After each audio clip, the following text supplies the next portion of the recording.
things Navalny and establishment and geopolitics getting us into World War III. I think we need to talk about all of it. And the Munich Security Conference. What else am I going to title this space? So I got Navalny, Munich Security Conference. Russian sanctions. Sanctions, if you will, folks. All right, so I've got that up there in the title now. Everybody making their way in. They came here to hear me burn it down, but I think we're still going to burn it down with this conversation because basically, Jen, you and I over the weekend essentially single-handedly burnt down the entire narrative. I'm glad to see people are catching up on Monday. I'm glad to see that they're waking up. And can I just say, Jen, like on this public space, like how amazing was it to get effing subtweeted by Julia Yaffe saying that we don't even pronounce her name correctly while we were having the space, while we were actually making fun of her name. This establishment hack clown, this absolute real Russian stooge, and arguably a color revolutionary, I would say, because she participated from the legacy media aspect of what happened with Russiagate, Spygate, and all these things. So you guys came here to hear us burn it down. Well, just to be clear, we're definitely going to burn it down. And it's all coming down. And we're going to call these people out, and they're not going to like it. I guarantee they're not going to like it. And I'm here for it. So let me actually... Dude, you just went creepy Joe Biden and whispered into the microphone. Not a joke.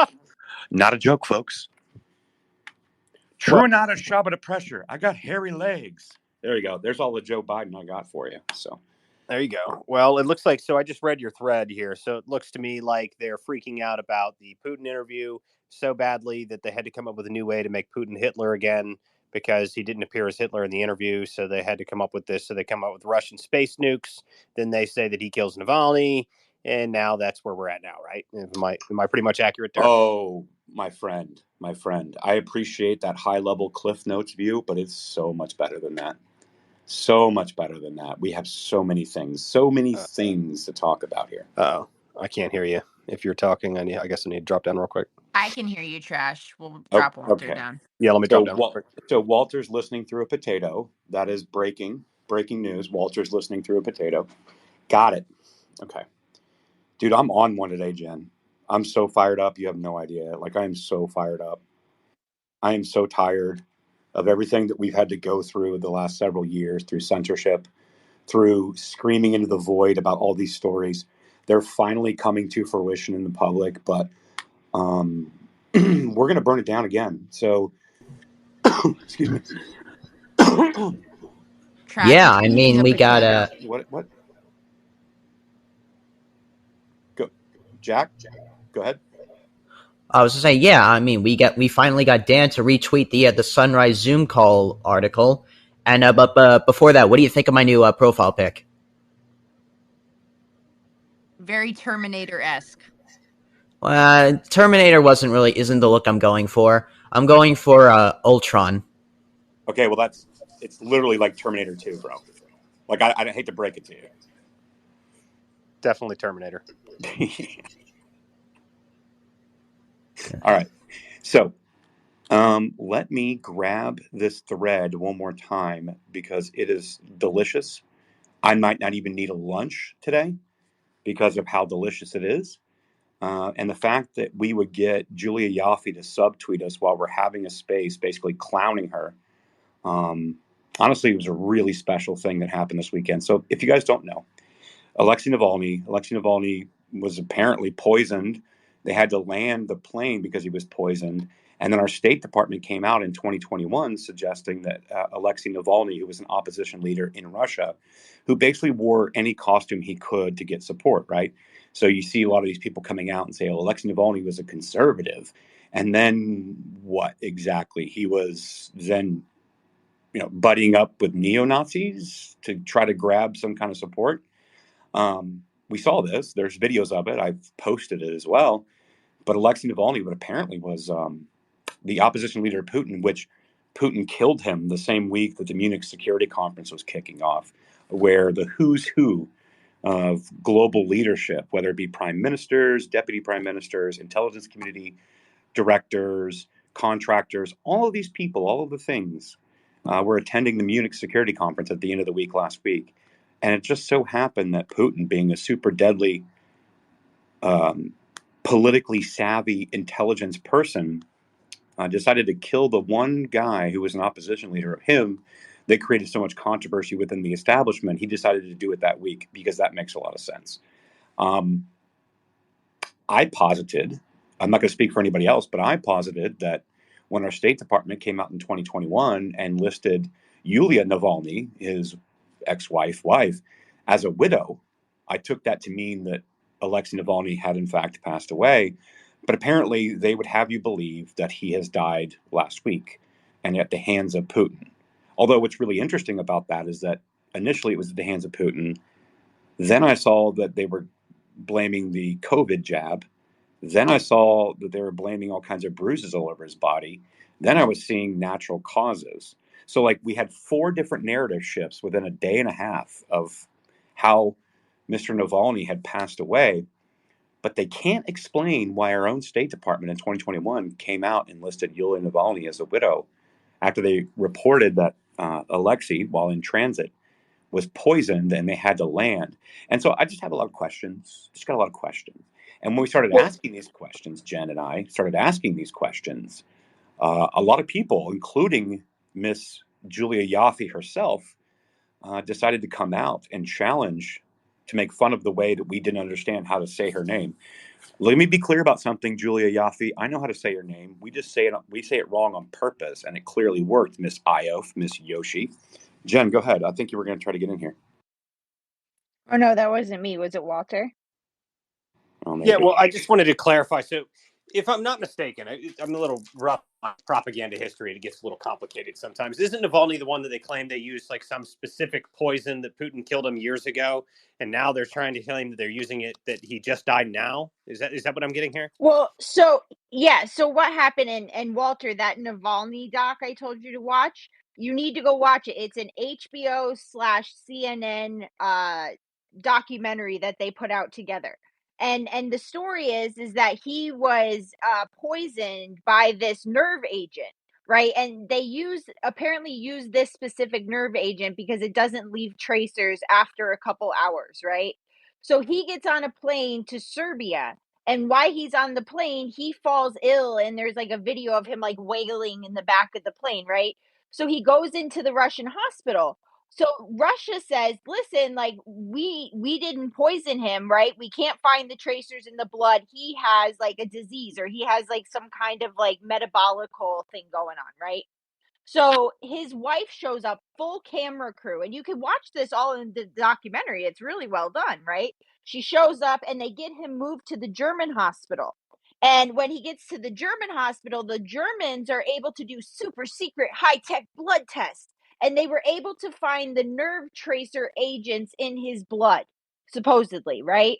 So his friend, Navalny's friend, is like, "Oh my God, it's Putin." And Navalny, apparently, when he's in a catatonic state in a German hospital, his friend goes over and whispers in his ear, and he's like, "It was Putin. Putin killed you." And all of a sudden, Navalny's eyes open up, and he must go avenge his name in Russia.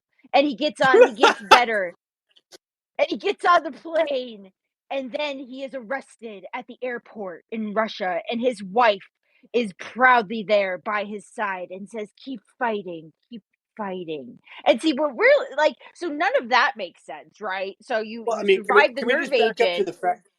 Can we back up to the fact that it's a CNN HBO documentary? Does that just like scream propaganda, or does it not? I mean, I'm sorry.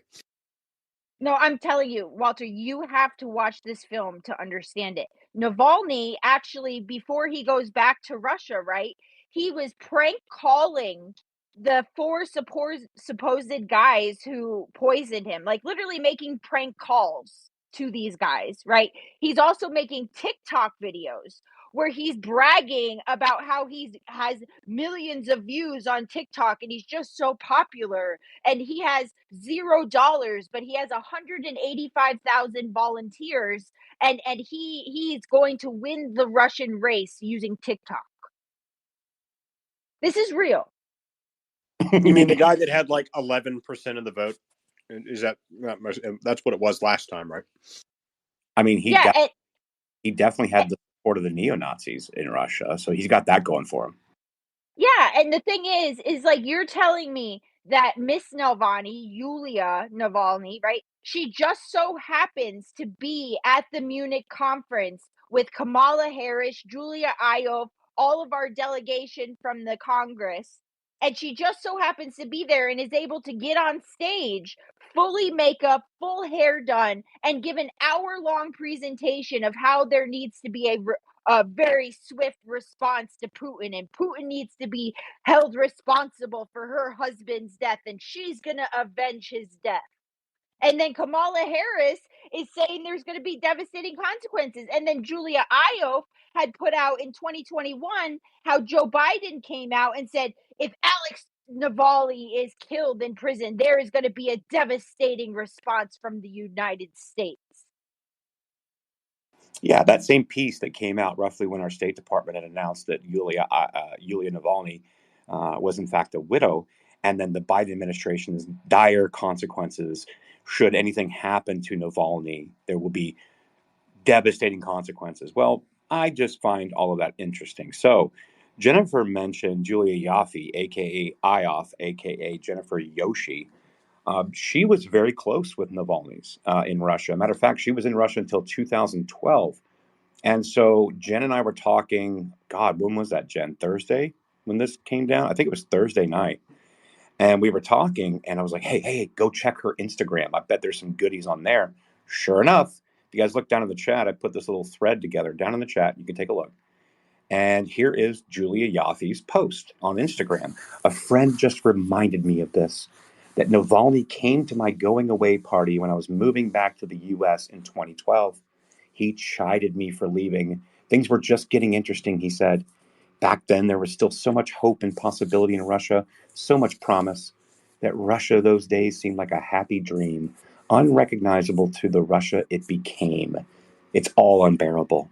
Well, okay, once we start cueing the emotional language, especially within our politics and geopolitical commentators, I have questions. So I look at this, right? And I'm looking at it. And then sure enough, what did I come across? Oh, well, on February 16th, which was last Thursday, we've got Kamala Harris meeting with Yulia Navalny. That today in Munich, following the news that Alexei Navalny has died in Russia, I expressed my deep sorrow and outrage to his wife, Yulia. My prayers are with her and his entire family. So what is that exactly? What exactly are we seeing here? Well, number one, what we're saying is on the heels of Mike Johnson in Congress coming out and saying, absolutely not, no funding for Ukraine. I don't care what that Senate bill says. There's no funding for the border. Therefore, it's DOA. Okay, well, that's one piece. What was the second piece, Aaron? Well, it's a good question. I'm glad you asked. Because that second piece is, I find it interesting that Russiagate, Spygate, and collusion hoax, PP tape stuff is coming out through Matt Taibbi, Michael Schellenberger, and Alex Gutentag. But you're like, Aaron, that's not new information. Oh, no, I get it. You're right. That's not new information. And thank you for pointing that out. But the problem is that same week, they were supposed to be voting on the FISA renewal. Now, why is that important? Well, the FISA renewal was the linchpin, the key point of where they laundered information to then obtain a FISA warrant on Carter Page and many other people in the Trump campaign on false bullshit intel that was laundered through the media, that was laundered through our Five Eyes partners, it was laundered through the UK intelligence services, which, by the way, just to be clear, Gina Haspel was station chief in London at the same time, and now Gina Haspel became director of CIA under the Trump administration. That was an integral part in laundering that information through Five Eyes to obtain a FISA warrant. And you're like, holy shit, what does that matter? Well, because you're having right now, you've got a fight between the Obama and Hillary camps and the Biden administration. Biden is obviously a wounded animal. He cannot win. There's no path to victory for him other than all out, beyond over the top cheating that no one will allow them to get away with. So they can't do that. So what do? Well, Obama and Hillary, they put a piece out in Politico the previous Monday suggesting that Democrats' plan B is for Joe Biden to retire with dignity, right? And keep this in mind. I'm trying to keep you guys in the timeline here so you really understand the picture I'm painting here. So on that Monday, last Monday, that piece comes out through Politico saying that Joe can retire with dignity and he can hand over his delegates in June or July, whatever it may be, to a new nominee to push forward the vision of Democrats, whatever the hell they said. And then the Russiagate, Spygate collusion hoax reporting comes out again the same week where they were supposed to review FISA on that Wednesday. And then the Munich Security Conference kicks off. Well, guess who's at the Munich Security Conference? Literally the who's who. Nancy Pelosi, Kamala Harris, Hillary Clinton, all of these people out of these various camps were at this Munich Security Conference, which is basically like the Super Bowl of security, intel and security, geopolitics for the year. Like this is the Super Bowl. And it just so happened the same day that it was supposed to be kicking off, Alexei Navalny was supposedly killed or died in captivity. And so Yulia finds out that day, supposedly, that he's dispatched or been passed away. And she has an hour-long speech prepared, and she's going to be very stunning and brave, of which then she confirms that the following day she's going to be meeting with Zelensky. At the same day that Zelensky was going to be addressing the Munich Security Conference, talking about how they needed more funding for Ukraine because, Putin's going to put a Russian flag on the Eiffel Tower of Paris if they're not stopped. All these things that they're saying all happened at once. And now we are seeing the emotional pleas by everybody. My God, you can go out there. Like, Jen, I've been sending these to you for 2 effing days. Like, look at all these people that are astroturfing that Yulia is this big, strong, powerful woman that don't need no mans. And her husband was the number one is Yoshi. Yes. Like, honestly, she's like literally the number one. Like, Yulia's page, or her ex page, which I thought was kind of funny, was deleted this morning. Like, she was shadow banned or whatever, or canceled. Yeah. And like Julia Iove starts having a freaking melty on her Twitter. Elon, this is not free speech. This is not what free speech is. She's stunning and brave. Like, actually, that's what we've all been experiencing. So, I mean, kind of, like, I don't feel bad for y'all. How does it feel? I just don't. Well, they can just go buy their own Twitter.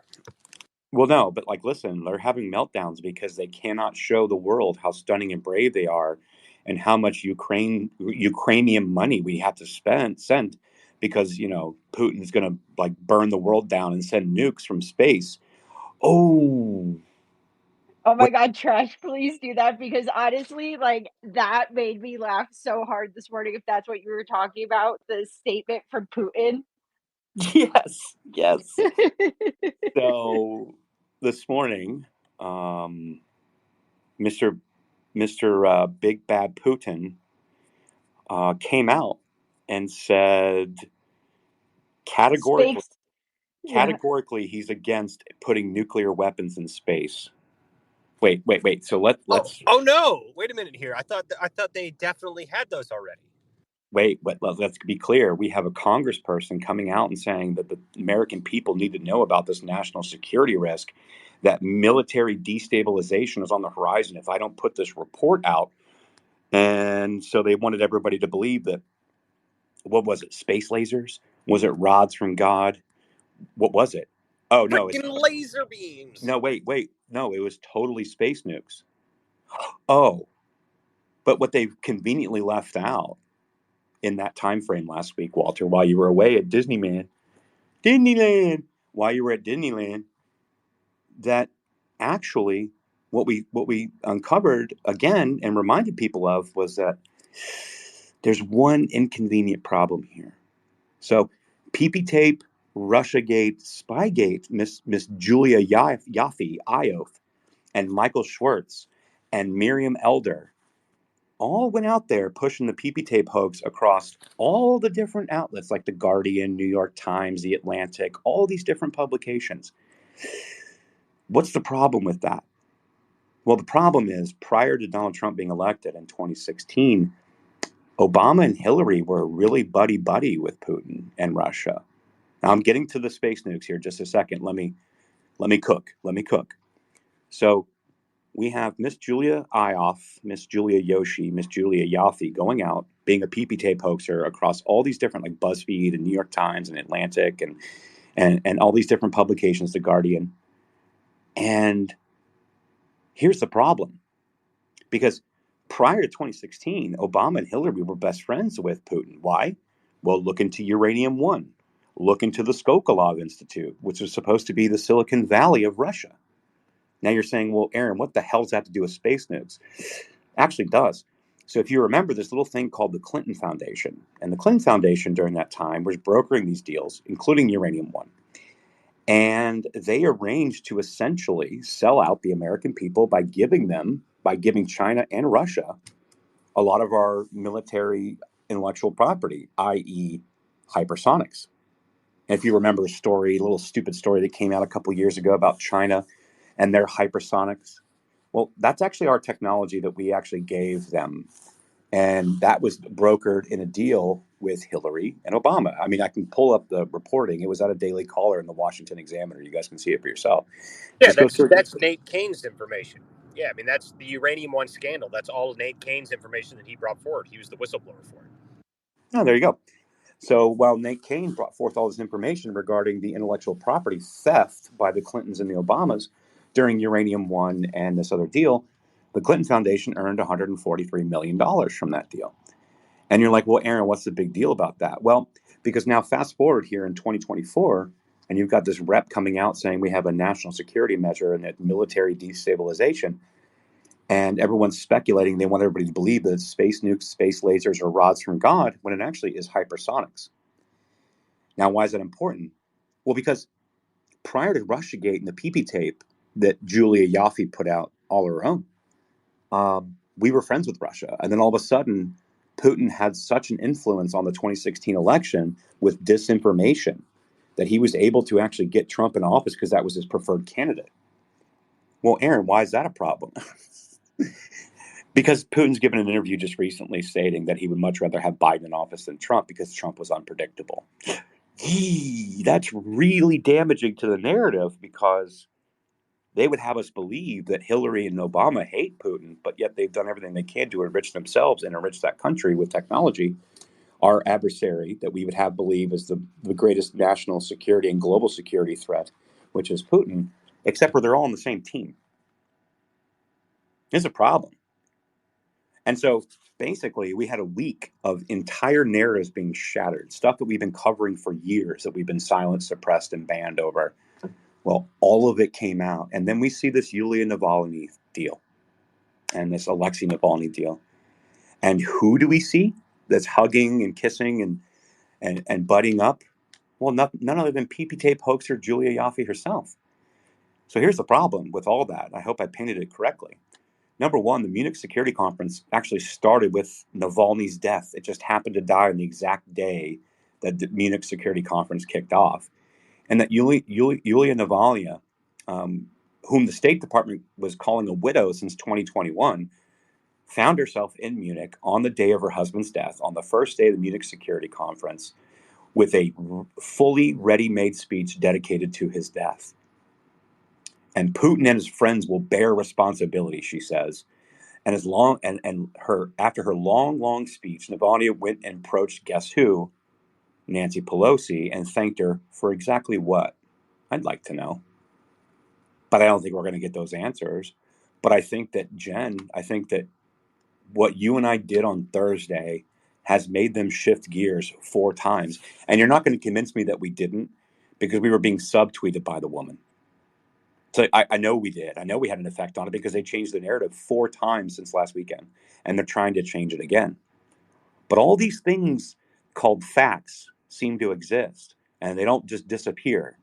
And so these stories that they're trying to weave into the American consciousness on the heels of the Robert Hur report damaging Biden, on the political piece coming out from the Obama-Hillary camp against Biden, on Biden actually coming out and sending Kamala Harris to the Munich Security Conference and getting the first interview of all people with Yulia Navalny, on the heels of then Zelensky giving a speech talking about, if we don't get more money, we're going to lose, and this and that and the other. Well, you can look, there was a piece that came out today talking about Zelensky addressing not only the Munich Security Conference, but world leaders, saying we need more funding immediately, or, basically Putin's going to put a Russian flag on the Eiffel Tower.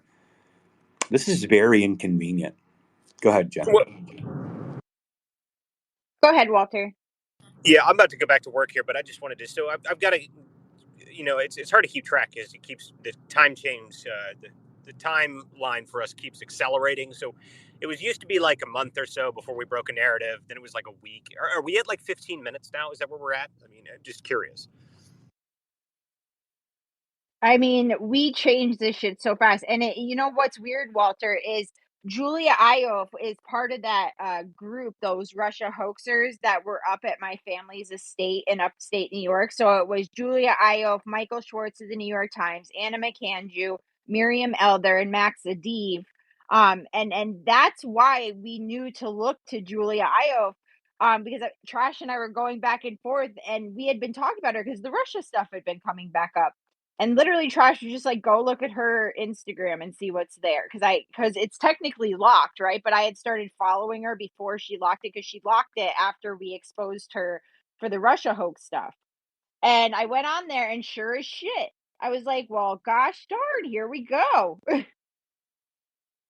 Yeah, and then you can go look at her Twitter, unless she's blocked me at this point. She might have. I'd love it. She might have blocked me. Let's see. Nope. So if you go look at her, So she's not really a blocker, Trash. Like, it's really funny. Like, I mean, she might like lock it down, but she's not really a blocker, because I have slammed her to the point where she's even responded to me and she's never blocked me. So as of 6 hours ago, she's got her latest piece in Puck News. Well, let's take a look. Let's take a look at It's behind a paywall. Is it really? Of course it is. Yep. I love that. I love they give those headlines and they put them behind the paywall. The New York Times does that a lot. Yeah, well, I'm starting my 14-day free trial, so here we go. You could do a 12-foot ladder. Is the discount code treason? Is that what the discount code is? I think I'm going to put that in. Yes. No, and I mean, this is what's happening here, right? So they're saying, well, we're like Julia Ioffe and her little Russian crew, because Trash, I haven't even sent you the Instagram photos of her in Russia having these big dinner parties of all these Russians at the table. I still have all that shit, right? So I just haven't looked quite as far into that as I did the American stuff, right? But there's two Russias here we're talking about, right? You have the Vladimir Putin Russia, and then you have this other Russia. And what Trash and I realize is that while they were running the color revolution in America, they were simultaneously running a color revolution in Russia through Alexei Navalny, right? And that's why Putin is clamping down. And like I said, like, I'm not agreeing with Putin. I'm not saying Putin's a good guy, but if these are the same people who were running the color revolution in our country doing the same shit in their country, well, like, I don't know what to say at that point. Well, and that's what the weird position about this is, right? And that's why this is so tedious. I just stopped caring what people think anymore. Not saying you do. I'm saying that I've been cautious to, like, basically give my point, saying, listen, Putin could be responsible for all this. I don't know. All I'm saying is, and I'm like, listen, I'm not out here advocating that he's a good guy. I don't think he is. But I should be able to simultaneously be like, yeah, probably not a good guy. And then also say, yeah, he's also a president of a nation.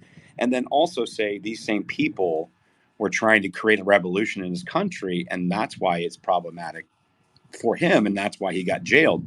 And I think all of those things are true.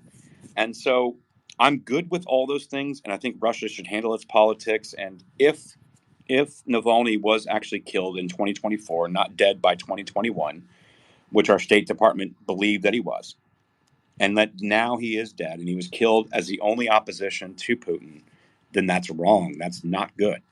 And I think that should be called out. The problem is they're not just trying to call it out and saying, well, Putin killed his opposition leader. They're tacking it on to garnering support for the continued meat grinder that is Ukraine on the heels of them losing territory in the Avdiivka region. At the same time, they're trying to garner up funding that's DOA when it arrives at the House and try to pull at the emotional heartstrings of people saying, oh, we should be supporting more funding to Ukraine because Putin bad, murdering his political opponents. And the other problem with this is the people that are speaking out on his behalf for this narrative are people that have been trying to sell it to the United States the entire time. These are not good people. These are liars. These are the PP tape hoaxers. These are the Russiagate hoax people. These are the Spygate hoax people. These are the 51 former intelligence operators saying that the Hunter Biden laptop has all the earmarks of Russian disinformation. That's these same people. This is John Brennan. This is Hillary Clinton. This is Barack Obama. This is Kamala Harris. And these people would have us believe this emotional plea that they're trying to do because we're not sending money to Ukraine. And so you're going to have a hard time trying to get me to go along with your narrative that he died in 2024 when our own State Department said he died in 2021, and that I'm going to be willing to attach some kind of emotional capital to this and saying, oh my God, you're totally right. We definitely should be funding Ukraine now. It ain't going to happen. I'm sorry. I don't buy it. Fucking liars. Jen, go ahead. Yeah, Trash, I just want to point out, there was absolute sheer panic in Washington, D.C. last week, because Speaker Mike Johnson came out and said, like, it's dead on arrival. We're not doing the funding, right? And they first started with the space nukes, right? Right? Vlad, he's going crazy. He's putting up nukes. He's going to nuke us from space, guys. Please believe us. We really need the Ukrainian funding, because the Ukrainian funding will stop the space nukes. And America collectively laughed, as we should have, and was like, okay, yeah, space nukes. Haha, good one. Right. And then they let their cards show, right? They pulled their pants down and they were like, listen, we cannot show up to Munich empty handed. We can't. Right. Like, it's literally like them going to the mafia and be like, yo, sorry, we don't have your money. Like, like what happens in that case? Go watch The Godfather, right? So they can't show up to Munich empty handed. And what did the news of Navalny do at the conference? Right? Even on the onset of the conference, it completely changed the narrative. Anything that they had planned is now out the window because we have to stop big Vladimir Putin. And guess what? Biden, we know you don't have your money, but now you can use this to rally up your people and they'll get that Ukrainian funding for us. And you'll get to go after Putin, Biden, like you get to be a hero. Right. And instead of Biden looking like asinine on a world stage, it put him in a position of power. And it also put him in a position on a war footing where then the Lindsey Grahams of the world, and Dan Crenshaws of the world can now be like, oh no, you can't get mad at me. Like Vladimir Putin's killing his own, his adversary. We can't put up with that. But see, the thing is, and what's fucked up is like Biden is persecuting Trump just the way Vladimir Putin is persecuting his people. So how the hell is Biden going to stand there and be like, no, Vlad, you can't do that? Vlad's going to be like, haha, Biden, let's talk about Trump. Oh, you don't want to talk about Trump. I didn't think you did. No, and a matter of fact, what's interesting about that, on everything, all the groundwork we just laid, if you remember last week, I found a clip of Lady G, aka Lindsey Graham, coming out and wanting to get us back into war. I'm actually going to go ahead and retweet it so I can find it from the computer. I'm actually going to play this clip. So this is Lindsey Graham on the heels of everything that we just laid out, doing an interview on Meet the Press on Sunday. And this is what Lady G had to say, which I find interesting because he's wanting to basically send your kids to war. So why don't I play that? This is from Sunday. Now, keep in mind, before I play this clip, I'd like to remind you guys. What did we have? Yeah, Jen, go ahead. What did we have?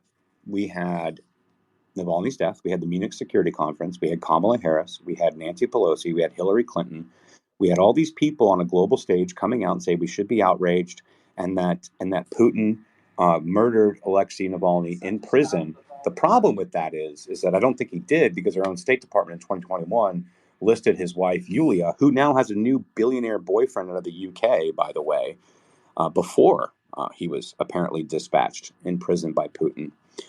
She already has a new boyfriend, a billionaire boyfriend out of the UK, Russian billionaire boyfriend out of the UK. But all of these things, the speaker vote, the Russiagate, Spygate getting revived, the hit piece in Politico, MSNBC, and CNN against Biden. And what does he do? He sends Kamala Harris to go have the first interview and meeting with Yulia. The same day she finds out, she has an hour-long speech dedicated to his death at the Munich Security Conference. And they would try to whip up support because in the House, that bill is dead on arrival, and all the things that we described. And then on Sunday, Lady G, Lindsey Graham, goes on CBS Face the Nation, and he has this to say.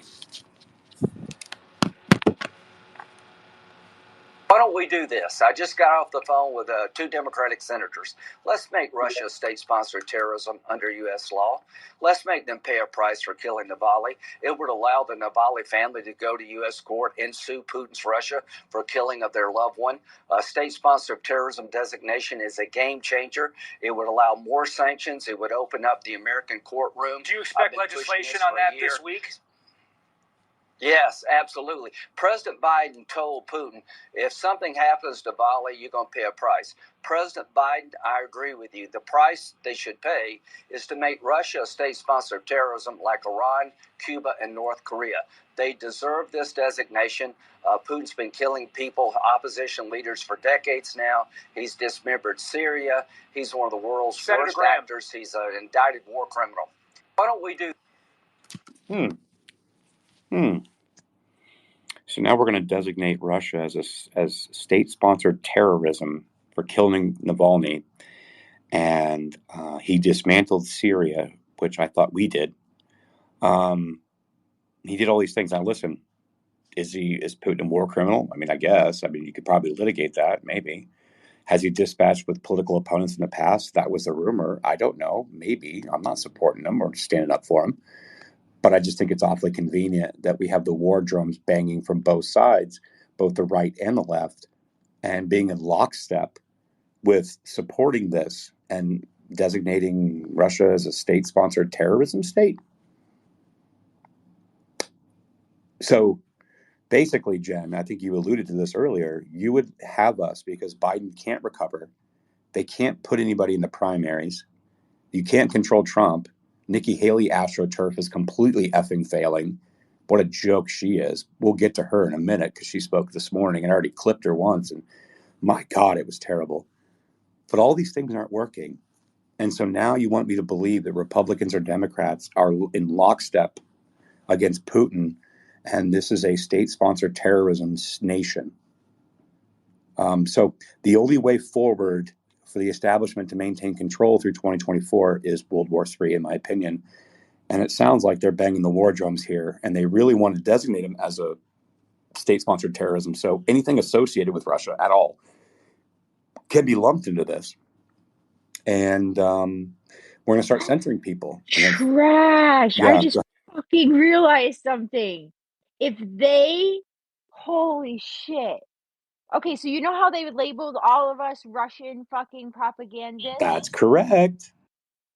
If they label freaking Putin and Russia a state sponsor of terrorism, then they can charge us all as fucking terrorists. That's correct.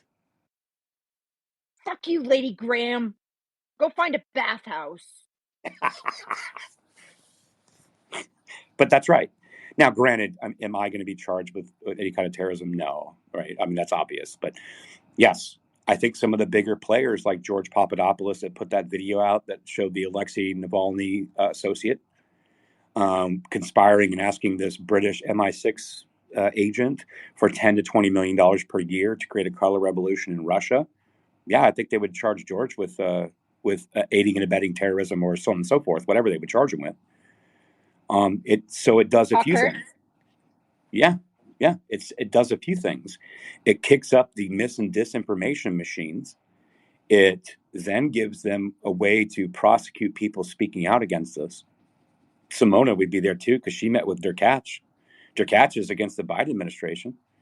I mean, even Tucker Carlson. Exactly. So Savvy just sent me a message. Tucker Carlson Association. Yes, that's what I was just about to say. Tucker going over there and meeting with Putin, giving an interview. Yep, they could associate him with that. And then also, what do you think that's going to do? We already know that like the ICC has already labeled Putin a war criminal. They did that last year, right? But what does that mean by saying that he is sponsoring state-sponsored terrorism?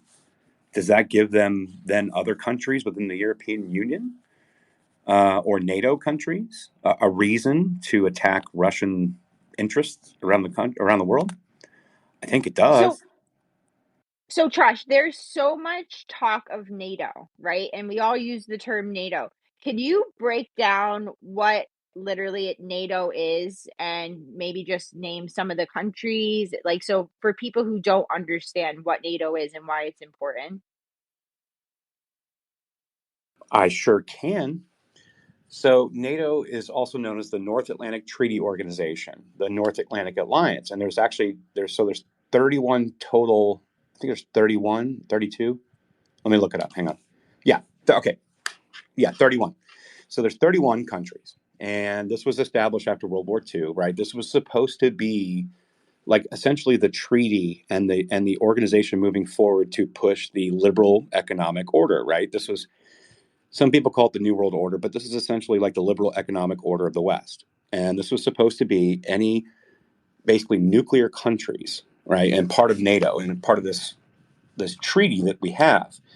And so it's located in Brussels, right? Brussels? Let me look. Yeah, it's in Brussels, Belgium.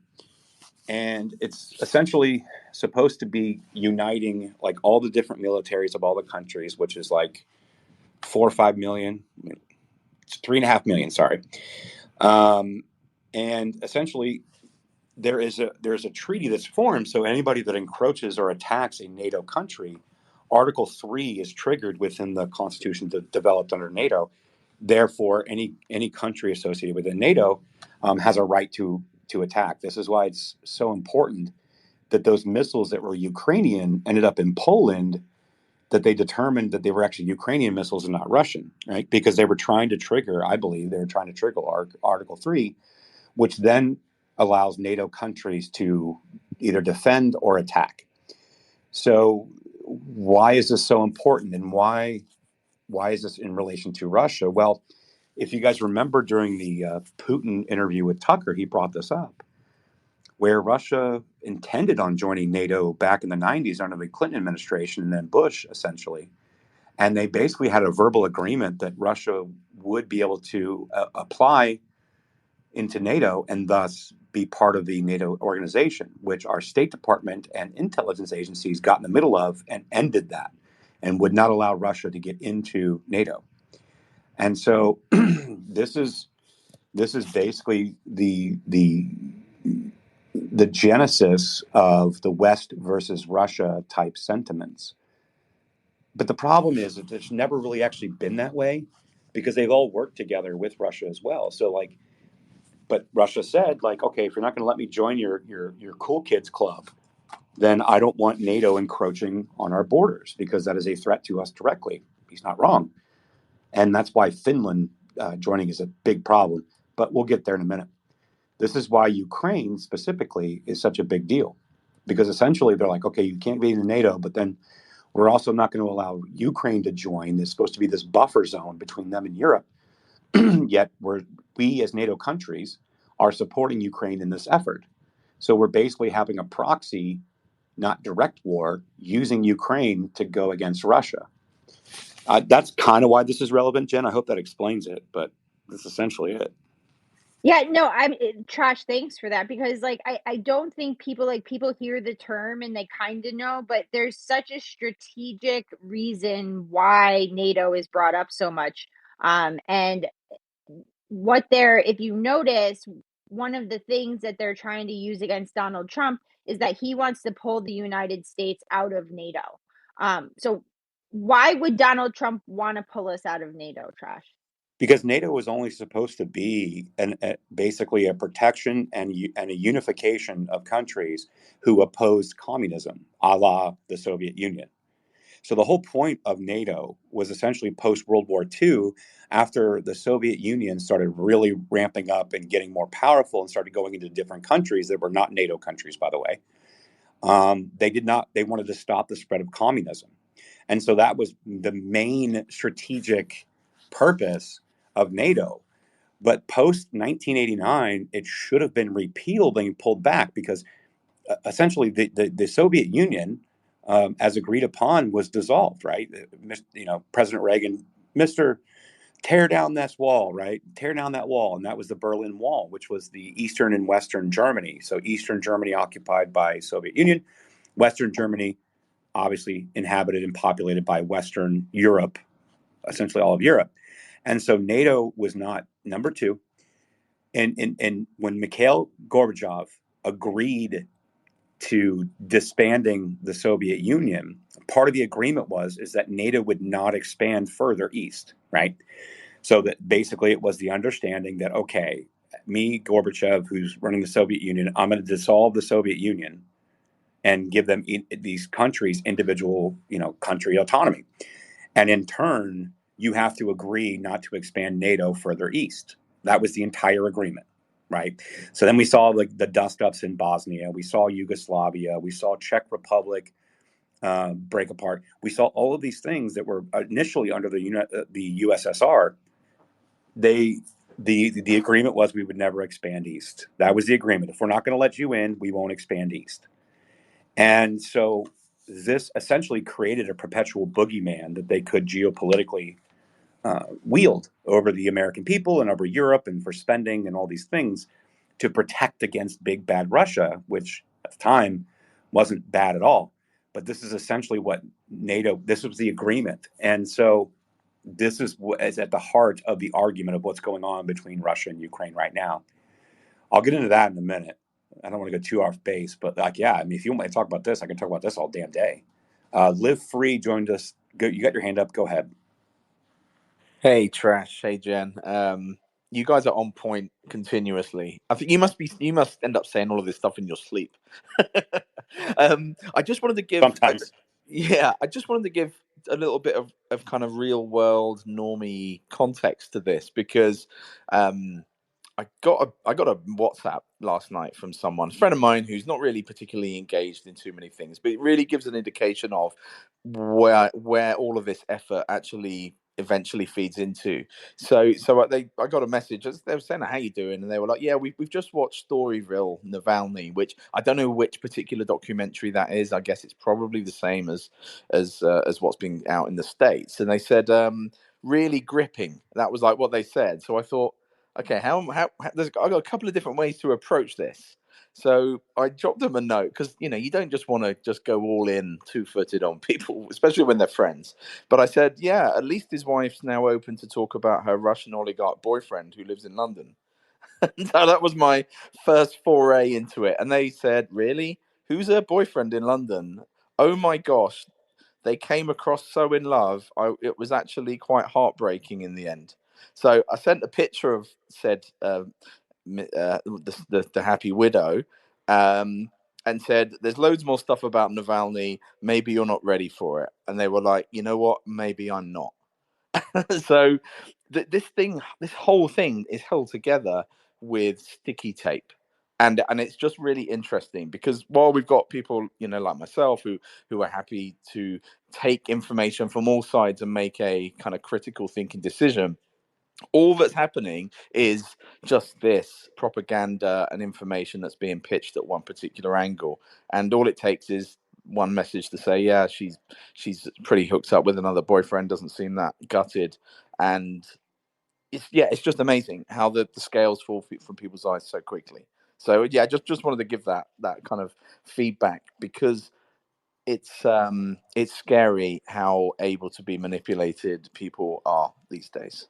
Well, thank you, Liv. Trash, do you mind if I go real quick? Please. Okay. Yeah, thank you for being here. Appreciate you, and thank you for saying that, because and I wanted to ask you, you seem like you're very knowledgeable on Navalny, and although those people, that you were talking to might have not been prepared for that information, we are very prepared for that information. And for us as Americans, like, yeah, we kind of heard this guy in Russia, an opposition leader, like, but to us Americans, it's like, well, obviously, like, it's Russia, like, you're an opposition leader, like, you don't have freedom of speech over there, like, you're obviously going to be jailed.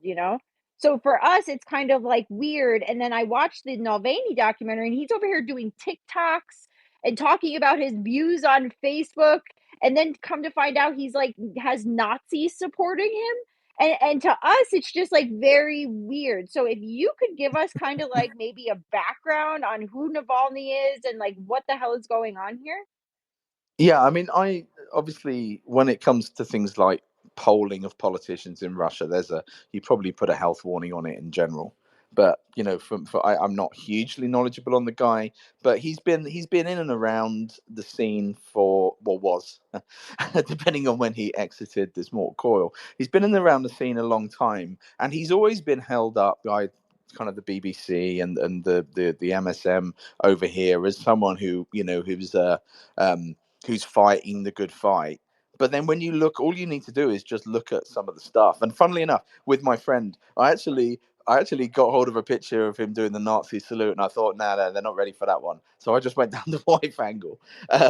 But these people are part of the wider plans we've seen with Victoria Noodleman and all of the Colour Revolution activity that's had a huge impact on certainly Eastern Europe, over the last 20 to plus years.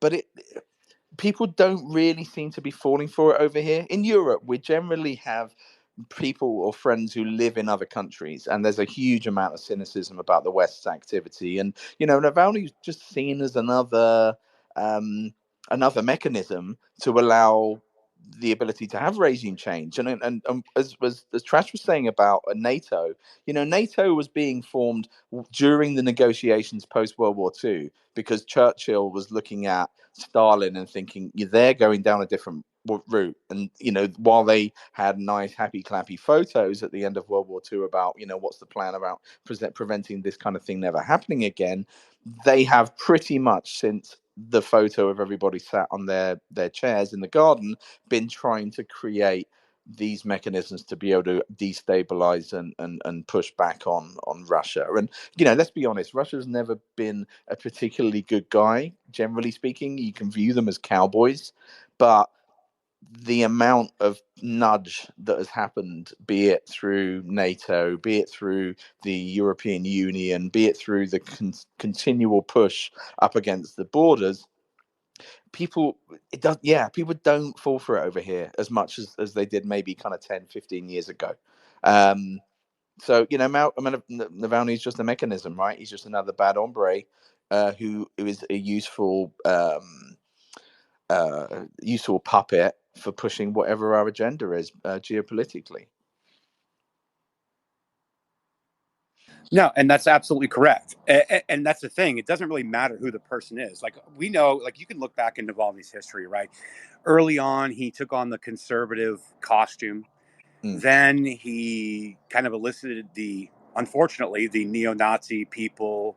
And ultimately, he kind of landed on the Western establishment crowd, which is kind of like a blend of right and left and center and communist and socialist and Nazi and all these things, just to try to garner support in this kind of like hodgepodge of some kind of like, basically, we're going to oppose traditional orthodoxy that Putin's regime and that group is putting forth, and Russia first type policies, and essentially being the counterbalance, which is already prevalent and taken over the West. And we are fighting today in this country, and you are fighting in the UK. This is why populism uprising was so scary to the establishment elite in Europe, like Brexit and such, because they viewed this as, we have the power, we are the establishment, and the populist uprising in Europe is a big, big problem. This is why, like, Viktor Orban is being very successful in his country, and Georgia Maloney, however you view Georgia Maloney, at the end of the day, she brought that kind of same energy. Argentina, many of these other countries, Brazil, as an example, Bolsonaro, they locked him up for that.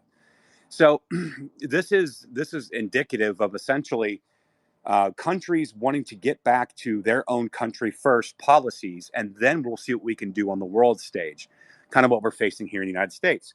And so Navalny is just simply another NPC involved in the middle of that, but they just happen to be ratcheting up, trying to maintain their power and influence, a la Ukraine, which is the corruption breadbasket of all of it. So it's interesting to watch this happen. And I think that the most important thing that we can do is continue to talk about it. And let me just be very fucking clear. I don't believe Putin to be a good guy. I am pro-America, not pro-Russia. But I can also call a spade, and I can see what's going on here. And I think that more people need to learn that. So I agree. Yeah. And I just say in closing is that obviously the way that news cycles work, certainly in the States, is that, Lindsey Graham with his twinkle toes appearing on the Sunday broadcast, that's where the news agenda starts for the news cycle in the States. It starts on a Sunday, and then it's how they can carry that through the week and through the messaging. And the answer is they're really good at this, all right? To be able to coordinate things like, so in the UK, the BBC, so the essentially the state broadcaster, but is utterly captured, and is a propaganda messaging. They have a thing called iPlayer, which is their on-demand series platform, and Navalny's all over it. They've just pushed everything out front and center to people, and it's just it's a hoovering up exercise.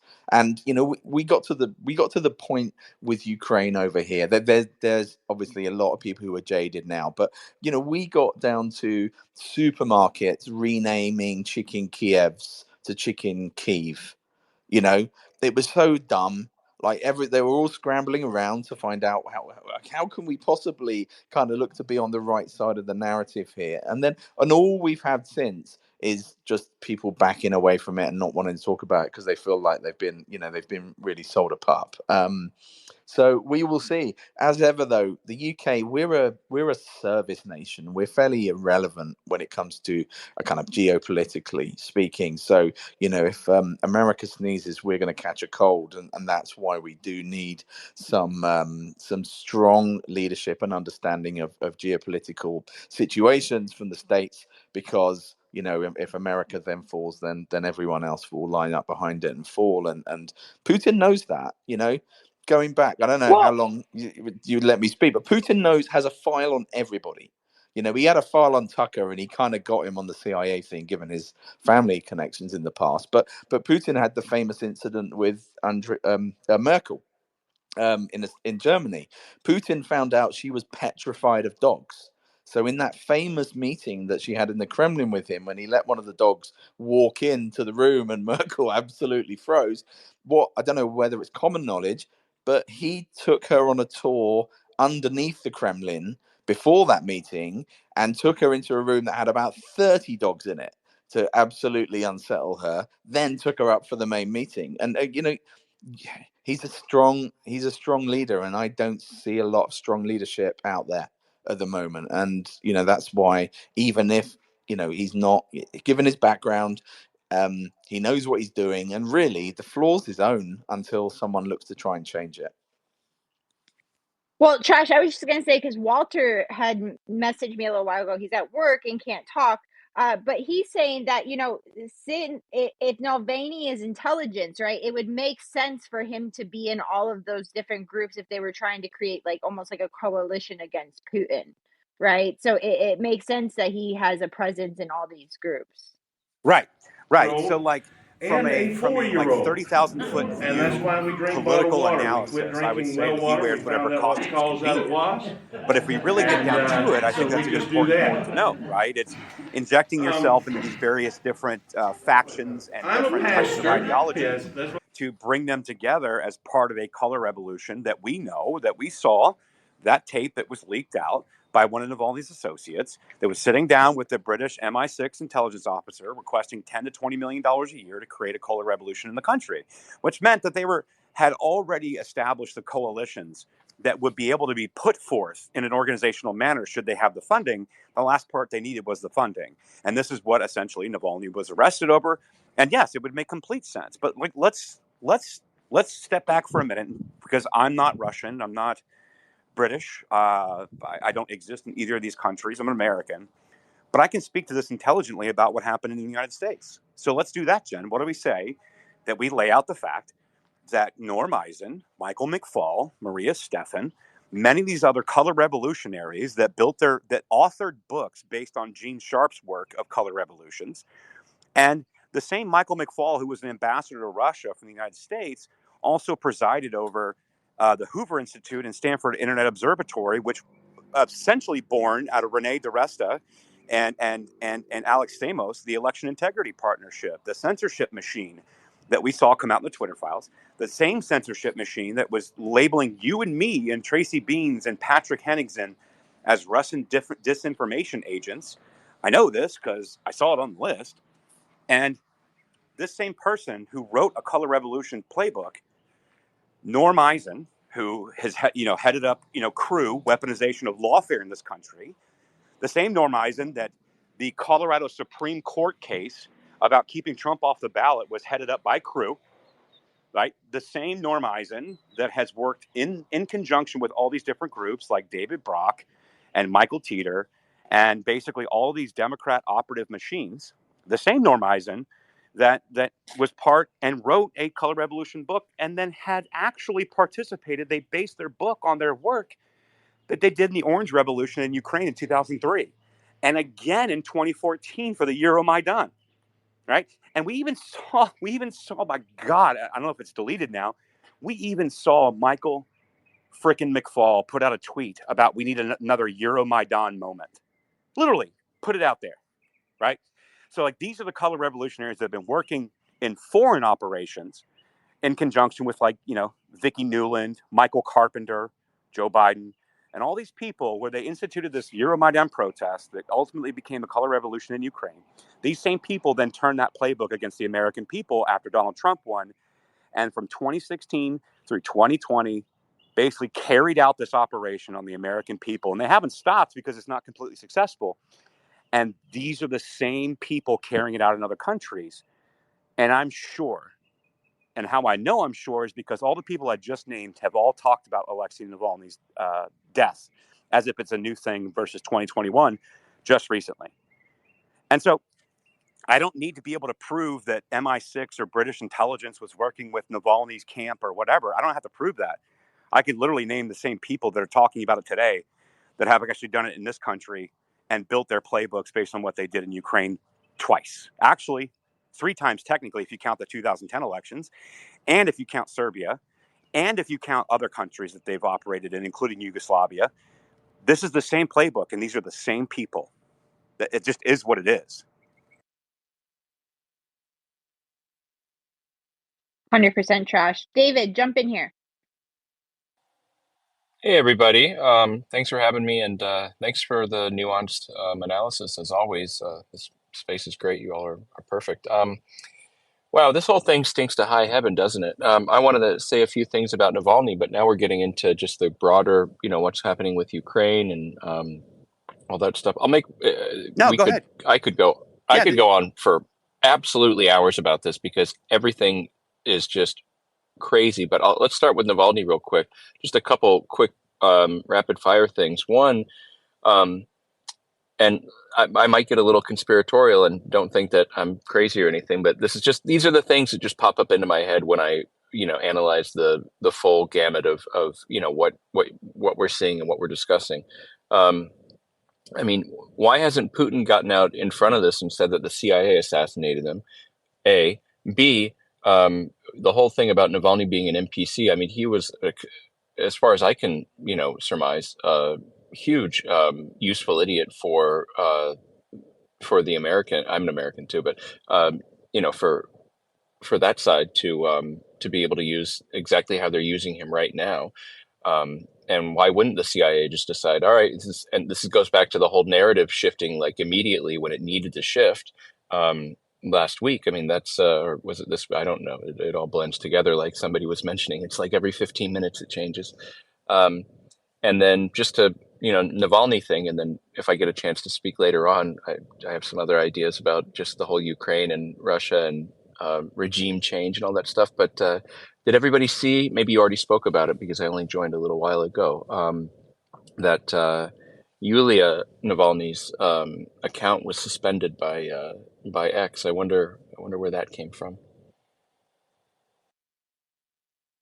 Yep, I have the same questions. I'm not really sure where that came from. What's interesting, guys, is that while you were talking, David, and listen, you're more than welcome to talk about whatever you'd like because I think we're all in the same vein here. But I went ahead and just for shits and giggles, went to Michael McFaul's page. Again, I want to remind people who Michael McFaul is. Michael McFaul was a previous ambassador to Russia. He's a Hoover Institute fellow at Stanford University. He also had Rene DiResta and Alex Stamos, CIA Rene DiResta, working underneath him under the Stanford Internet Observatory, which was the Election Integrity Partnership, which is basically censoring of Americans, any challenges, any questions about our 2020 elections. They then morphed into the Virality Project, which was censoring anybody who had questions about COVID-19, the jabs, and everything in between, including malinformation, meaning malinformation that was true, but they just didn't like how the American public would take it. And so this is the same Michael McFaul who participated in color revolutions in Ukraine as the ambassador to Russia, wrote a book on it. And then so I decided to go to his Twitter page just to check it out. And so we've got a succession of 4 different tweets. Now, I don't read Cyrillic or Ukrainian, I'm assuming, but I can look at the other 3 that I've screenshot here down in the chat. He's quoted Alexei Navalny on one. He's then saying it's time to start following this account, which is Dasha Navalny, and time to start following this account, Yulia Navalny. And so I think that really speaks to everything you need to know about, in my opinion, about who Alexei Navalny was and what the entire premise of this is and what they were ramping up for at the Munich Security Conference. And so take a look. You can look for yourself. Yeah, Jen, go ahead. But Josh, this is a move against Trump, right? And why I'm saying that is because of the way Nikki Haley is, speaking and what she's saying. Like, I just saw a tweet from her. It is not America first to withdraw from the world. It is not America first to praise dictators who want to kill Americans. And I just see this setting up with labeling Russia Trump state sponsor of terror. And then what Nikki's saying, and you have to remember, not only is Nikki Haley, a presidential candidate, she's also a representation of the military-industrial complex, and the globalist elite. Right. So her parroting that, talking about Russia, talking about Putin, labeling domestic state sponsor of terror, it just seems like they are setting up a Russia hoax 2.0 for the election, where the United States government is going to, label Russia this state sponsor of terror.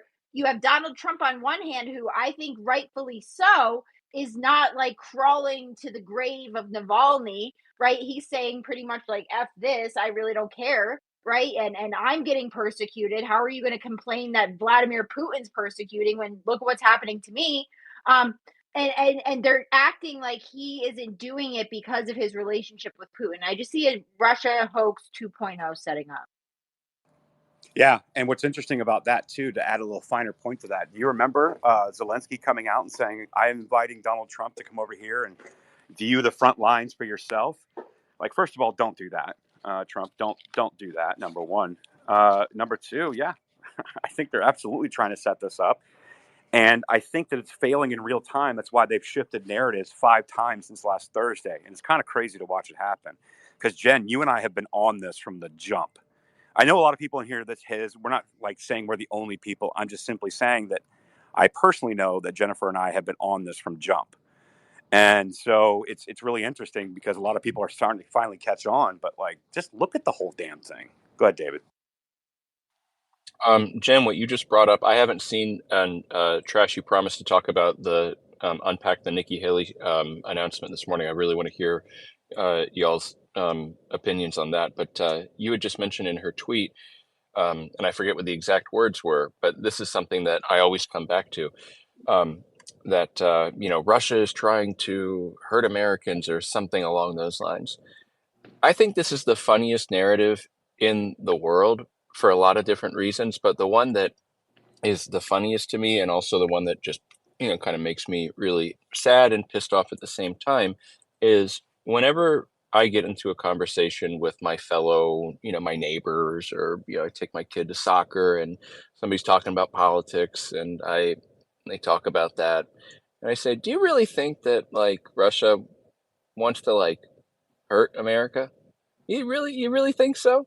Like, you think that there's ever going to be one bomb dropped on an American city by Russia unless we, launch them first, because they think that they're going to destroy the preeminent superpower of the world with all the nukes that we have, and then they're just going to come out on top, and everything's going to be hunky dory, and then the what 120, no, not even that, it's like 103 million or however many people live in Russia are just going to own everything. No. And it's the same in reverse too, when people say, Biden wants regime change, and, do you really think that's true? Do you think that we want to disrupt a country that has a couple thousand nuclear? No, there's no way. So, but nobody can wrap their head around it. I don't like the word normies, but most people don't take it just that one level deeper. But to have Nikki Haley just parroting these things, it kind of just goes to show you just how unfortunately stupid a lot of people are. But Can I anyways, speak to that part of Putin not thing. being a bad guy? I never said Putin's not a bad guy. Oh, I'm just talking about, listen, you can Google Russia warned America twice about the Boston bombers. The bad guy is the FBI that ignored both warnings. A friend of mine lost her leg from Virginia. She was a ballroom dance teacher with me, and she lost her leg in that bombing. But the FBI ignored both of those warnings because the Obama FBI got filled up with a whole bunch of Muslim Brotherhood. So they ignored both times. And listen, Russia is our partner on the space station for 20 years until recently. Brandon, let's go, Brandon. Okay, I know. Listen, we don't want you to act like Joe Biden. You're going a little Joe on us right now. Okay, we have to have decorum. I get upset. I know you're a good American, sir. I see our country turning into a fascist nation. I see what they did during COVID-19 and how they spoke about the unvaccinated. And it's the same type of language that Nazis used against the Jews before they put them in the ovens. Okay. So I'm a little upset. Yeah. But Russia is our partner in space on the space station. That's quite okay. enough. Yep. Okay, sir. I tried to help you out there. But yeah, really appreciate you being here. But we have to have decorum. And Trash was talking. You interrupted. It's something we don't do here. The panda bites. Okay, so let's just everybody chill. I mean, like, listen, I understand, like, people can be emotional about this, and like what's happening in this country is absolutely tyrannical. But if we lose our heads and we continue to react emotionally and then let that drive us, we lose.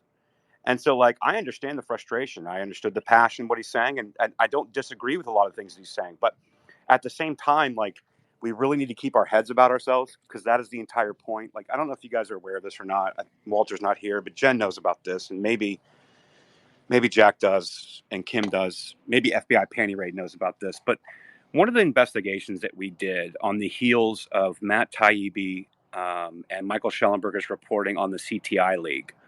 Let me give you a 30-second elevator pitch on the CTI League. So essentially what they uncovered in their reporting via a whistleblower was that psychological operations that were being run in foreign countries, and one of the examples that the person who was part of the CTI League gave was there was a bombing in Turkey by ISIS, and they were able to basically psyop the Turkish population into believing it was the Kurds, not ISIS.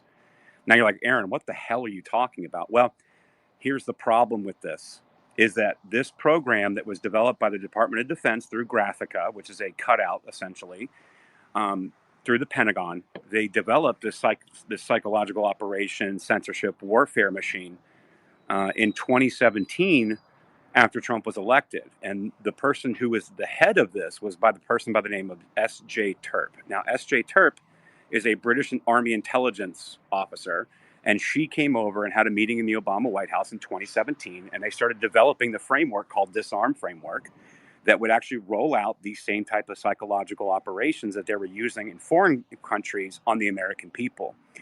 And the reason I'm bringing this up is this. I'm very well aware that these systems exist. Most of social media, you'll never look at social media the same after you look at this information that we've been investigating and putting out there, because you'll see it. You can't unsee it. And so one of the big things about how the psychological operations worked were they essentially have all this different kind of code of AI. And these contractors basically take these incident reports. These incident reports are anything from, I don't know, maybe I tweeted, Putin good, Ukraine bad or something, right? That triggers an incident report, at which point that goes into it. And then a contractor issues what they believe is the proper AI designation coding to send back on that post. And so you'll see all kinds of different replies, what you guys are thinking are bots, and they're basically adversarial in nature. And they can do multiple things. It can either just be adversarial, and it can be like that, or it could be far more sinister, where they actually have various different codes that they can deploy. I mean, I've got the screenshots for this. You guys know we've been going over this forever, but I'll just read you a couple of them so you can really grasp and understand what the hell I'm talking about. And why am I talking about this? I know it sounds crazy, but here's why I'm talking about it. Because essentially what it's designed to do is elicit an emotional response to some kind of thing, ultimately then changing your behavior. So one of the codes, the AI codes for a contractor to use is called Intimidate. And its name is Intimidate, and the description is coerce, bully, or frighten the target. An influence operation may use intimidation to compel the target to act against their will, or the goal may be simply to frighten or terrify the target into silence or submission. In some cases, the goal is simply to make the victim suffer. This is one of their codes, Intimidate. Another one that they have is called Divide, creating conflict between subgroups to widen divisions in the community. So they'll inject people or bots into these various different private groups. Say you have a Facebook or private group or a group chat or something. And essentially these are either real people or bots that are inserted into these groups to basically create division. They leak out group chats to create infighting between two people to break it apart. Another thing that they do is called co-opt trusted sources. Now, the description is known as this. An influence operation may co-opt trusted sources by infiltrating or repurposing a source to reach a target audience through existing, previously reliable networks. Co-opted trusted sources may include national or local news outlets, research or academic publications, online blogs, or websites. And when you see this, and you know that we actually have physical proof, thanks to whistleblowers, that they deployed this stuff on the American people. And when you saw what Obama did by scaling back not only the Smith-Mundt Act, but then actually putting forth another bill where you can actually are allowed to propagandize American citizens, it opened up this avenue. And so there's a lot of people out there that are just good American people that do pay attention to what's going on, but they're not aware that they are getting absolutely psyoped by these certain things. It ends up being a very emotional response, and we just have to keep our heads. Sorry for the long-winded response, but that's it in a nutshell, Jen. Yeah, no, Trash. I wanted to talk about the shadow banning because you actually are currently experiencing. If you guys can retweet the space, please appreciate it because Trash is being shadow banned. We currently do not have a nest and we are unable to post anything in the nest. So all the threads and stuff Trash and I have been talking about, I put down in the bubble and I think Trash did too, so you can check it out there. But we don't have a nest. Actually, America Mission just put out a tweet to Elon to stop shadow banning Trash. So let's see. So some of the shadow banning has been far more pernicious than that as well. If you remember, Jen, when I actually exposed that Ray Epps' attorney in his lawsuit against Fox News, he was being represented by Michael Teeter, the same Michael Teeter who was the executive director of the 65 Project, which the 65 Project was a group of lawfare attorneys that were going after anyone challenging the results of the 2020 election. Then they moved on to January 6 defendants, anybody representing January 6 defendants. They would try to get the lawyers and attorneys disbarred in their relative state bars. Whether you like it or not, it's not really my opinion. It doesn't matter to me. But Jenna Ellis is probably the most famous case of a victim of the 65 Project. And I just find it interesting that that same 65 Project that went after attorneys challenging the 2020 elections, that the executive director of that organization would represent Ray Epps in a lawsuit against Fox News. And when I exposed that back in June or July of last year, there was a different kind of shadow ban that hit my account. All of my threads were gutted. Anytime I would reply, it would say content unavailable, but I could see it just fine, but no one else could see it. And it happened around that same time. And ever since then, every month, I keep getting hit like this. So I appreciate the call out American mission, but this is kind of what we're dealing with. But also, Jen, to be fair, like we were talking about on the phone this morning, we are fearless in this. Like we don't stop exposing this stuff. Like this is a lot of stuff that people don't want to touch, right? Like remember when you went to a bunch of people in Congress and you're like, hey, Norm Eisen, hey, this is a problem. Everybody's like, oh, that's too big. He's too powerful. That's way too big. I can't do anything with this. Yeah, well. That so pissed me off too. I was just so shocked. Like to turn to me, right? Me of all people, and be like, sorry, Jen, that is too big for you to take on. I was like, oh, okay, so where do I start? Where do I start? Exactly. Where do we start? So let's bring up some speakers and kind of add some life to this a little bit, because I've been talking a lot, but Jen, I'm done shutting up. I'm done caring what, I don't know. Like, this is not. You know what's really bothering me, Trash? You know how the Obamas put out that movie? What was it, like not Day After Tomorrow, but like Last People on Earth or something? I don't even know what it was called. Okay, Yeah, I know. do you see this zombie deer virus that's 100% fatal? That it's definitely going to transfer to humans, and then they had all those creepy ass deer scenes everywhere. Like, Yes. it's the fucking deer, man. And Norm Eisen. The deer and Norm Eisen. This is our world, people, and a demented old man with a crackhead son obsessed with his penis. Like, here we are.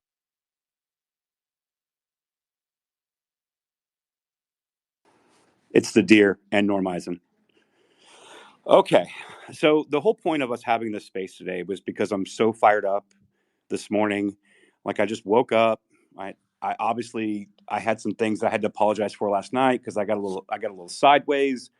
I'm so frustrated. I've been doxxed, harassed, attacked for months and months and months, and yet, Jen, you and I and Millie Weaver, we've all just been relentless in investigations and exposing things, and just been completely fearless with it. Meanwhile, being doxxed, attacked, intimidated, threatened. I mean, I even had the FBI call, debanked, raided at 4:30 in the morning with a gun to my head. That was fun. Yep, getting contacted by the FBI over content that I put out on Twitter because someone labeled it as a threat. Like, I've had to deal with all of this, and like, yeah, but Trash, I think that's our power. That's our power right now, right? The reason in 2020 that we were silenced and everything is because we didn't realize to the extent of us being silenced, of us, them shadow banning the narrative, of all of these things. And they were able to get away with it. They were able to silence us. But now, right, like you've literally already held me up against a wall with a gun to my head, right? At that point, like, why shouldn't I be fearless, right? Why shouldn't I try to expose this information? Like, if this information's out there and the mainstream media won't cover it, like, I have a platform where I think spaces are really completely uncensored, guys. Like, we talk about some crazy ass shit in here, and yeah, the space goes down once in a while. Yeah, we don't have a bubble, but it's not like we're silenced. And I think that is the problem, and that's why they're going after Elon so hard, is because that even if Twitter is censored, spaces aren't really censored. Nope. And again, I'm going to go back to Julia Yoffe's subtweet. I know she was talking to us when all this broke, and everyone is reacting on the right and left to what's going on with Alexei Navalny's supposed murder by Putin last Thursday when the Munich Security Conference kicked off. You and I were like, nah, dog, here's why. And she's subtweeting us saying that we don't know how to say her name correctly. Only German television knows how to say her name correctly. Well, just to be clear, I know how to say your name correctly, Julia. We chose to call you Ioff. We chose to call you Yoshi because we don't like you. But again, I think there is some effectiveness there, and again, there's bigger spaces out there. There's large spaces. They have way more influence, right? You had Thomas Massey and Kyle Seraphin talking about the January 6th pipe bomb story. That thing's going nuclear. So the effect that they have by holding those spaces is huge. Maybe we're doing our small part, but remember, and I would like to remind everybody of this. This is how I knew spaces were very powerful, and this is why I've spent so much time doing them. Is during the East Palestine, Ohio tragedy last year in February, me, you, Jen, Millie Weaver, and Dustin, and several experts within the hazmat industry, chemical industry, the train industry as well, all came into a space, and we basically dissected most likely what happened. Number two, talked about it when everyone was trying to memory hole it. Then it was picked up later that night. Mario had the space. This is before I was co-hosting with Mario. They had a space, and they had a lot of the same people that we had on. And then before you know it, it makes it to Tucker. And then before you know that, Donald Trump is going out to East Palestine, Ohio. And then Millie shows up with Rudy Giuliani, and they're walking the streets in East Palestine, Ohio. And then before you know it, the Biden administration had to send Buttigieg out there because they had to have some kind of presence out there. Joe Biden didn't even go until just recently on the 1-year anniversary. That all started in our Twitter space, Jen. You, me, and Millie. We did that. And we had about an 8-hour space. We brought chemical testers, chemical engineers, hazmat professionals. We brought engineers from the railroad, and we broke down exactly what was going on in East Palestine, including having people on from East Palestine, Ohio. You had Nick Sorter on the ground. You had Millie Weaver with Rudy Giuliani on the ground. And that story became a national news story, and it all started in our space. That's proof. It's not just a suggestion or I'm just like taking credit for something. That really happened. It was completely organic. And you're right. They cannot shut this down. And it is a serious problem. I think what we're talking about is actually a serious problem for them. We'll see how that turns out for us. But it seems like more people are finally catching on. No, that's how I feel, right? And I feel like if people are just brave enough, right, to go out and talk about like what they did, even if you reported it in 2020, right? Even if you were shouting about it in 2020, like we need to start talking about all that stuff again. We need to go back to 2016 and start talking about Hillary again and all of the Clinton Foundation stuff. Like Trash, that's a space we really should do. Is why don't we break down the Clinton initiative? Why don't we break down like what they did in Haiti, which is literally one of the most fucked up things in the entire world that no one knows about it, right? During the 2016 election, I not only did I meet with the Cuban community in Miami, I also was sent to go meet with Haitians and to talk about what the Clintons were doing in Haiti. And the shit I heard, I was like, wait, what? Wait, this happened? Like, and people don't know about it. And that's the beauty of it. And that's what we're seeing with this, like the dollar sign laptop stuff, the Hunter Biden laptop, is that, listen, yeah, it's crypto. I don't understand crypto. I really don't. And I sit here and I listen to Dustin's conversations in the spaces he's having with like these crypto bros, right? And he's talking about the Hunter Biden laptop stuff, and they're going over it in a funny way, like, oh my God, like, look, Hunter Biden. And the amount of times I hear people on those spaces or on those calls being like, wait, Hunter Biden did that? Wait, his password? Was it password? Wait, he really was doing cocaine? Like, is this for real? Like, if I would have known about this, I wouldn't have voted for Biden. Right. And yeah, we could sit here and talk to conservatives all day. Y'all know this information, right?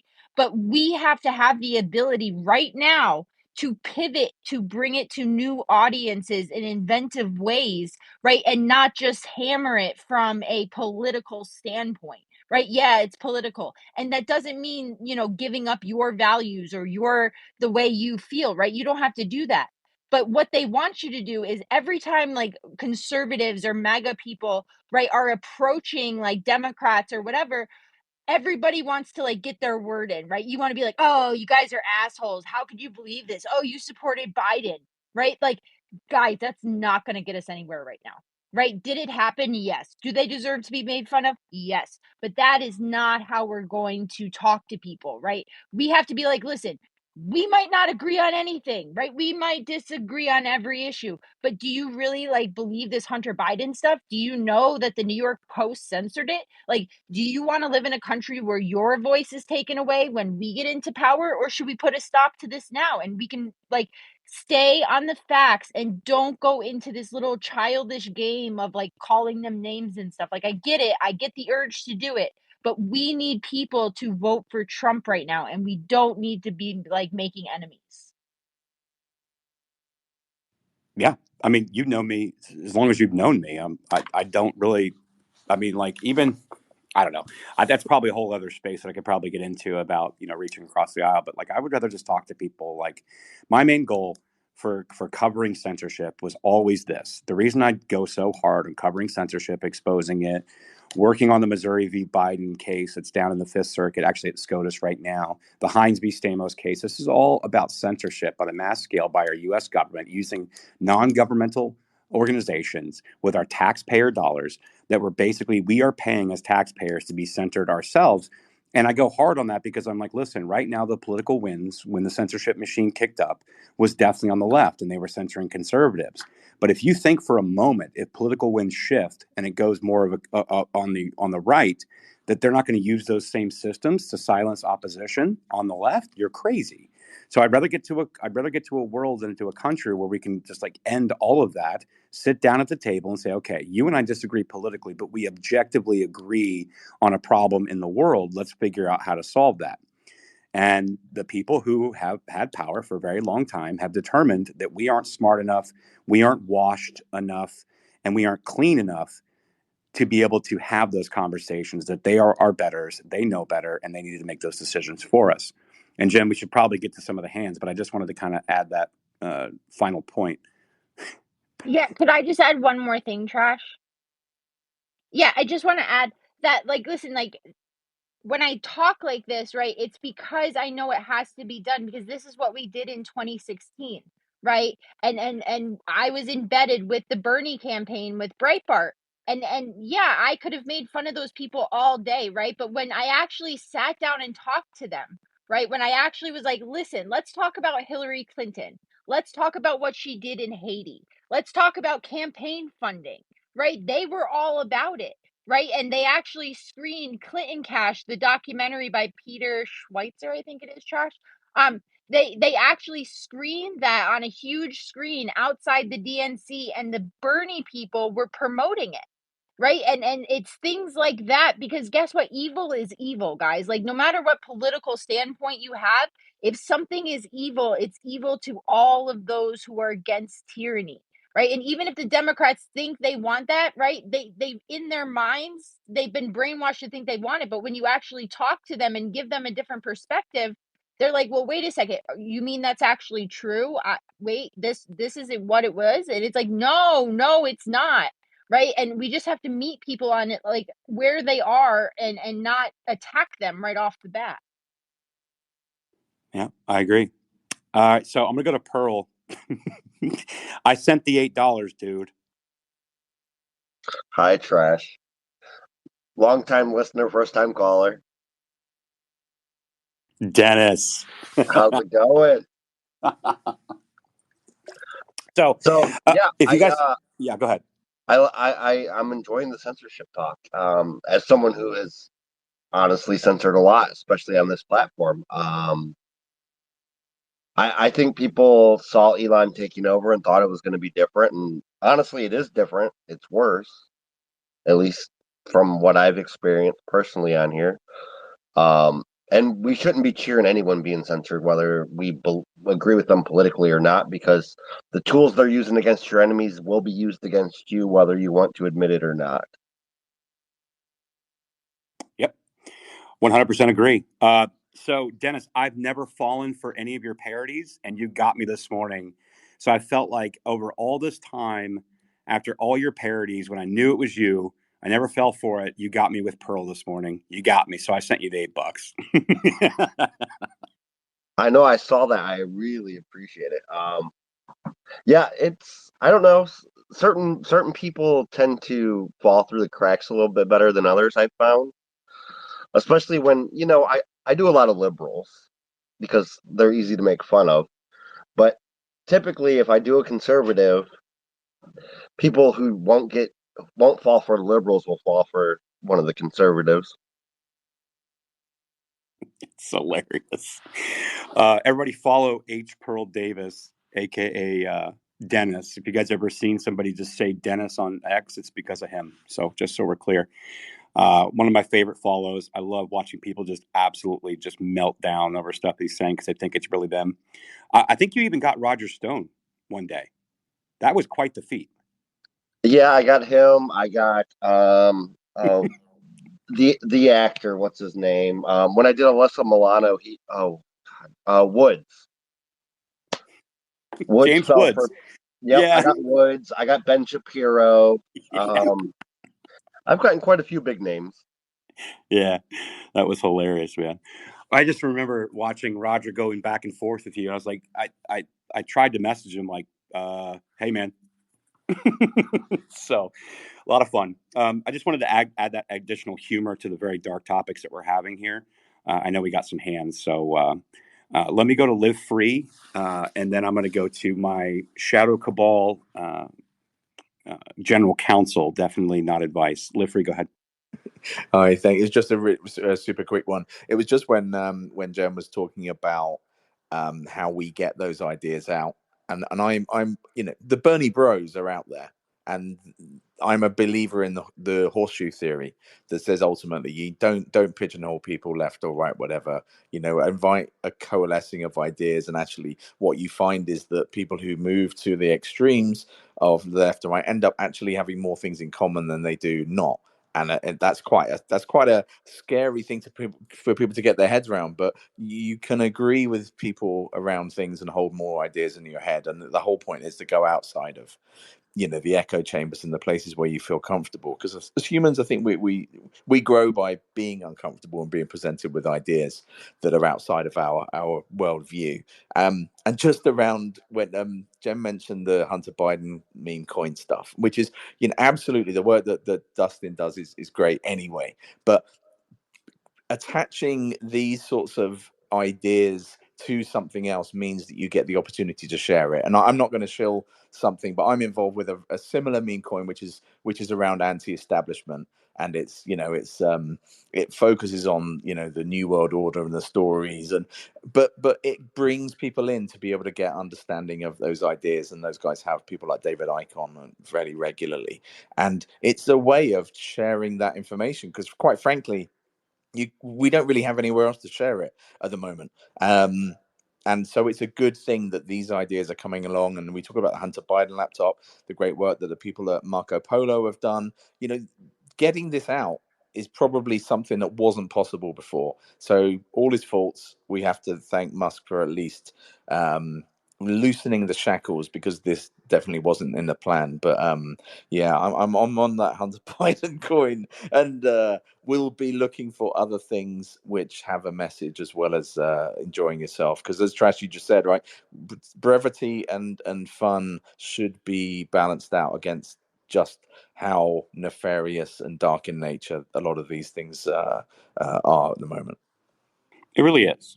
And, I know for a fact, we actually have empirical proof that we can finally talk about Hunter Biden's laptop on Elon Musk's X platform, because that is the same place that the very story by the New York Post was censored, was on this platform. You couldn't DM it. People would be banned for sharing it. And then there were some exit interviews post-election. People were interviewed saying, basically, people who were introduced to the information of Hunter Biden's laptop. And they said anywhere, there was exit polls, and it was anywhere from 6 to 17% would have voted differently in that election had they known that Hunter Biden laptop was real. So, okay, 6 to 17%. Let's just say 2 points, 3 points. Well, Donald Trump lost, despite the $1.5 billion spent on the Zucker boxes, on the entire ballot harvesting operations in all the swing states, all the money that they spent lobbying various members of state legislatures to have laws changed so they could do more ballot harvesting. Out of the $1.5 billion plus that was spent, 42,000 votes separated the difference between Trump and Biden being elected across all the swing states combined. And so if you tell me that 6 to 17% of the people would have voted differently had they known the Hunter Biden laptop story was real, I can dial that all the way back in a plus or minus of 2 to 3 points, and we have a very different outcome despite all of their efforts.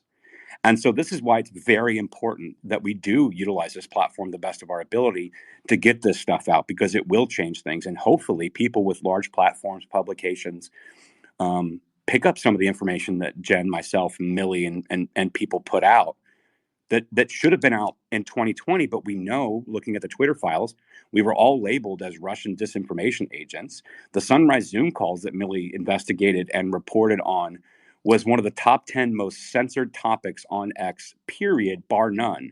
We saw this in the Twitter files. Had people known about Sunrise Zoom calls in 2020 when she was reporting on this, when Darren Beatty was reporting on Norm Eisen and Michael McFaul as color revolutionaries, had all of these stories come out prior to the election, what do you think would have really happened in this country? And so I still think, even though people are like, well, that's old, why do I care? Because we also know empirically that they never, ever replan anything. They use the same playbooks over and over and over again until the playbooks don't work.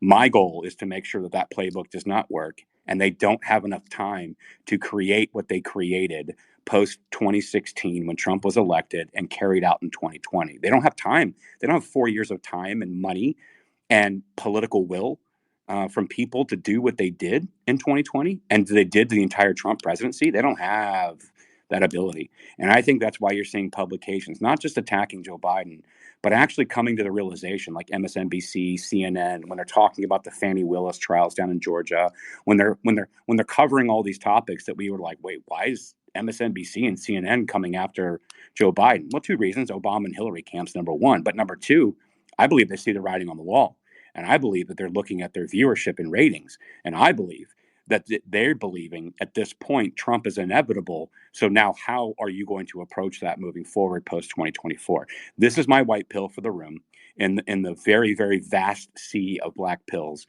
I just wanted to illuminate that for everybody. Jen, your hand went up, and I'm going to go to definitely not advice after you. She can go. I totally spaced what I was going to say. All right, go ahead. So I just wanted to say, I know I said this yesterday in your other space, but I'm sure there are people who haven't heard it or, maybe won't hear it all or didn't know it happened.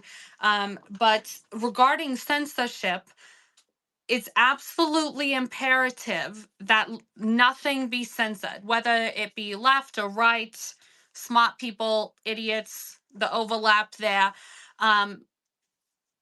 If we start censoring people, right, it's easier for them to hide their true intentions. And not censoring them gives us more transparency, which is very important because stupid people love to tell you how stupid they are because they don't realize how stupid they are, right? So they will literally, like you said, post things that incriminate themselves. I can say this because I'm an attorney and I see it all the time. People will tell you all the things they're guilty of because they think they'll never get caught. So if you start censoring people, you're never going to find the info, or it will be extremely difficult to get it out. So if we start bringing this level of transparency, people are going to show their ass in public, and that's exactly what we want. Let them tell everyone what they did, and the people who, take a little bit longer to realize what happened, they'll have more examples directly from the horse's mouth, So we really need to stop censoring things on X, no matter what side of the aisle you're on.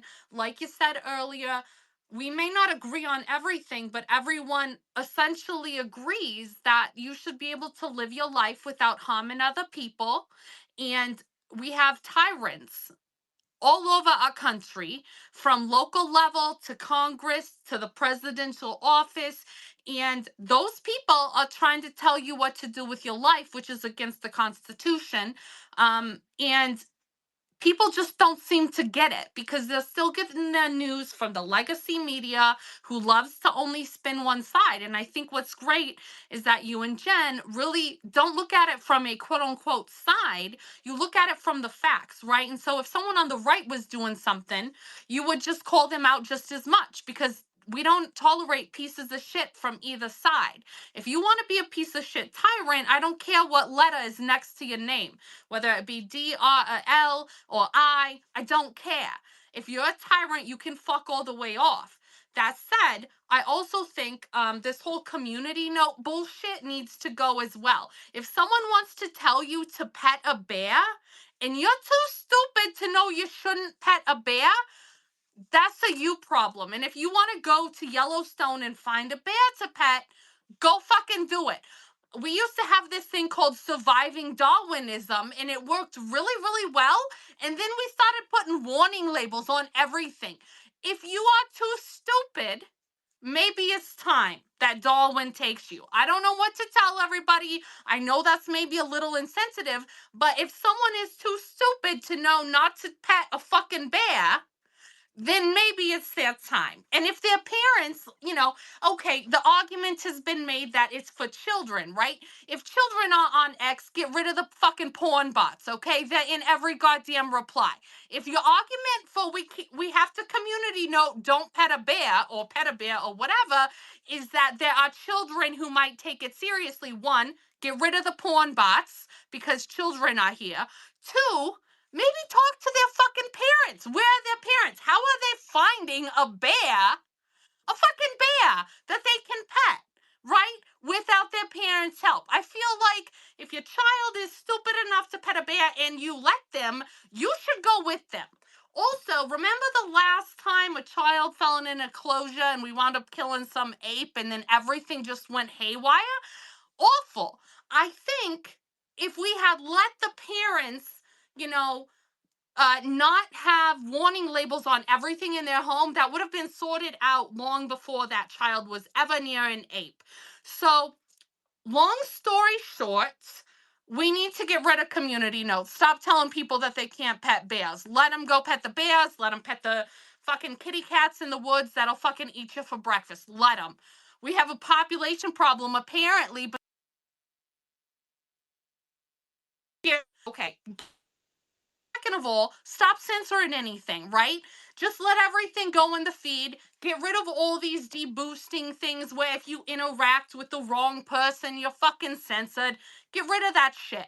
I don't care. If I want to reply and give dopamine to my followers who got 2 fucking people following them, so fucking be it. Everyone needs dopamine. The fact that we can't have it is bullshit. I shouldn't be censored or get less engagement because I like to post from someone who posts quote unquote bad takes. Maybe it's a fucking great take and you have an awful sense of humor. I don't know what Elon's doing, but I don't like it. My dopamine levels are extremely low, which makes it very difficult to work. He needs to get it together. At the end of the day, whether you're Republican or Democrat, I think we can all agree that there should be no censorship. Let people show their ass in public. Let people make poor decisions because they're idiots. Maybe they pet a bear and they die, and then, the voting population will go down. I don't really care. This is all not legal advice because none of you have retained me as your attorney. But, just live your life, post whatever you want, appeal it. I'm sure Elon will get to reinstating all your accounts. I will say, Dennis was in here. I've known him for a really long time, and I always find it funny when news articles can't spot parody, and then they start quote tweeting Dennis like he's the actual person.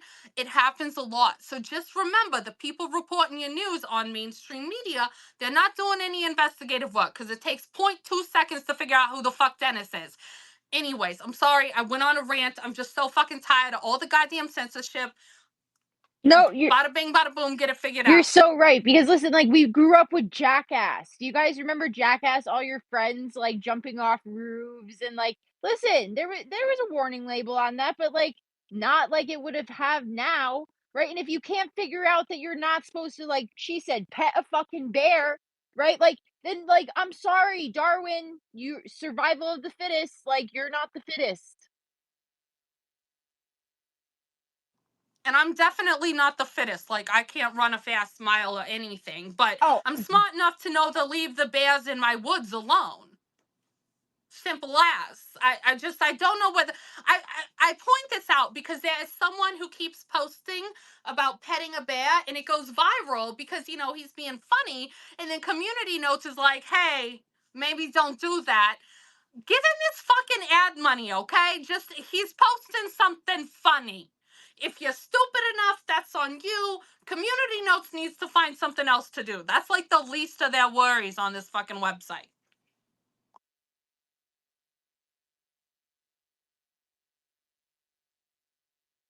Trash is texting, or he's just speaking on mute. Neither. My car is like, so when I started up, like, I don't understand the Germans need to make like 7 beeps when you start up your car. Like, I think 1 is enough. We don't need 7. Like, I feel like, again, actually, you know what? On a serious note, I kind of want to touch on what Stephanie was talking about here in the same vein of what we're talking about. And I'll go to Lucas and then Aaron and then Nico. Good to see you. This is what the public has been conditioned into believing. If you want things to be safe, and see, if it was really about safety, they would champion the Second Amendment, right? I'm going to try to get to my point here. If they, whoever they are, the people that make the decisions in this country, like in Congress or whatever, in our bureaus, if they really wanted people to be safe, then it would be mandatory for everyone to take self-defense classes in school and learn how to properly use a firearm and be able to have this as a general consensus within the public. That's not it. People want to feel safe, and they feel safe by not seeing language they don't like, or they feel safe by having only approved language, approved things and topics to talk about, because they want to feel safe. And this is the illusion of safety, where every time there's a push to make things more equitable or safe, what that means is it's eroding from liberty and personal responsibility. So the more we can erode from personal responsibility and personal liberty, and freedom becomes more of a safety, polished, round edges type society, and only the government can provide that amount of safety. So we need to censor speech. We need to end mass shootings by getting rid of the guns. We need to make sure that we're not talking about very, very polarizing things, because we don't want to feel people to be not included or non inclusive or be offended. And when you do that, the trade-off has to be it pulls away from actual freedom, liberty, and personal responsibility. Because when you're personally responsible, you're not dependent upon the government. You're not dependent upon the government. This is why we've had amendments, because these amendments were designed to basically pull away from initially what the Constitution was supposed to represent. And the Constitution, and what's really fascinating to me, is that we have a general public who believes that a Constitution are rights given to us by the government. No, the Constitution is inalienable rights that are so obvious, and that we are bestowed as sovereign individuals protections from a tyrannical government.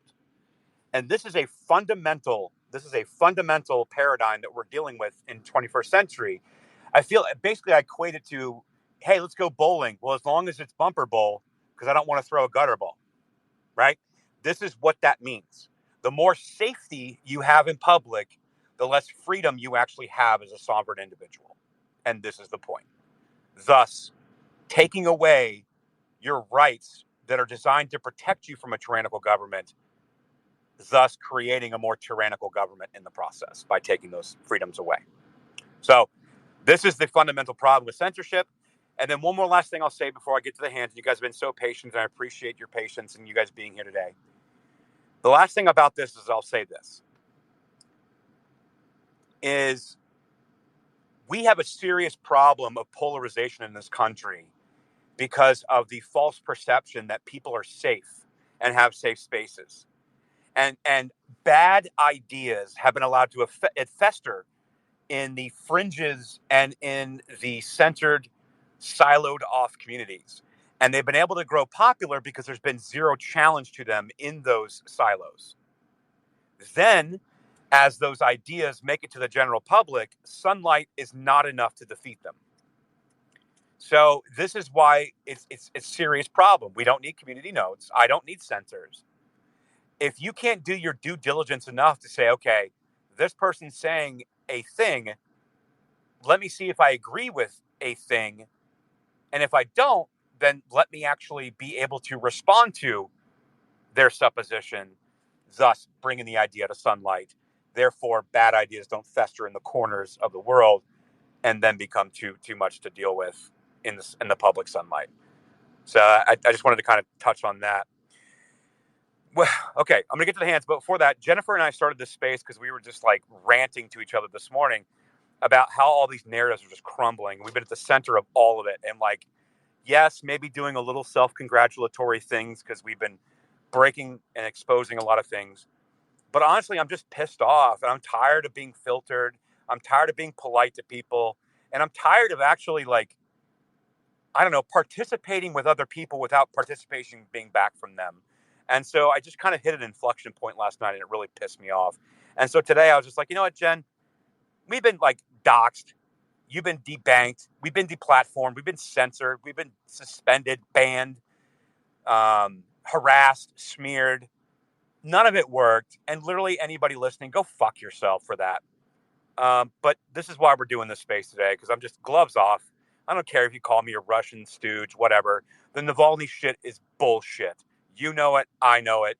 And the establishment is trying to prop it up so we can send more of our taxpayer dollars over to the meat grinder in Ukraine, and more people can be conscripted into that military that don't want to fight, because a lot of the military-aged men and women left that country. And so you're left with what?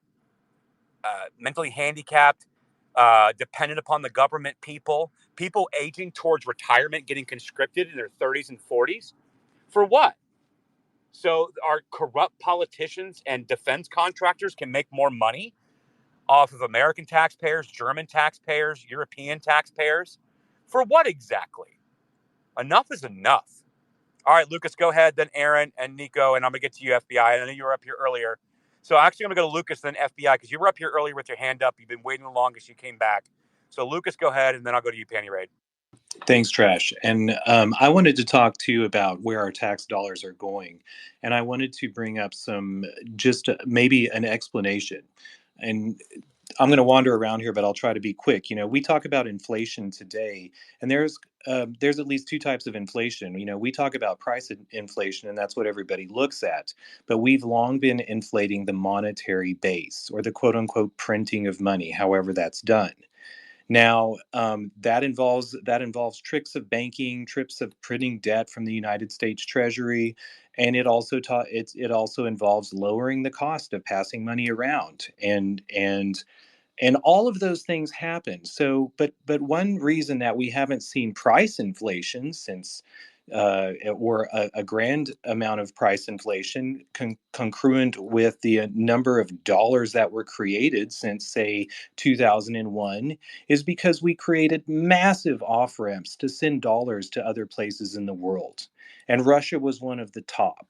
And so I would draw your attention to Hermitage Capital Fund, or capital management. You know, from 1996 to 2007, they posted 2,700% earnings.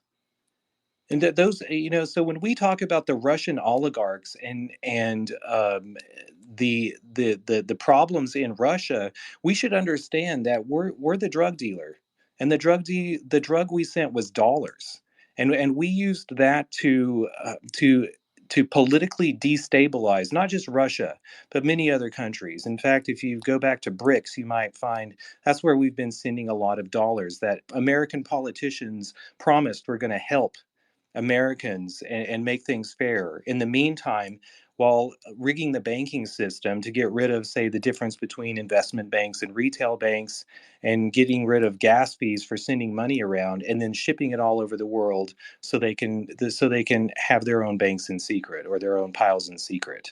So just something I wanted to point out. It to me, like if you understand that, you also begin to understand why Lindsey Graham thinks that he can go to Russia and take all of his money back, quote unquote his. Thanks, Trash. Appreciate it, Lucas. FBI Penny Ray, go ahead. Hey guys, thanks for letting me talk. So I just wanted to give you guys some feedback, and hopefully this will kind of recharge your tanks a little bit. But I've been trying to get my brain around this Navalny thing, and I feel like I'm a pretty good news researcher, and I had no idea what was going on until I listened to this space. So I really thank you guys for that. I know there's a PSYOP going on. I feel like I'm pretty good at looking beneath the PSYOP and understanding the strategy going down beneath, but the Mulvaney thing I couldn't make sense of. So you guys, I mean, you're my go-to to get ground truth on a lot of this stuff. And I want to share a short story of a friend of mine who is a retired Coast Guard captain. He's older than me, which means he's really old. But this is, I just want to illustrate what the job is that you guys are doing and how difficult it is. This Coast Guard captain, we were talking politics, and I started asking him about the invasion on the border, and he had no idea. And I said, well, shoot, there's probably 3 or 4 million people that came over the last 3 years, and the U.S. is paying for it. And he would not believe it. I even showed him photographs of the camps down in the Darien Gap with, U.S. flags on it and the AUKUS going down. I showed him those photographs, and he thought that they had to be Photoshops because he could not get his brain around the U.S. government doing this to its own country. And so the only thing that we can do right now is what you guys are doing, in that there's going to be some fact, or you're going to hit some chord with somebody, and the switch is gonna flip in their brain, and they are gonna see it, and they're gonna wake up. And I appreciate you guys going to all the effort, and I know you guys are getting blowback and everything, but I personally really appreciate it. And in closing, because I had to get off earlier because I had a phone call I had to take, and the person may call back. But in closing, I would say everybody who's on this space that is now seeing beneath the PSYOP, and they have truly woken up, there's a duty, and you need to get plugged in someplace. I got a friend who wrote a children's book that basically has conservative metaphors all through it. And he got it published, and people are starting to read it and show it to their kids, and the homeschoolers are using it. You could get a precinct captain position. You could run for local government. You could, there are volunteer boards in your community. There are so many things that you can do, but you can't sit on the sidelines. And these guys are taking the arrows for us. The least we could do is volunteer and get involved in our communities. I'm a huge supporter of Trump, but this thing's not going to just happen from the top down. It's got to come from the bottom up. And I would encourage everybody in here to get involved in their communities and get our voice, and especially people that now see the PSYOP, know what's going on, and getting into those positions, because what's going to happen is this stuff is going to flow down, and in your communities, you're going to want leaders that will not comply when they step over the line. And it's got to be people like us who see what's going on. And that's it. So thank you guys. I appreciate you. And I'm going to end it there. Well, I was just going to shameless plug real quick, Trash, and I just put it up in the title so people can see it. But if you guys go to americamission.com or americamission _ here on Facebook or on Twitter or X or whatever the hell, we started an organization that's, addressing this issue of like, what can we do? Right. So not only are we organizing people, making phone calls, getting involved, at politics at all levels, right? We're also helping campaigns where they're getting screwed over, frankly, by the consulting class.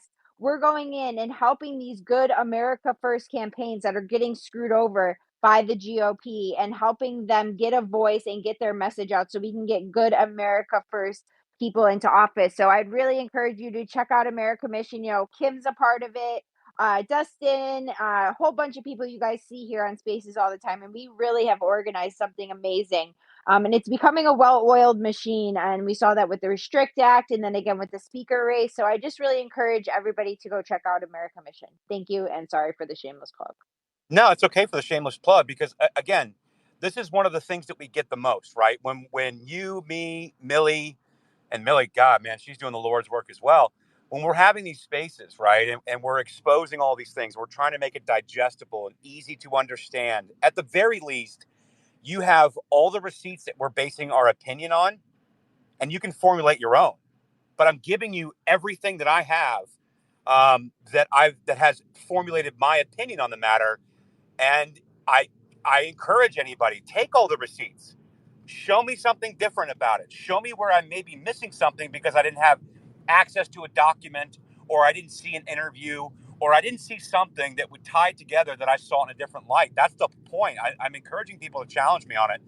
But people ask all the time when we do these things, well, what are we going to do about it? Well, that's number one. You can definitely get involved that way. But I would also say that it also requires people like us and like others and like you out there listening, or maybe you guys have platforms, or maybe you host spaces, or maybe you do podcasts, or whatever it is that you do. Maybe you have access to people on Congress. Whatever it is that you do, you, there has to be a place where the information is getting out to begin with, where it's not hyper filtered through, you know, test audiences, and it's not hyper filtered through. Well, that's not really in my brand, so I'm not really going to talk about it. This is literally just like raw information dump. I'm not creating a narrative. I'm not paid by a campaign. I don't work for a political operations outfit. I don't work for a PR outfit. I don't work for a media organization. I'm simply just discussing things. And so this is part of what we can do. But the second part is, yeah, get involved, like with American Mission and Project 2025 in the oncoming administration. You can get directly involved, especially if you have expertise. But the Wait, last thing, Trash, did you want to invite Michael in here, or Mike? yeah, I'll message him. You talking about Mike Howell, Heritage Foundation? Yeah, Yeah, I just remembered you sent me that message this morning. yeah. They've got an interesting thread. Maybe we can restart a space and have that space because Mike's interested. I know he's busy right now, but I know we could probably have one this afternoon. But at the end of, and I'll land on this. This is what I was going to say. Was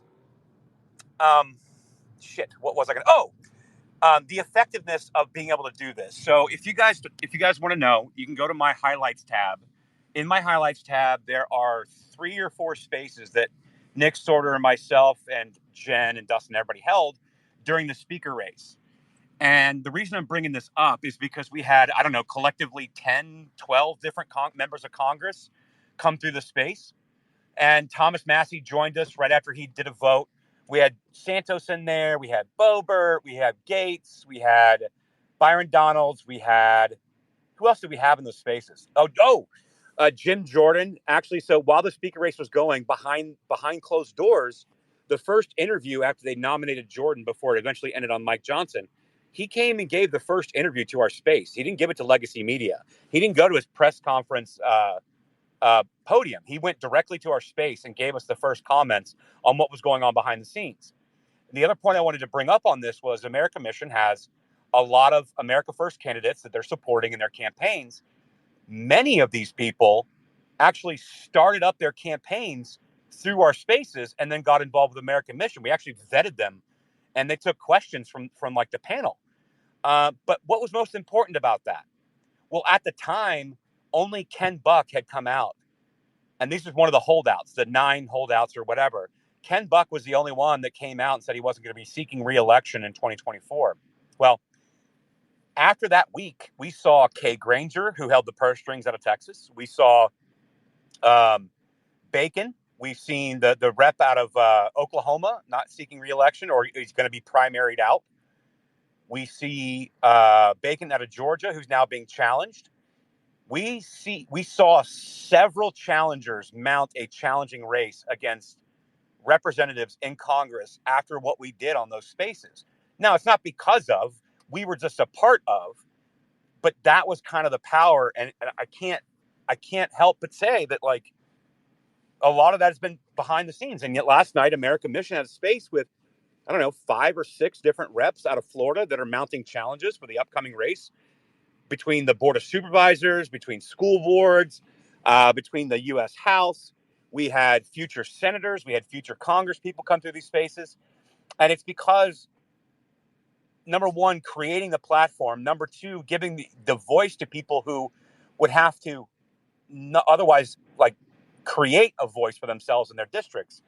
It's very important stuff. And I'm very, very blessed and fortunate to be just a small piece of that process. So when you ask us what we can do about it, this is what we can do about it. And then anyone listening that doesn't do this or host the spaces or speak on the spaces, take this information and just give it to somebody. Like FBI Panty Raid pointed out, a friend of his had no idea, patriotic American, Coast Guard, had no idea what was going on the southern border. And maybe, just maybe, one of the topics that we're talking about will wake somebody else up. Because you know, Jen, as well as I do, and anybody in this space, it just takes typically one topic to shake somebody out of the matrix or to wake them up. And then they start seeing everything differently. And it's like a fountain from that point. So, anyway, and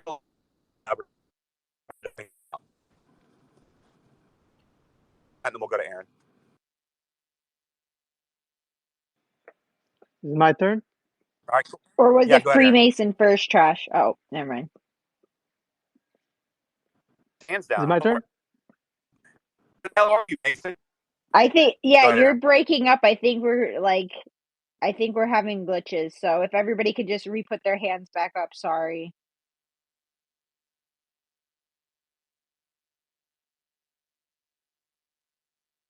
Go ahead, Aaron, then we'll go to Freemason. Sorry if we messed up the rotation. All right. Thanks, Jen. Thanks, Trash. Jen, before I start, earlier you were talking about, what's her name, Julia Ioffe, whatever. I would like to do some research into her, so if you don't mind, DM me her handle so I could do some research. I want to look up what her game is about. Anyway, I wanted to touch on what we talked about earlier on censorship. Is that, as you can see, I got my account back. Yay for me. This was not supposed to happen. Apparently, I reached somebody at Twitter who saw my emails and, had the kind enough heart to return my account. And I would like to touch on is that beforehand, my account was completely bombed, meaning that it was shadow banned and they had a sensitive label on literally everything I posted. But now, since my account has been returned, the shadow ban still persists. I can see. I mean, I have 5,500 followers, and I can see I'm only reaching 100 of them. But the sensitive label on all my content is now gone. So that's one. So in part, the suspension actually did help me at least with that, because beforehand I was unable to remove the sensitive label on everything, but now it has been removed, I guess, by default. So that's nice. And my final note is that in part, it's actually a good thing that I was suspended for some time, because I found out a whole bunch more. I found a lot of people who have also been suspended, also been censored in all kinds of ways. And this kind of woke me up to what's going on, because up until that point, I thought that, some people would get suspended, some people would get censored, but that's probably one or two liberals still working at Twitter censoring people. But oh boy, the problem is actually very, very big at Twitter. It's not gone. Elon Musk has done a good job, for whatever he can do, but the problem is still there. So in a way, I am actually glad that I got suspended. I got my account back, and now I know a whole bunch more than beforehand.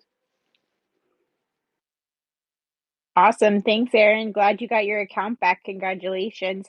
And then I'll send you. So, Aaron, I did a whole write up on Julia Ioffe because she was part of this larger Russia hoax group.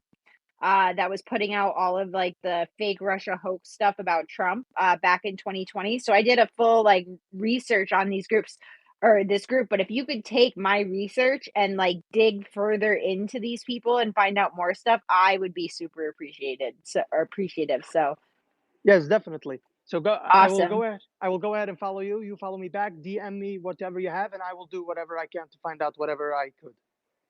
Awesome. Thanks, Aaron. Really appreciate you. All right, Freemason, jump in here. Hey, what's up, everybody? This is really just kind of a question for Trash and maybe yourself, Jen. You know, we all know on our side, the conservative side, typically we're more the war hawks, right? And now we see the fucking left is like adamant. It seems like they want full on war with Russia. So my question would be: do you think this is a new progressive mindset, or just an aspect of what the Uniparty has evolved to? I would say so. Jacktron, you have a hot mic. I would say, Jacktron, what are you doing, bro? Come on. Okay, I would say actually it's a result of these groups on the left being co-opted by the globalists who are running with the elites of both parties in order to create these wars. And I really think that these NGOs and these foot soldiers like Antifa and BLM, right, are going after a narrative, but I don't think they were originally founded on this war progressive narrative. I think it's what they're being forced because they're being paid off to do it. They've been co-opted, pretty much.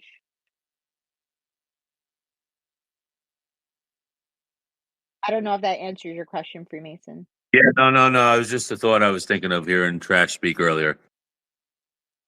Cool. Glad to see you around again, dude. Like, where the hell did you disappear to? Like, we didn't see you for mad long. I'm working on a lot of big music. We're doing a lot of things. I have a partner that linked me up with Steven Seagal. Actually, we're gonna do a remake of Marked for Death. It's gonna be called Death Marked because he doesn't have the rights to the original script. But there's some big things going on, and we got some new music out right now. You know, Bigfoot is real. BigfootIsReal.net. Awesome. Well, you know, we're always here to help you in any way possible.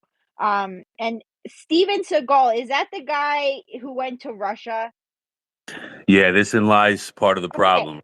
No, Yeah. well, no. So no. The reason I say this is because he's very close with Sheriff Joe Arpaio. And when we were working with Sheriff Joe, Joe was constantly talking about Steven Seagal and he loves him. So that's why I was wondering. Not, I really don't care what he did No, in Russia. Not my problem. really not allowed to come back here right now. So we have to do part of our filming in Jamaica. That movie was based in Chicago and Jamaica originally, but he can only shoot in certain areas. And then of course, you know, he's older and whatnot. The types of budgets are, you know, B level, but we want to do something big and try to reinstate the name. Awesome. Well, whatever we can do to help, let us know. All right, Nick, have you spoken yet? Or Jacktron, you were trying to off mic. What did you want to say? Sorry. There's just like a weird echo because you have your new fancy schmancy mic. Yeah, I was gonna say, I think the reason that they're so obsessed with this war in Russia is because they still believe in, you know, the PP tape, and so they blame Russia for helping getting Donald Trump elected, and because they hate Trump so much, they, you know, it turns into their hatred of Russia. So they think that they want to destroy Russia because they think it helped them get Trump elected.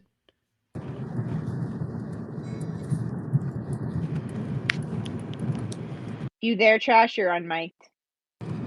Yeah, I just rejoined the space. I couldn't hear Freemason or Aaron. I could only hear you, so I closed it out completely. Hope it looks like it didn't crash. So the gas station on Gat is literally like at a point where I have no service. It's the weirdest thing. I go 2 blocks and I got full bars. It's just dumb. I hate that shit. So crazy. So crazy. Well, okay, go ahead, Trash. Now I was gonna say I didn't hear Aaron or Freemason. I could only hear you, so I have no idea what they said. But I'm back. They said good stuff. I couldn't regurgitate it for you though. But yeah, no. Freemason was asking about like kind of like why the Democrats are all of a sudden pro-war and stuff. So that's what we were talking about. But I'm just gonna go to hand so you can drive, Trash, and then if whenever you want to chime in, just do. All right, Patriot, jump in here. Well, he just disappeared out of nowhere, so I guess we'll go back to Bye. trash. Bye. Okay, so I can answer that question because based on your response to him, I can understand what the question was. So let's talk about that for a minute. Matter of fact, I haven't talked about that in a while. As you guys know, I was one of the very few that was always in Vivek Ramaswamy's camp, and for reasons before he decided to run. And it looks like, Jen, I was correct. He is definitely very much supported by Trump and his supporters, which I didn't understand the attacks from them. They couldn't like separate themselves from like the truth. They were like, "Oh, World Economic Forum." I'm like, "Yeah, except the dude had to sue the World Economic Forum to get his name removed because he didn't ask to have it added to the website to begin with. He won the lawsuit and they had to take it off, by the way." But let's talk about that question for a minute. I think it's really important to bring up. This is something that Vivek Ramaswamy wrote a book about, something he talked at Hillsdale College about, and it's something that I've talked about quite a bit. And I can basically tell you exactly why why big money, establishment, Wall Street weaponized using the left. It had nothing to do with ideology. It was at the time, if you guys remember Occupy Wall Street, who was protesting Occupy Wall Street? Well, some of us on the right, but mainly it was the left. Why? Because at the time they were anti-big government, big bank. Some of them were, socialist communists, but mostly it was anti-war, anti-bank, anti-Wall Street bailout for their gambling debts that they lost heavily on and crashed the American economy. And so Occupy Wall Street was very, very effective in the beginning. That's something that Tim Pool's talked about too, because he was there. That's where he kind of got famous, live streaming down at Occupy. And what happened is that the big banks and Wall Street and the political establishment that didn't want this protesting to be effective by Occupy, they said, how can we break this apart? Everything they tried didn't work. What worked? Injecting intersectional politics into it. And so you had these activists that were paid by Wall Street or the establishment, big banks, whatever, came down and they injected themselves into the Occupy movement and started commanding stages, started commanding microphones, and basically saying, like, if you're not black or gay, you can't speak on this stage. And when they injected the intersectional politics into Occupy, it completely broke it apart. So then Wall Street and all the political establishment said, all right, we're going to make a deal. Here's the deal. The most effective protesting comes from the left. It doesn't come from the right at that time. And so we're going to make a deal with you. If you keep your progressives off our back, we will promote anything you want us to promote. Hence the gay Pride Month stuff, where all these big Fortune 500 companies and financial institutions, every year for Pride, they would post a rainbow flag or have some kind of rainbow marketing, whatever. And this was the deal with the devil that they made so that the progressive left wouldn't protest them anymore. So then big tech saw this. And big tech was like, well, shit, we're getting close to a monopoly and antitrust scenario. We don't want to start being protested. So what did they do? They made the same deal with the progressives. Then they started hiring the progressives into the company. And so basically they were shielded from any kind of like antitrust conversation and monopoly conversation because this is the deal that they made. China saw this and said, holy cow, we could really like do some damage to the political culture and the American culture if we get behind this. So what did they do?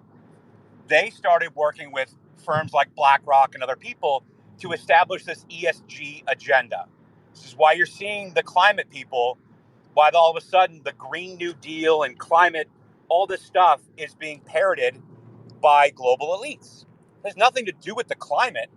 They understand that the intersectional politics on top of climate makes ESG a global phenomenon, not just an American phenomenon to be waging war on corporations in this country. Therefore, if you're not scoping emissions targets or you're not falling in line with the ESG agenda, you don't have access to capital, whether it be loans or financing for your company. You have to hit these targets. And what did BlackRock get out of that deal? Well, BlackRock by forcing American petroleum companies, which they owned anywhere between 8 to 12% of. They said, if you don't hit these emission targets, if you don't scope these targets, then you are not going to be able to do business on a global scale. So what do? Biden administration comes in, writes a bunch of executive orders, and by doing that, they canceled the federal oil and gas leases. We are no longer energy independent as we should be. We start paying more for energy. What was BlackRock's reward for all of this? They were able to open the first ETF in China and have access to the Chinese economy. That's BlackRock's reward. What's another reward for BlackRock? Oh, they and JP Morgan Chase get the reconstruction contract in Ukraine. So this was a deal with the devil that they made because the most effective protest groups were on the left.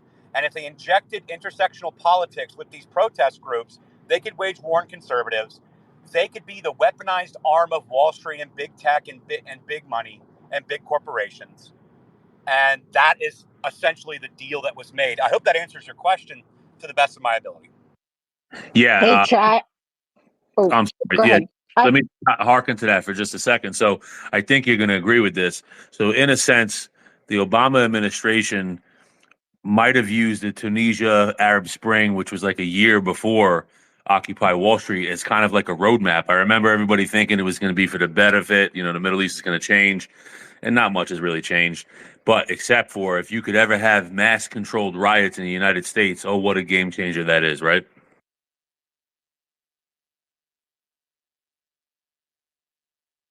No, exactly. And they can, knowing, for having Norm Eisens of the world and the Michael Teeters of the world, that they'll be able to get them out of jail, so no one will be harmed in the process. And I think it was Trash pointed out to me, or someone else pointed out to me, think about it. In order to get out of jail when you're arrested for protesting, you still have to put up a bond. So if NGOs through George Soros and these other people are paying the bonds, like Kamala Harris, of these people, when they leave jail, they get cash for those bonds. So that's just that they're using the jail system as a payment for the protesters. Yep. That was the space I did on George Soros with Evie Kokolari. That's the space that we did, Jen. That's absolutely correct. And I think Millie even pointed that out too. But this was when we were talking about the Sunrise Zoom calls. I think Millie pointed that out as well, where this is a way to actually pay the ground troops without paying them directly. So, if you have your shock troops on the ground waging the summer of love, and you're not part of these different various chapters or hubs of Indivisible or of Sunrise, just a normal average person, well, then basically they pay for the bond, and that's how they get paid as well when they show up for court. And of course, the DAs who are weaponized, who are funded by George Soros and got elected, are letting them off with a slap on the wrist, so they walk away with that bail money, right? That's the whole scam. And so more crime, more protesting, no accountability, and that's how they're getting paid, not to mention through the debit cards that Indivisible has or the Sunrise Movement has, where they have these reloadable debit cards through different chapters and hubs that they set up in different cities. This is how they do it. And it's all funded through Open Society, Arabella, and Oma Dayar.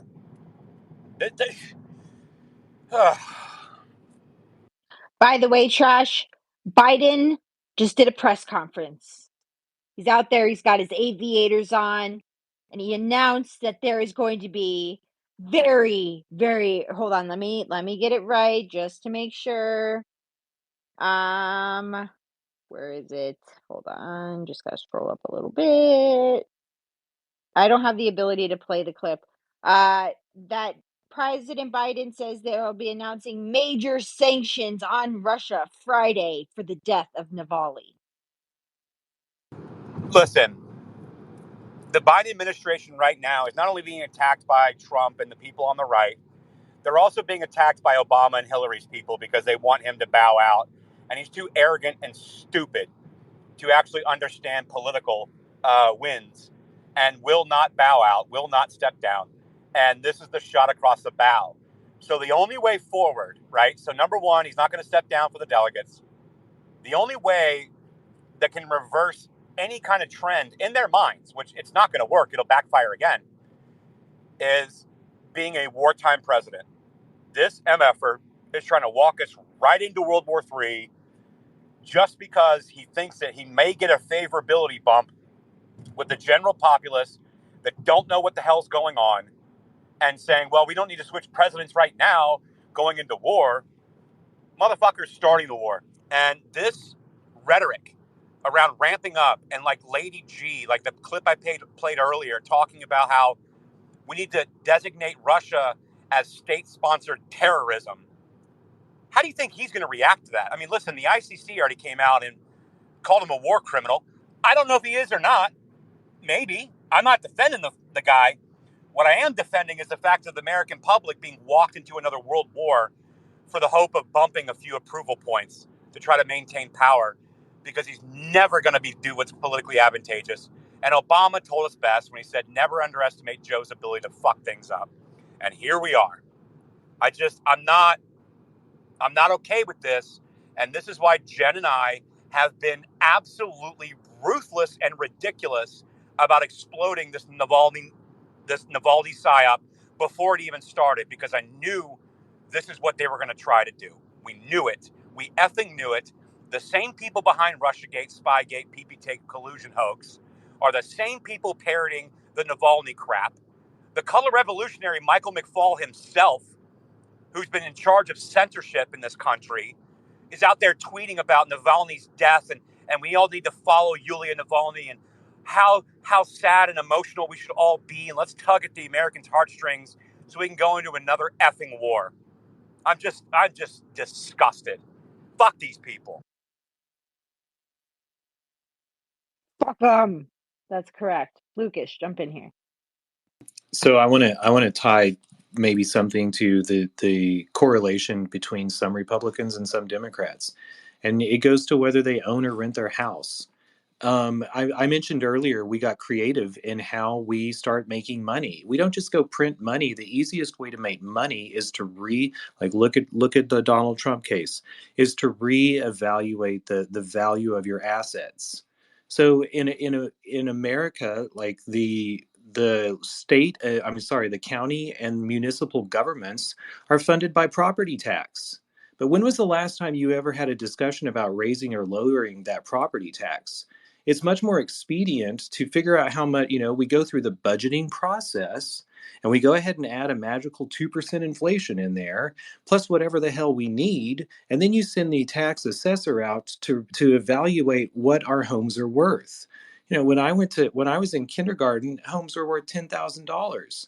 By the time that I graduated, they were worth $40,000.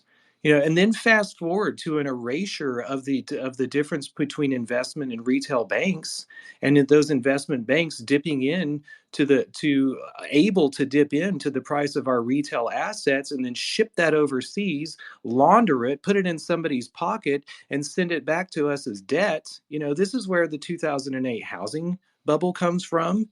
This is a problem that we've especially seen like after COVID.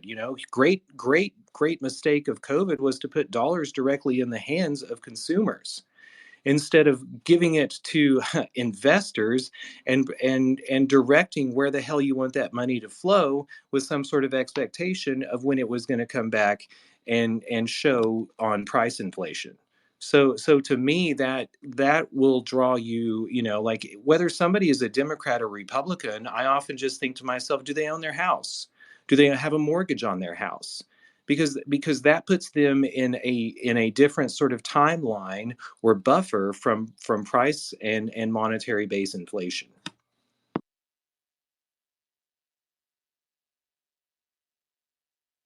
Thanks, Lucas. Appreciate you. All right, Aaron, go ahead. Hey, Trash, can you hear me now?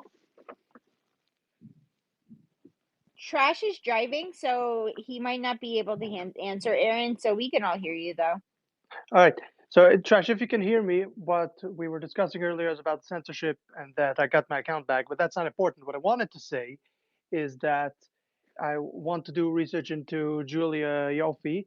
So if you have anything that could come useful for me in my investigation, trying to So I have no, I have at the moment I have zero knowledge about this person, but I would like to. But based on the things what you have been saying, this makes me want to research this person. I want to go dig a little deeper. So if you have anything that would be useful, or at least what you're comfortable sharing with me, DM me anything that you have, so I could look up whatever I need to see, and I'll share whatever I find with you guys and publish it through through the correct channels. And lastly, this is for the listeners about Alexei Navalny.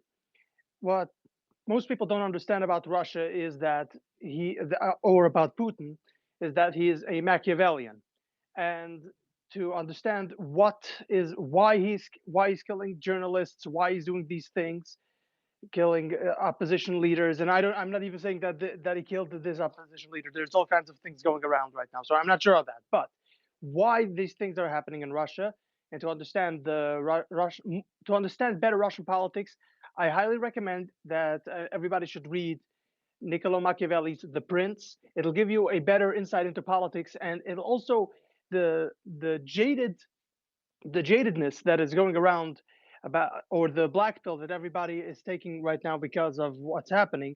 If you read Niccolo Machiavelli's book, you'll become a little less jaded, because you finally start understanding the things that drives people and these politicians, what makes them tick. And you'll see a lot of the things that's happening, you'll be seeing them a mile away coming. You'll start understanding why are these things happening.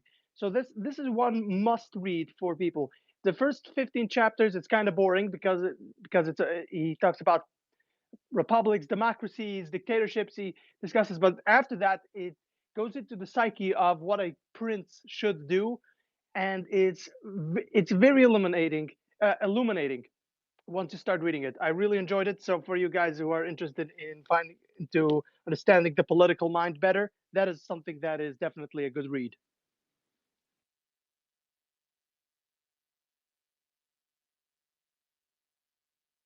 Thanks, Aaron. I just sent you in your DMs the article. There's another version of it, but that one has all the information about like the whole Russia hoax group. And I would look into all of them, and please let me know what you find, because I have been screenshotting their Instagram for years of all the crazy shit they've been putting out. And like, these are party photos, right? They're not like them at state dinners. This is them like planning what they did, because every time this group would meet, a bad story about Trump and Russia would come out. Like, it's really crazy. But let me know what you find in there, Aaron.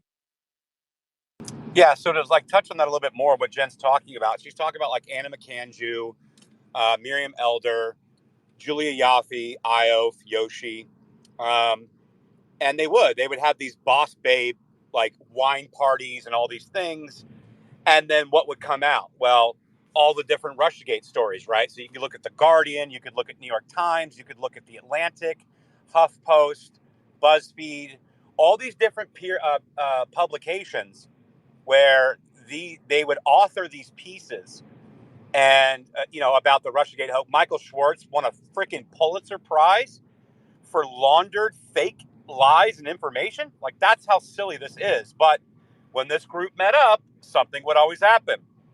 And so when Jen and I were talking last week, when the news that supposedly Alexei Navalny was just recently dispatched by Putin, we were like, go check the Instagram. And sure enough, what did we find?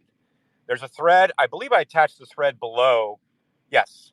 So it wasn't really a thread. It's really just a collection of things that I found interesting at the timing of everything. You can look through that, and it's all in there. And then the article that she sent you, and all the stuff that we're saying now. So it's just fascinating. These are the usual suspects. Jen, I left the office early. Remember, I wasn't kidding around this morning. I'm like, look, I'm gonna take the rest of the day off today, and we are just gonna, like, I don't know, we're just gonna keep doing this. I'm gonna keep blowing it up. We're gonna touch on tweets and headlines that are coming out, because I guarantee you, first of all, this is not going to back down. So we actually probably need to be having this space open as these articles and as these tweets come out, so we can actually dismantle them in real time. I'm not letting this go. Like, I can go back to censorship and investigating censorship next week, but I'm not letting this go. because they're trying to march us into another war. And if my part is simply because I'm not a congressperson, I'm not an attorney, I'm not a published legacy media journalist. I'm a dude on the internet with a raccoon profile that happens to have, and I'm very grateful for, a platform here on X. So that's what I'm going to do with it. We're going to destroy all of this in real time. Unless, Jen, you're getting tired. I'm not. I'm fired up. Hell no, I'm here. You know that. Actually, Let's I just need people go. to raise their hand, okay? Jen's not going to sit here and carry this thing by myself, peeps. If Trash is driving, we don't need another raccoon tragedy in this country. There's been enough of Listen, them lately. there's been enough raccoon tragedies in this world. We don't need to add to it. So we can't have that. And by the way, the hands, I think we have a limited panel here. You guys can, as long as we're respectful, just chip in, man.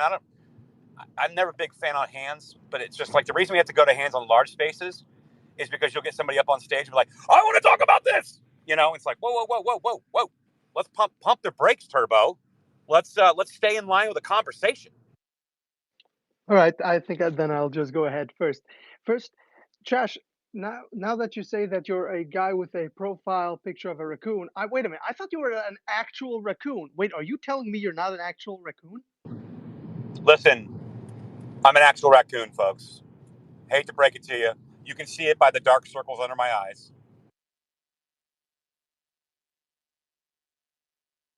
Go ahead, Freemason. Yeah, I mean, just to push back a little bit, yesterday there was a report that Israel's economy is tanking. We need them to finish the fuck up, period, end of sentence fast. Otherwise, we are, without a doubt, going to get drug into something much bigger. And I think the seeds of that have already been sowed much, a long time ago. I think for a fact Russia funded Iran, Iran funded Hamas. This was planned in like a year in advance to get us to be thinned out. China has already deployed 2 naval battalions out to surround Taiwan, which there's word they're going to surround them by October. I mean, it's pretty scary out there. And the thing is it Joe Biden or is he just the face of the facade? No, I mean, it's not Joe Biden. And this is what the State Department, intelligence community, National Security Council that's inside the White House is what they've always wanted. This is the pushback that Trump got during his administration. That's why you had people like Brennan and Obama and Hillary. My God, fix your brakes, bro. That's why you had people like Brennan, Obama, and Hillary, coming out here and creating the Russiagate, Spygate collusion hoax because they thought that they could actually have the ushering in of this globalist, technocracy that they've been wanting to put in forever. This is not a conspiracy theory. I don't do that shit. I think it's crystal clear through all the public-private partnerships that have been established and the revolving door at our agencies where these people create the policies, create the regulations that are favorable and leave back doors open so they can then go work for the big corporations. And they have this public-private partnership deal. We saw what happened with COVID, where small and medium businesses took the largest hit, and the transfer of wealth from small and large, medium-sized business to large corporations to crush the smaller guys, to crush competition, to crush personal sovereignty and autonomy by owning a business. That's clear to me. Now, what the end goals are, I don't know. I mean, we can talk about smart cities, we can talk about all that.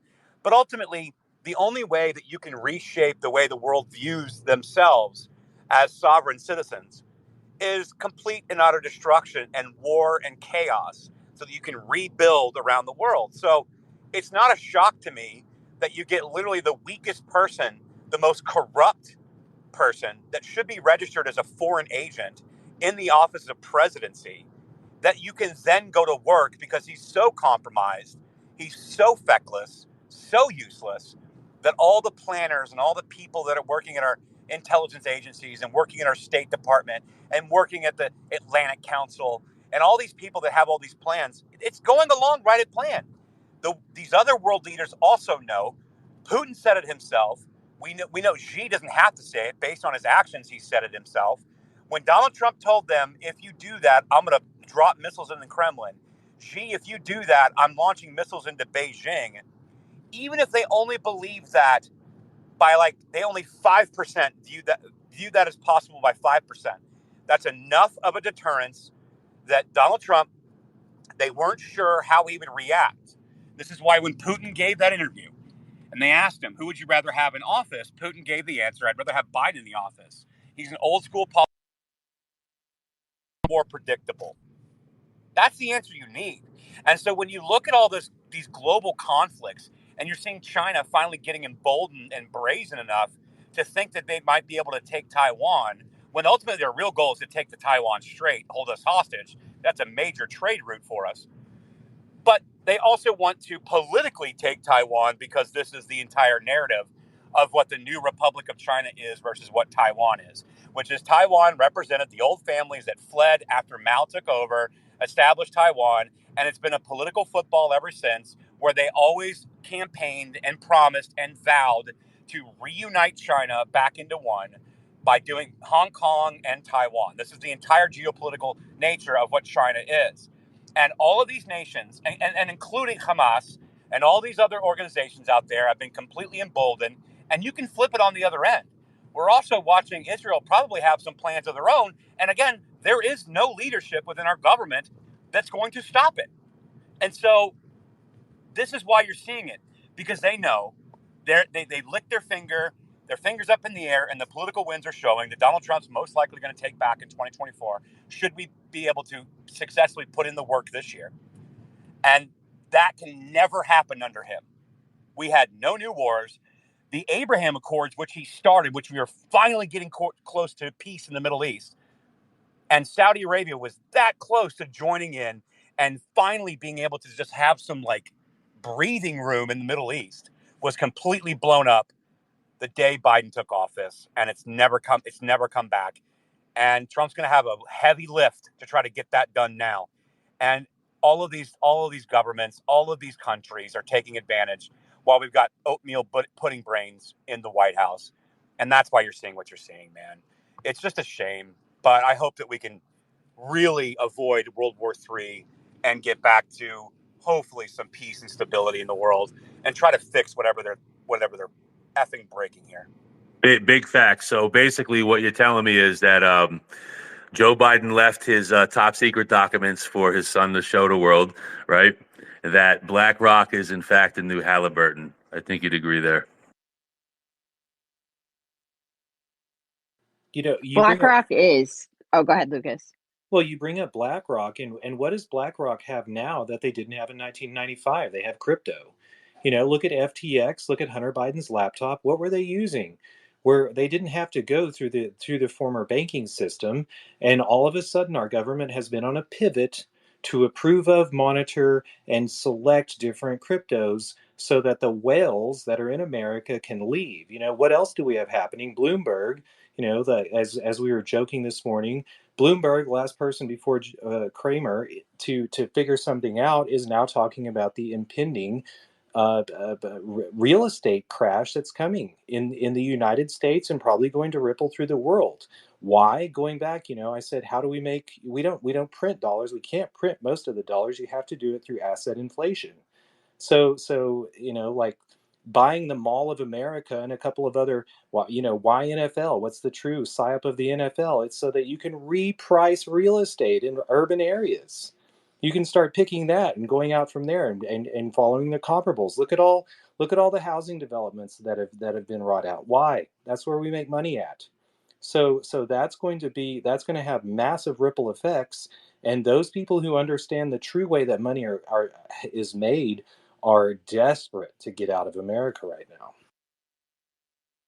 It's funny you bring that up. I'm a general contractor out here in New York City, and there's whole entire high rises and developments that are completely empty, owned by China and Russia, and they've done exactly what you just described.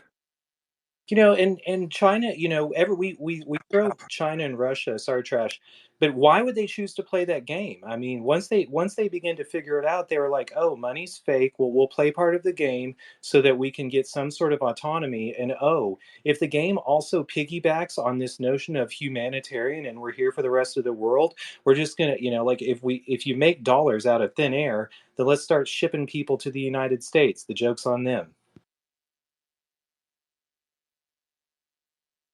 Go ahead, Trash. Oh no, I'm almost home. All You right. guys can. We'll take it over. Chris, go ahead. I know you had your hand up. What is this text I got, Chris? I'm sitting on GW Parkway, not far from CIA, so I don't know if you can hear me now or not. He's like, I'm in the signal block of the CIA. I'm like, what the hell are you doing with the CIA? What are you doing? I was so confused. So I just wanted to remind everybody that this is still the United States, that only Congress can declare war, and that everybody needs to call their member of Congress and tell them that the power of the purse is within the constraints of the House of Representatives, and that they are not to allocate any funds whatsoever to go to war against anybody. So, Chris, are you talking about like Biden's announcement on Friday? Because I feel like this could be a trap, right, for us. Because if we rally up all the conservatives to go and call Congress, right, to be like, no, don't go to war with Russia, is that going to give them ammo to then label all of us Russian, like, propagandists again going into the 2020 election? Well, I think that we should tell Congress that a lame duck president should not be allowed to go to war. Believe me, I totally agree with you. I guess I'm playing like just for argument's sake, right? Because I feel like this is just like a Russia hoax setup 2.0, and I said that earlier, where they have, they're trying to rally up the country. Biden's out there, Kamala's out there, right? You have Navalny walking around, the wife, right, rallying up war, and then you have Nikki Haley using her bully pulpit of the presidential campaign to go after Trump for not going after Putin because of Alexander Navalny. And I just feel like this is a setup for them to be like, oh, look, Trump and all of his minions are out there being pro-Putin and being Russian agents again. We told you they were Russian agents. And I don't know. I just feel like this is a huge setup. Well, I don't disagree to that extent. I think that if it's couched in that Biden is not a capable commander in chief, you know, don't I mean, just like Nancy Pelosi said, well, we're not going to give Trump the nuclear football. Let's not give Biden the let's not give Biden the tools that he needs to go to war as a lame duck. Chris, I really support like reminding Congress that that's all I'm saying. Doesn't matter, who he goes to war against, whether it's Russia or or China or. So, Chris, did you hear Lucas? I think he was trying to answer your question. Do I have to drop Lucas down so you could hear him? I'll drop down and come back up, Jen. I'm out of Wi-Fi range. Okay, that's probably it, Lucas. Go ahead. Go ahead, Chris. Sorry to interrupt. No, I mean, I'm just saying, China's poised to act on Taiwan. We know that's that's in the offing. So, do we really think that Biden is going to attack China if they move on Taiwan? Really? No, I think he'll encourage it. So, Congress just needs to, No, Chris, that's the point. So this is the point I was trying to make, Chris, is that Congress will reject it. I'm not worried about that. My point is that they're going to reject it and then blame it on Republicans. That you guys aren't going to support defending Taiwan. You're not going to support Ukraine. You're not going to support Israel. It's all you bad Republicans' fault going into 2024. And these world leaders are taking advantage of the opportunity that we will not pass it in the House.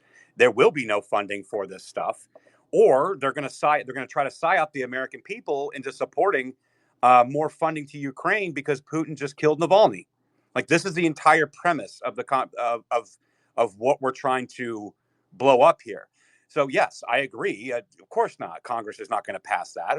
We do have a duty to remind them.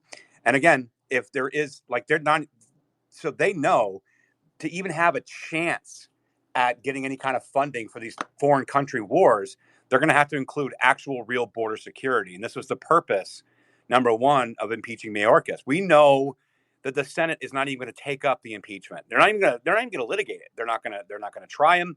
They're not going to talk about it. They're just going to ignore it. That's not the point. The point is to try to fight back while they basically either, number one, try to score political points for 2024 by saying Republicans bad and we're letting the world burn because we're not financing any defense for all these countries that are quote unquote defenseless that we need to step up and protect. Or number two, they are going to get the funding and the grift can continue because we're in a less political advantageous place and we have a lot of rhinos that would absolutely like to, support their defense contractor buddies that are in their districts that are getting them elected where they took the special interest money from to begin with. And so this is the political situation that they're trying to force Republicans into.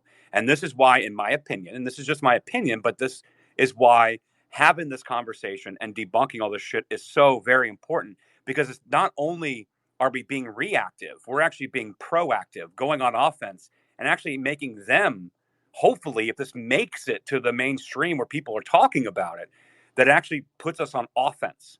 Then they're going to have to deal with the political fallout saying, why are you starting wars? Why are you allowing wars to happen? Why is it that you don't care that all this is going on? Why is it that you want more people to die in eastern Ukraine? Why is it that you want more people to die in Israel or in Palestine or whatever? Why is it that you want absolute war with China and Russia at the same time?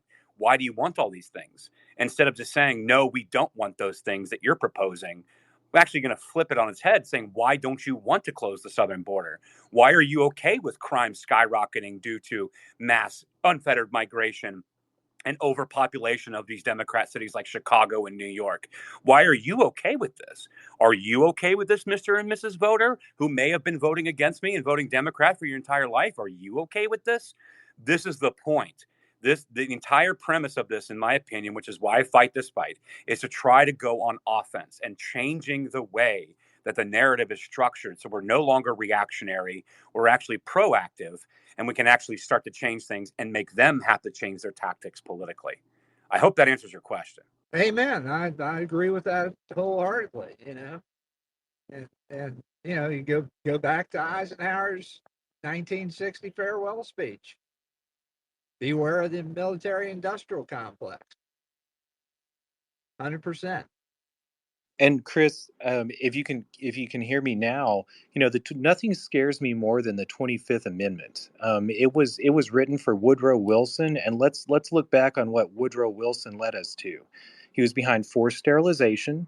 He was behind euthanasia. He was behind World War I.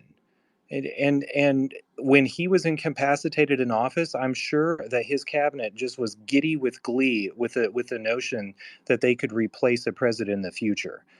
To me, the answer in response to get rid of the 25th Amendment starters and to put more onus of weight and importance on Congress. That is a resilient body. It's an electoral process. It's much better than relying on one person. We must be wary of a king. Well, and I can't even be mad at AOC. You're saying, what do you mean, Aaron? Are you out of your effing mind? What are you talking about? No, because her uninformed populace that put her into office and voted for her, that's who I have the beef with.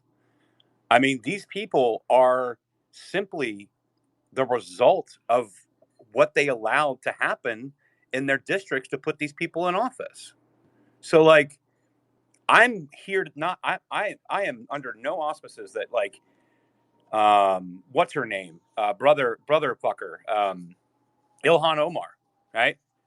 She's there as a result of her constituency. right? Her constituency has grown due to the immigration and the basically non-assimilation of like the Somalian public and everybody that lives in her district. They're representative of the people that are there that put them there. And so I don't know. Jen, go ahead. Yeah, but Trash, at least like okay, like this is my thing, right? And maybe I'm weird and this is demented, but I don't hate AOC and all these people nearly as much as I hate like the Mitt Romneys, the Lindsey Grahams, the Dan Crenshaws, right? Like I hate those people way worse than I hate a Democrat because at least the Democrats have a D in front of their name. At least I know you're an idiot, right? At least I know I'm not going to agree with you. And at least we can sit there and yell at each other, right? But at least we're not going to agree at the end of the day. These other people, on the other hand, will sit there, wine and dine you. Oh, I love it. Yes, I'll do it. Yes, thank you. Thank you for your support. And then the first thing they do is screw over everybody, right? And not even think twice about it. And I have more of a problem with people who could do that than the people who just have dumb ideas.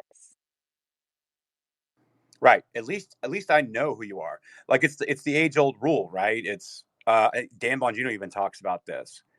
Some Republicans are Democrats, but no Democrats are Republicans.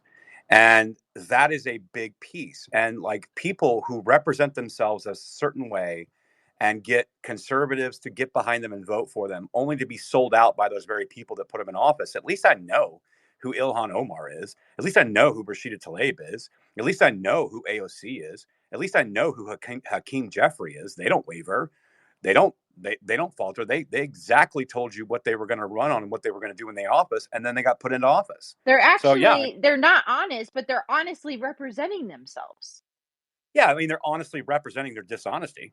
I mean, that's fair. I can live with that. All right. Definitely go ahead.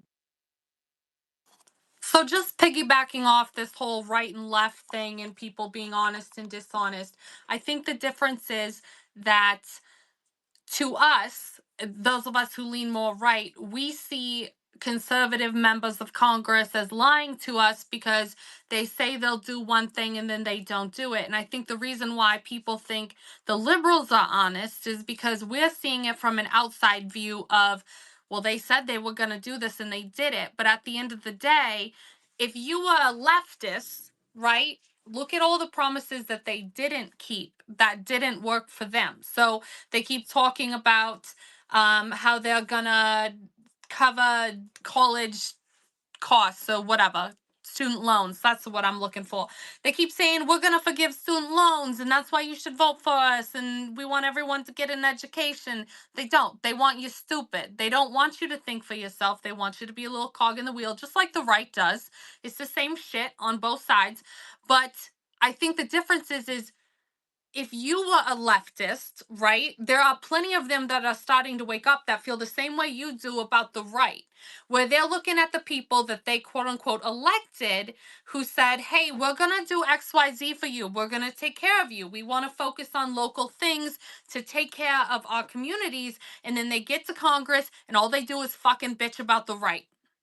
And then they try and push these bills that are loaded with pork that just help their buddies, that helps get them there. They don't help the little guy. And then they try and pretend like, oh, well, it's the right doing all of it. And then on the other side of the aisle, you got the right being like, oh, look at all this shit the left is doing. They're doing the same thing. The two different wings of the same bud. And if you were a leftist, you would be like, well, at least the right is honest with you about what they're going to want to do because they tell you. But when you get on whatever side it is and you really think about what they've quote unquote promised people, they're all fucking liars. They're tyrants. They're liars. They say what they need to do to get elected. If you even want to call them elections, there's plenty of evidence for interference that's being shoved aside, which I think you guys have covered as well. And when it comes down to it, you can't trust any of them. I don't trust one freaking person that says they've been elected. You want to talk about Ilhan? How many people did she go on ballot harvest from all these refugees that may or may not be citizens? I don't know. I don't have the statistics on it. I live in this state and it's freaking abysmal. There's no reason why any ballot should ever be mailed in unless, God forbid, you're serving our country overseas in an illegal war. Then fine, I guess you can mail in a fucking ballot. If you can't be bothered to get off your ass, stand in line, and tell people in person what you think, I don't give a shit about what you think. I'm not a huge fan of voting because at the end of the day, it's a bunch of people who quote unquote agree on something that are telling me what to do. I just want to be left alone. I want to live my life as long as I don't hurt no one. The problem is, no one's going to leave me the fuck alone. So now I have to vote in defense of myself, which I think is perfectly reasonable for people to do. So you have all these people who are out there ballot harvesting for people who don't even understand the process. They see people that look like them that are promising them things, which you can say on either side of the aisle, and they go out and they say, you know what, I'm going to vote for them. I don't know shit about fuck. I don't know shit about what they're doing, but they sound like they got, they're looking out for me. And they vote, and then whoever's in charge, which don't even get me started on this non fucking US citizen in California running elections now. That's a whole other tangent. Whoever is in charge is letting people bring in fucking duffels of ballots out of nowhere. I literally watched it on TV on election night. Watched it happen and then they fucking wrote it off. Whole other rabbit hole that I'm sure you guys have covered, and I'm sure you can tell people where to find that info. But if we look back on our elections, they have never been secure. Kennedy fucking rigged Chicago. That's well known. One of the big reasons why he got elected. And listen, I love to look at the guy. He's nice to look at. He was a very eloquent speaker. I am obviously very not. It's unfortunate that Robert Kennedy has a voice problem. He's never going to get elected like that. But if he could speak like his uncle and his father did, he would be a shoo-in because he has the resources to fucking rig the election. And I mean, again, I don't mean to get on a tangent, but how much of this system can we really trust at this point? How many lawsuits are ongoing where suddenly 8 months before election day, we're finding out all these fucking problems. Oh, this person did this, and I don't know how to put my dress on correctly. All these fucking problems with people, right? And so when you talk about the upcoming election in 8 months, right? I have two things. Either the right gets its shit together and shuts down a bunch of this fucking ballot harvesting, mail-in shit that can be sent in and counted like a week later. No, it's either there by election day or it doesn't fucking count. If you can't be bothered to vote for 8 fucking months, that's kind of a you problem, and I don't really give a shit about your opinion. Second of all, they got to figure out how to shut down all the fake ballots. But the problem is both sides are trying to put in fake ballots because neither of them can actually give a flying fuck about enough people that people put aside their differences and say, you know what, I don't agree on everything, but I think you're going to fuck up my life the least. So I don't know what the fucking plan is, but it's going to be an absolute shit show. And at the end of the day, they're two sides of the same bird, the two wings of the same bird. They're all going to fuck you over. And if we don't start interfering locally, and by interfering, I mean getting your ass out there and talking to people and finding people who actually have a good heart that want to take care of other people and want to make their communities better, if we don't start putting people like that in charge locally, you're never going to fix our national problem. And honestly, if we can't fucking do that, then please divorce the country, leave me the fuck alone. Just put the cities as your little Democrat hellholes, and the rural areas can be left alone. You can go wherever you want within like a certain number of months after the election and just mind your business. But sorry, it's a big rant there. But basically, I feel like, Jen, that a leftist would feel the same way, that at least the Republicans aren't lying to them, just like you feel at least the left is telling you the truth. Because, like, you've opened your eyes to all that bullshit, and you also see it on the right, but you're like, well, it feels like they're lying to me. I'm sure the left feels like that too. And I don't know what the solution is on that other than waking people up, that they realize none of the people in power care about, except for maybe Thomas Massey. I give him a little bit of a pass because he seems to care about people. But most tyrants don't give two flying fucks about what happens to you. They just want to make money. Case in point, Nancy Pelosi. Well, I totally agree with you. And on the left, you can't really dissent, right? Because they're famous for voting in block. So even if there are dissenters and people are like, oh, no, this isn't fair. Oh, no, right? They either throw more money at them, make them shut up, right? Or they literally cast people out, right? And for the Democrats that are casted out, which are like the Kennedy Republicans right now, right? Like, what is their option? Right? They can't be on the left because they're not wanted, and if they try to come over to the right, MAGA and everybody else is jumping all over them, right? So it's like, well, and you're right. Yeah, they're all lying to us, and they probably would feel like that. It's just bringing the two people who feel like that together, I think, is the powerful thing we can do. Jen, I can don't I know. jump in real quick? Nico here, less than 10 seconds. Yeah, Nico, go ahead. I appreciate Trash it. Millie's here if you want to throw her co-host.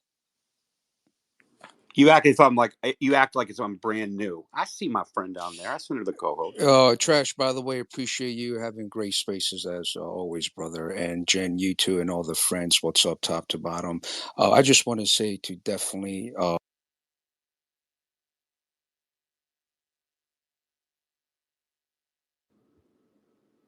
Did we lose you, Nico?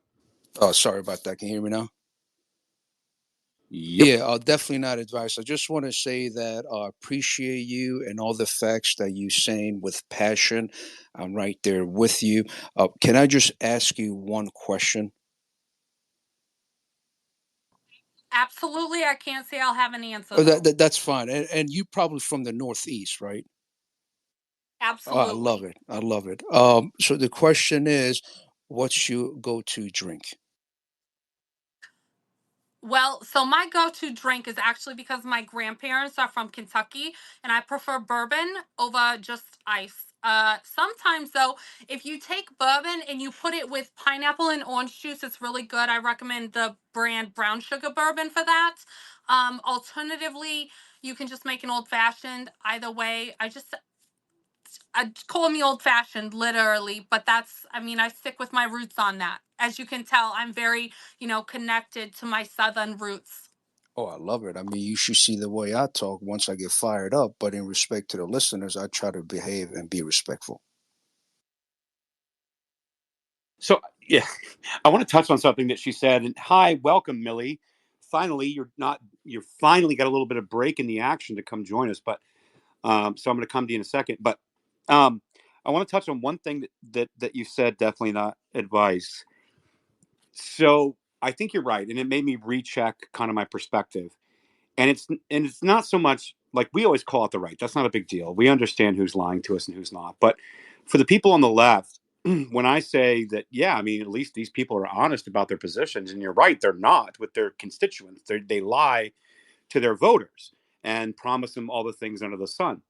And so we typically over on the right, if that's what you want to call us, but we typically are able to separate the people from the policy, meaning I don't really need to like you. I don't really care about your personality. This is why we like Trump so much. I don't really give a shit whether or not I just happen to enjoy that he's a troll and he's fantastic and he's hilarious. But like, you don't have to enjoy. Like a lot of people that voted for Trump, they probably don't like his personality. He's not my moral compass. He's definitely not a moral framework that I would build my life around. He's simply a tool to be used in our government that gets to the ends that I want. And this is similar of Congress people as well. I don't have to like or dislike them. I really don't care. It's just about what is it that you've produced. And so a lot of us are able to do this and discern, I guess, on the right of the Overton window. But people on the left typically are asking for things, and they're asking for handouts or government to fix something, or if they want to save the trees. And oh my God, you mean we're going to get rid of all gas powered vehicles for electric vehicles? This seems like a great thing. Okay, I'll vote for you, even though that there's no pathway for them to do that. Oh, you're going to end fossil fuels?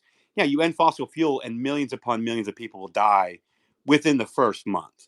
And then it'll just continue to ratchet up from there.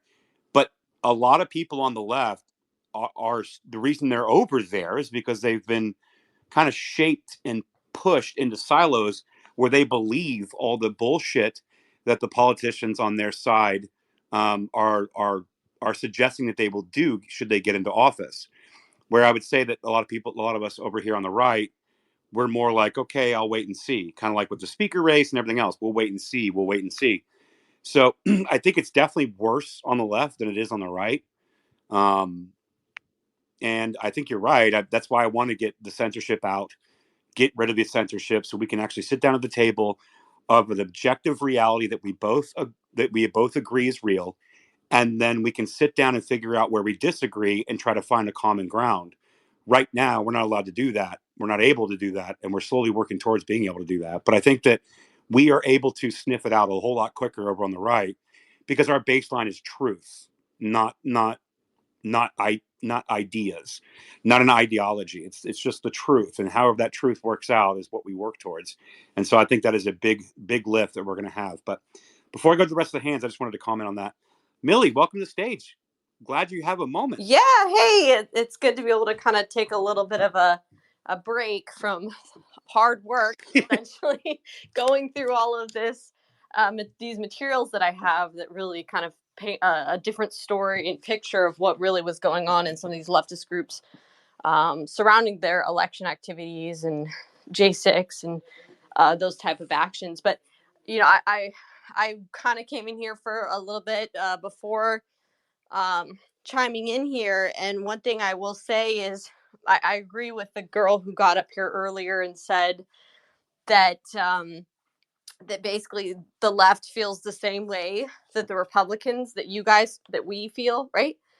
And I would say that that's pretty accurate just from the research I've been doing. I mean, a lot of those groups, like remember the Sunrise Movement, Shut Down DC, Lisa Fithian, and that ilk, they are now openly at war with the Democrats, with the establishment Democrat Party. So they've been bird dogging their political fundraiser events. They've been protesting outside of the DNC headquarters, outside of Joe Biden's fundraising events.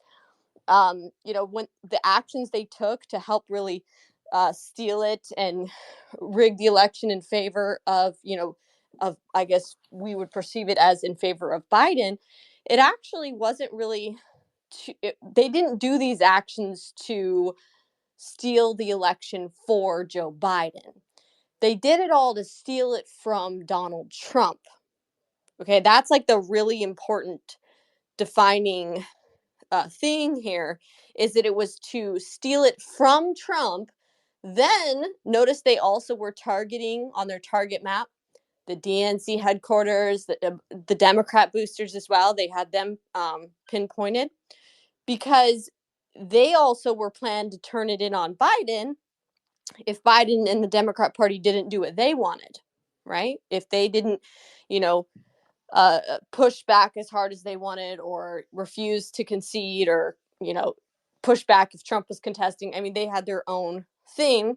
But then their idea is, okay, once the Democrats are in, then we're going to hold their feet to the fire with the power that we've built and the leverage that we've obtained.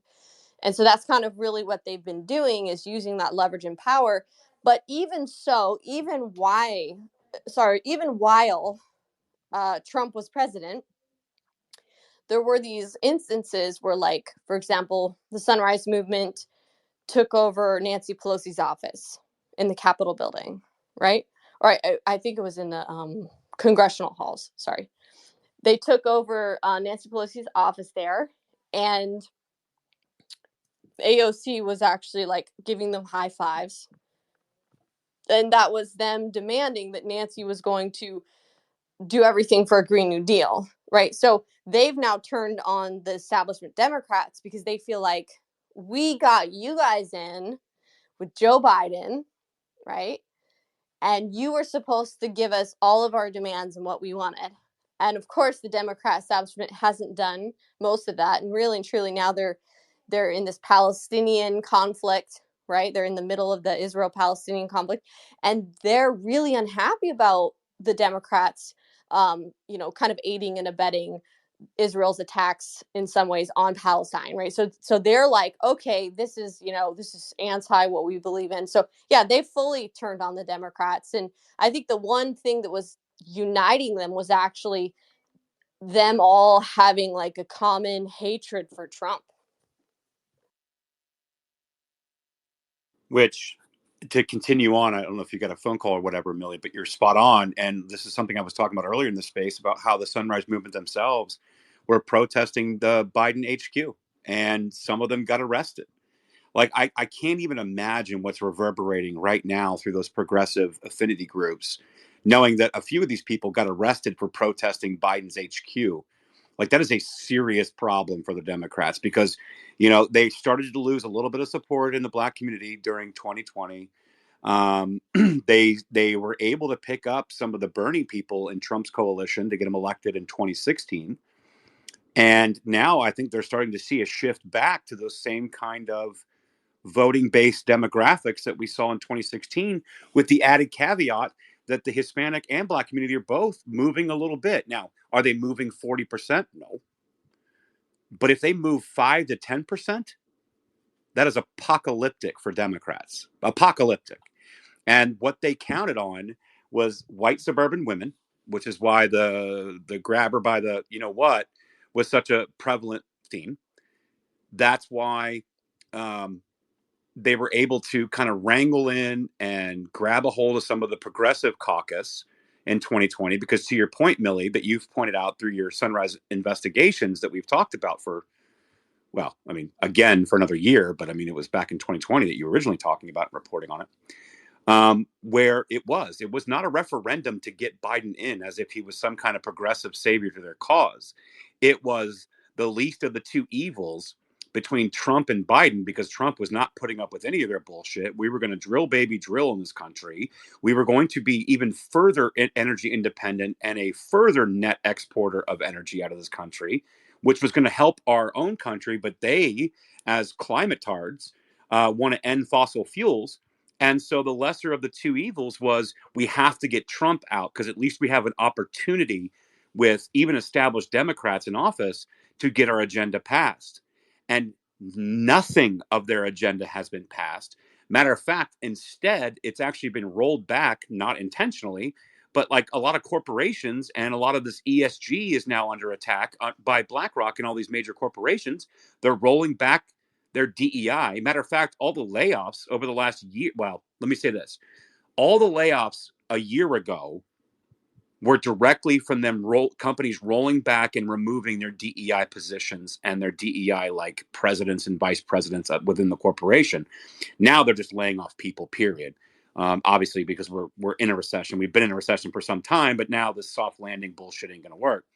And so not only are corporations rolling back DEI, now they're finding out that the Biden administration didn't actually cancel any of these oil and gas leases. He just sold them to China.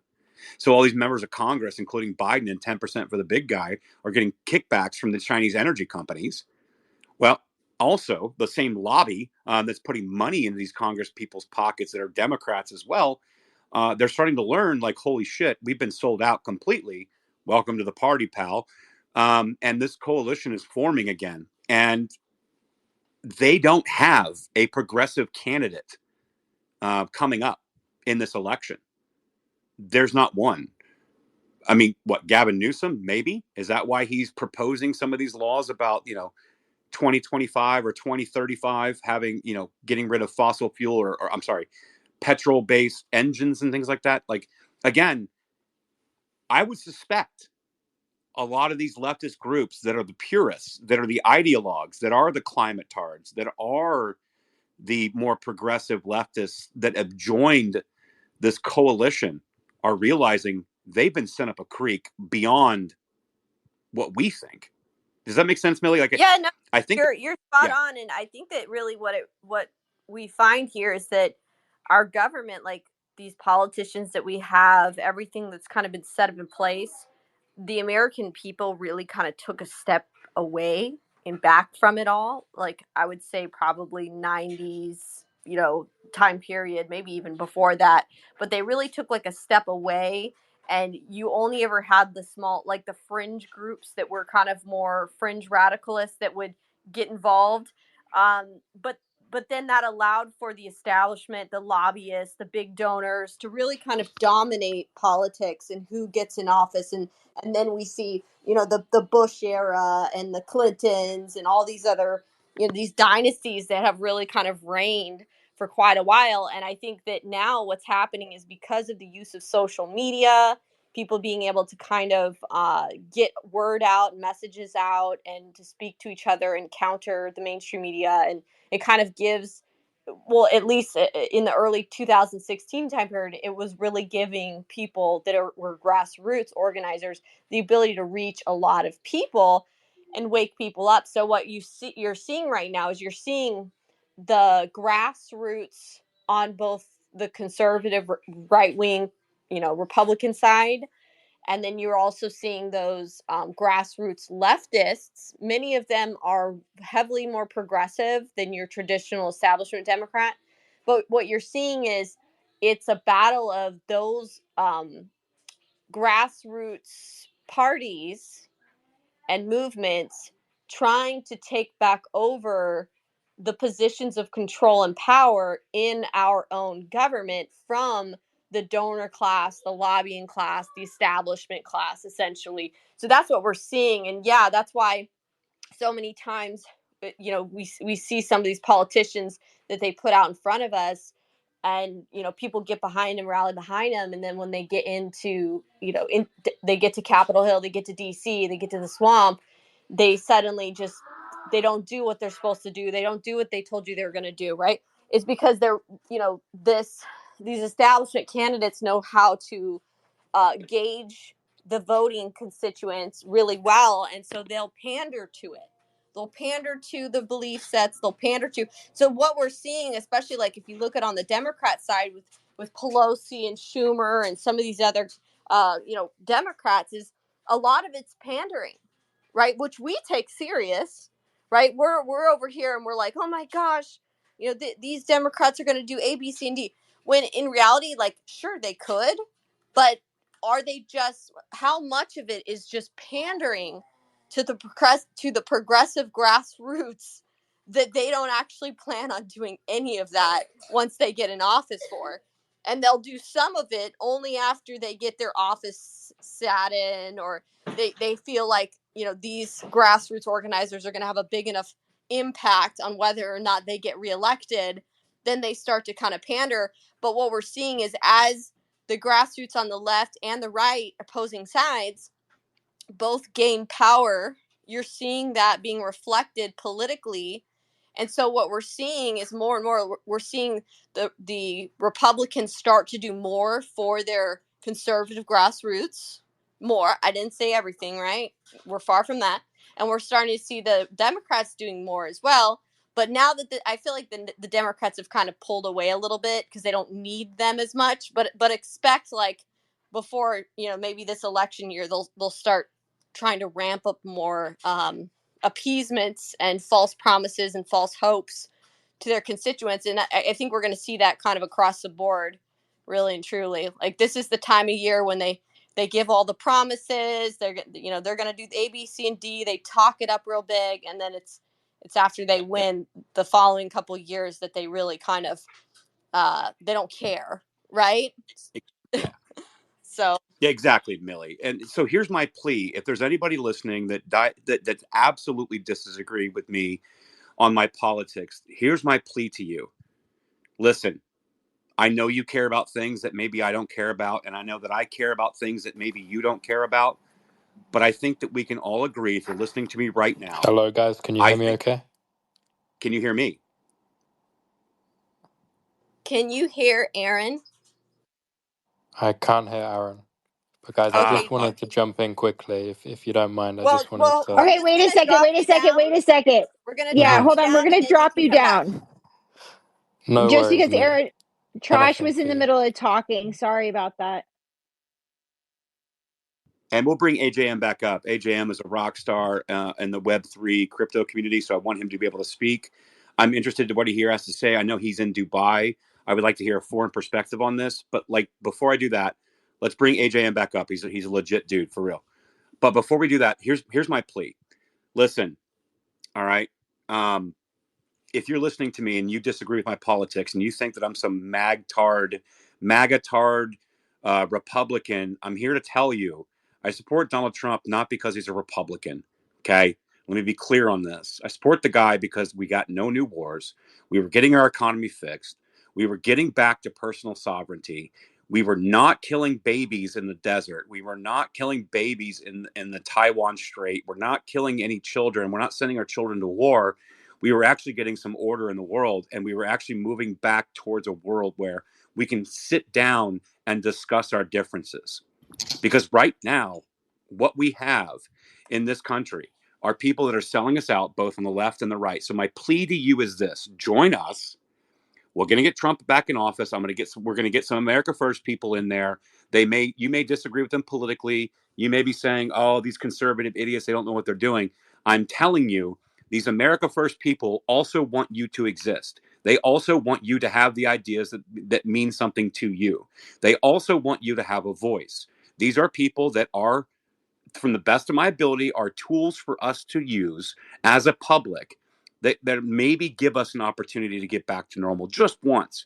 And I'm telling you, for 2024, there is no other option, because what's going to happen is, just like Millie pointed out, they're going to be promising all kinds of things. They're going to rescind on that when it's not an election year, whether it's midterms or the general. And then you're going to be sold out up the stream. And so, by the way, I'm going to ask this: is there anybody on the space that can play audio? Because I think this is really important to point out. Can anybody play audio? I Yeah. can. Good looking out, Doc? Lucas. And by the way, this anti-war talk trash has Nikki Haley very upset. I've heard she's gonna go take care of another 13 fellas. I don't know. What that's all Listen, about. keep her away from Five Guys. Okay, keep her away from Five Guys. We don't need Nikki Haley anywhere near Five Guys or 12 Fellas. We don't need any of that. Nikki Haley gave a speech today, which was obviously, basically an anecdote to Viagra. She was completely low energy, not interested. But the reason I'm asking if anybody can play audio on the space, because I want to drive my point home. And I put out a tweet a few days ago, before the Navalny thing, before everything that we've been talking about. And I just caught a clip on Tim Pool. And this was an interesting clip. And it was something that was really actually very personal to me, because I kind of talked about this a little bit, and I'm pleading with people that are listening that may disagree with me politically. This tweet was very personal to me. I've talked about this a couple of times, but I meant it when I put it out there. You're like, okay, Aaron, who gives a shit what you put on X? Well, okay, but it was very personal to me. And what I put out there was, if you guys can, if someone can play this audio, because I think it's a really important clip. Trash, not to interrupt, Wait. but I do have my laptop available, and if you'd like to send it to me, I can play it on my laptop. Perfect. All right, Stephanie, I'm going to send it to you right now. I'm going to send it to your text. This tweet was very, very important to me. And what I said was this. I said, in my adult life, I've had to choose from Bush, McCain, Romney, Obama, and Hillary. After weapons of mass destruction, the Patriot Act, Afghanistan, forever wars, and financial collapse, I had one choice that was never presented, and that was Ron Paul. He woke me up even more, and then Andrew Breitbart comes along and completed my red pill. Then comes Trump. He was a bull in a china shop, wrecking the ivory towers of this bullshit system, and that brought about what Tim Pool is talking about here. I said, I've exposed, investigated, and watched the entire weight of this bullshit system that I've repudiated levy its entire weight on the one guy who said, fuck you, and tried to fix it. So good riddance, Republicans. Go ahead. Let's go. And this clip was Tim Pool reacting to a TikTok of this guy who basically was saying, like, oh, I could never vote Republican ever again. I'm a Democrat. Because Donald Trump, orange man bad. But can you play that clip for me? This is just really important in this context, and then I'll shut up. Okay, let me, if you don't hear it, let me know and just like send me a text or something. Okay. Donald Trump. I will be voting straight Democrat in 24 this year. Congratulations, sir. And imagine you're in your mid-50s, 30 to 36 years of voting straight ticket Republican, and now you're a Democrat. But I tell you this, I, along with many other younger and Gen Z voters, will, with smiles on our faces, Mark the box, pull the lever, tap the screen for Donald Trump.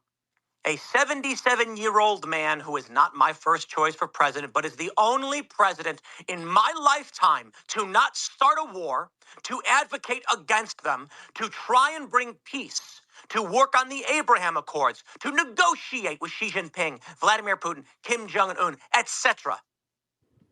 To set a timeline for the withdrawal of our forces from these foreign countries we should not be in, to make efforts to pull our troops out of Syria, to try and secure our borders, to bring back manufacturing, and to negotiate proper trade agreements, to tell the NATO nations, you have to pay as per these treaties. And so I will, with a smile on my face, vote for this man. And you know what? I say good riddance, sir, because you represent the warmongering elites of the neocon establishment. When you say you are leaving, just like we see so many others, I'll refrain from naming them, but Lincoln Project, there's a good example, rushing to be Democrats, to support the corruption of the Democratic Party.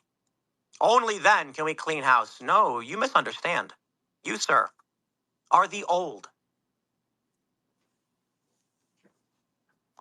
Absolute fire clip.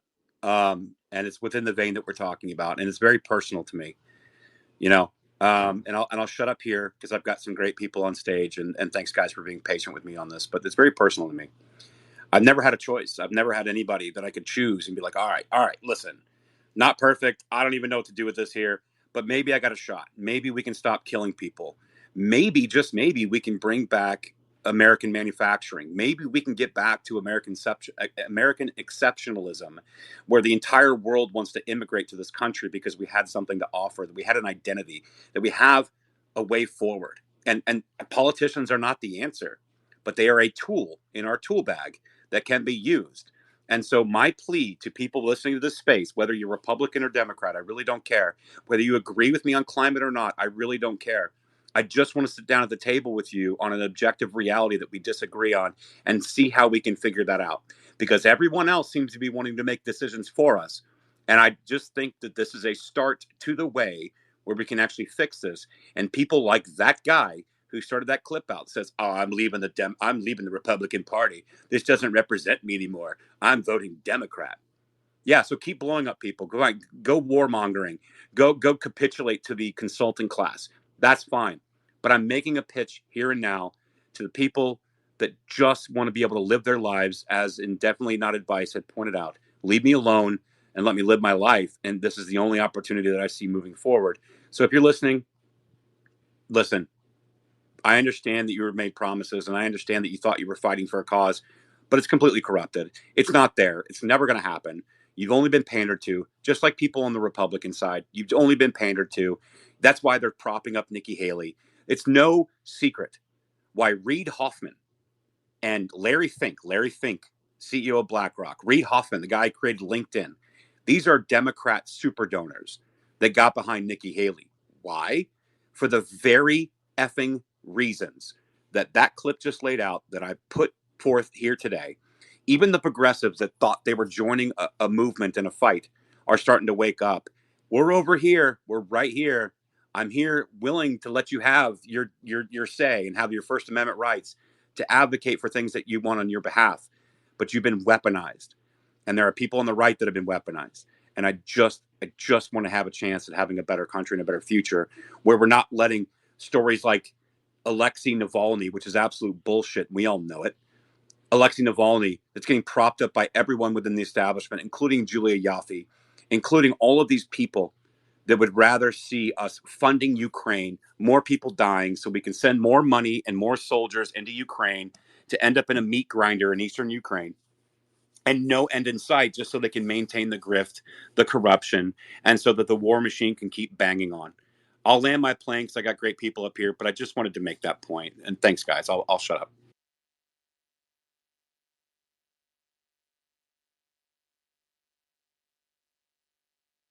I guess I'm really the only one who can speak right now. Well, Millie too. All right. Who should we go to?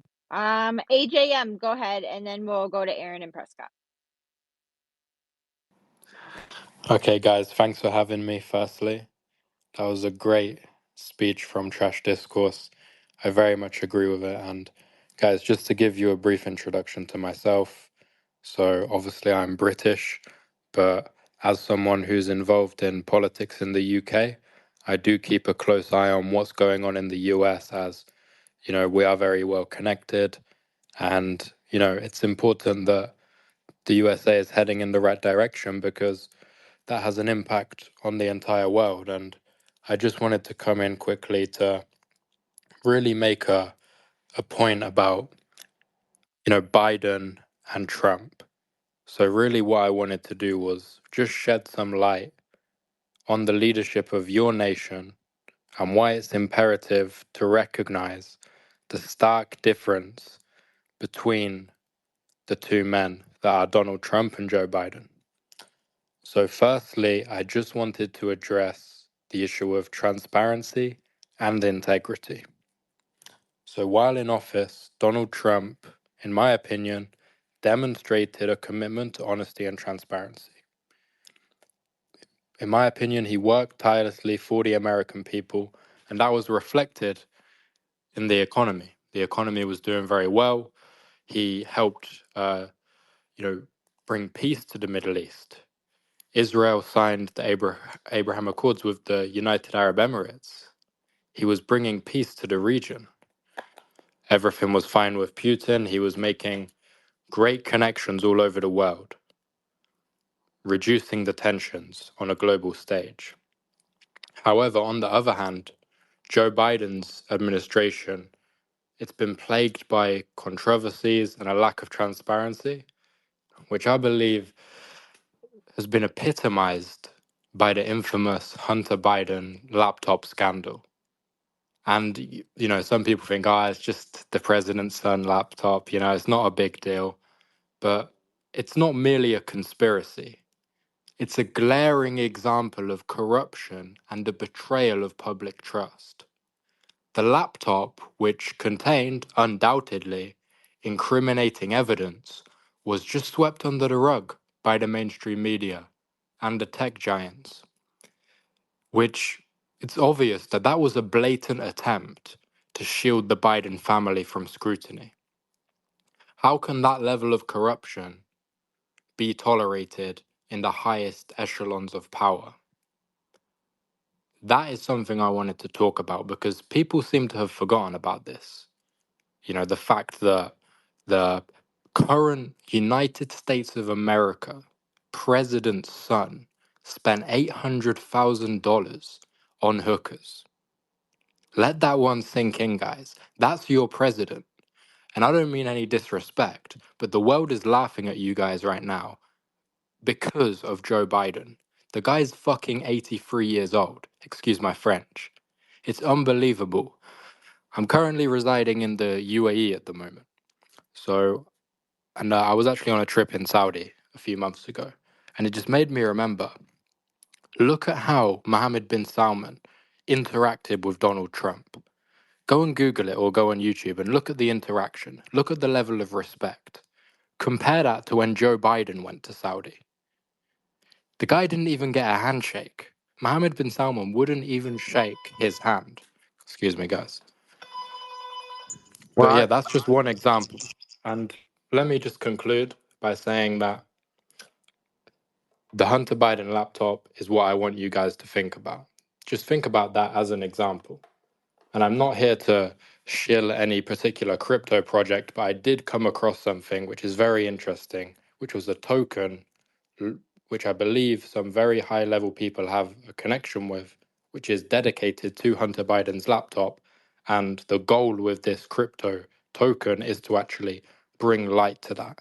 So I'd guys go on Twitter, search laptop, and you will see the contents of Hunter Biden's laptop if you go on that website. You can go on Twitter, $laptop. You'll see a lot of people talking about it. It's really taken off. I just saw it last night. And because I'd never seen the contents of that laptop before, but that cryptocurrency, that's what gave me the, information. And then once I saw that, it was unbelievable. and I really had to go and check it out. And after I did that, I was shocked. But yeah, that's just what I wanted to say, guys. Thanks for letting me come up and speak.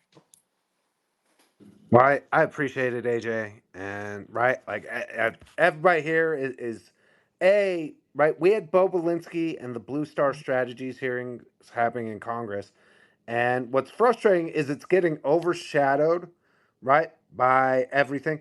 Now that isn't to say that this Navalny stuff isn't important, but here's the deal, right? We know what they did. We fucking know what they did because we lived through it. Like the people right here were right, me and Millie and Trash and Jen, like we lived through the censorship and the nonsense, right? They took the New York Post down to hide the Hunter Biden stuff, right? But it gets to what happens when you allow someone to seize power instead of to win it legitimately. When they seize power, they are not in any way constrained by the typical rules because they weren't constrained by the rules to get where they were. Big tech, big business, coordinated. And we know they coordinated to steal the election for Joe Biden because they brag about it in the Molly Ball piece. But to that clip that you played, Trash, this is my experience in politics has been very unique, right? I was generally a Ron Paul guy, like way back in the day, right? And then I got wrecked in the housing market collapse and started to get heavily involved in politics as one of the founders of the Tea Party movement, right? Like one of the OGs and the guy who controlled the largest data infrastructure of two of the three largest groups, right? I had a major impact on elections. And what did I see happen? It gets to what Millie was talking about. All of these people realized that our message resonated. And so what did they do? They adopted our message in order to get elected. And then what happened when they got to DC? Outside of maybe half a dozen, right? Of the 84 seats that we won in the Tea Party wave election in 2010, right? We no joke, we won 84 seats for Tea Party candidates. Of those, I would say half a dozen meant one effing word that they said. You guys want to know why I get so angry when we talk about this stuff? Why Millie, you can hear the frustration in her voice? Which is over and over and over again, we have delivered the correct messaging that resonates with the people. The American people overwhelmingly, right, detest war. They detest corruption. They hate the current status of things. And yet, the moment we start gaining momentum, right? First, they steal our messages, they steal our ideas, right? They send out their charismatic meat puppets to pretend that they're one of us, right? And to be honest, frankly, way too many of us are like, oh, shiny object. Oh, this person is cool.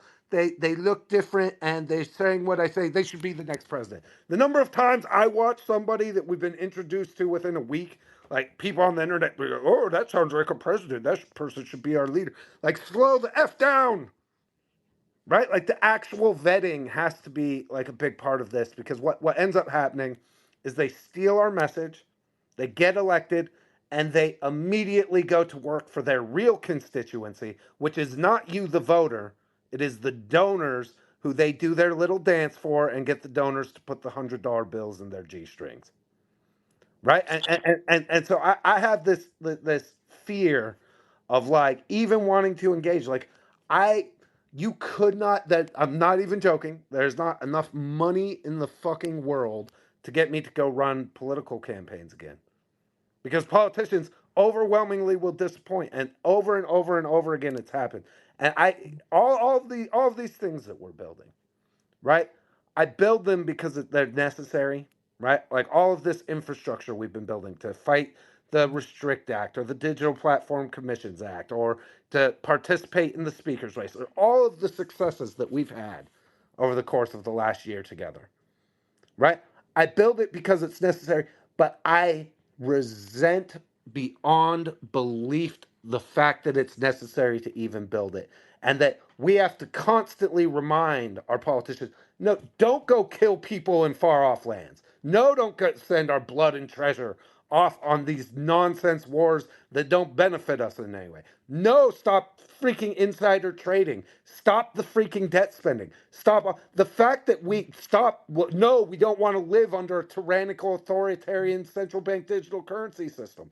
All of these things that we have to fight should go without saying, and yet they don't, because these politicians have been allowed to operate in their corruption for way too long without having real consequences laid against them. And so Millie, when I was listening to you, I was listening to you over on right when Jen was listening, but your frustration about these candidates, your lack of trust, is so well placed and so well founded for anybody who's been doing this for a long time, right? You can't not trust people based on what words are coming out of their mouth, especially when it's a politician.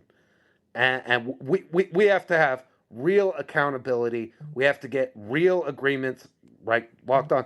And frankly, we have to take them by their stupid little ears, like they're little freaking babies.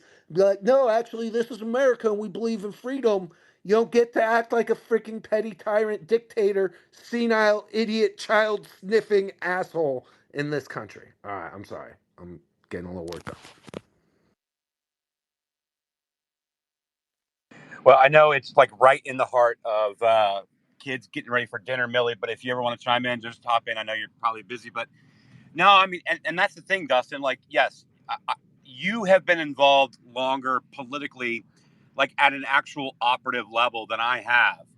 And actually, most people don't even really know me here on X, Pat, other than like the last couple of years, because you would never know like my vast network of the memers that worked to counter messaging in 2016 to put Donald Trump in office.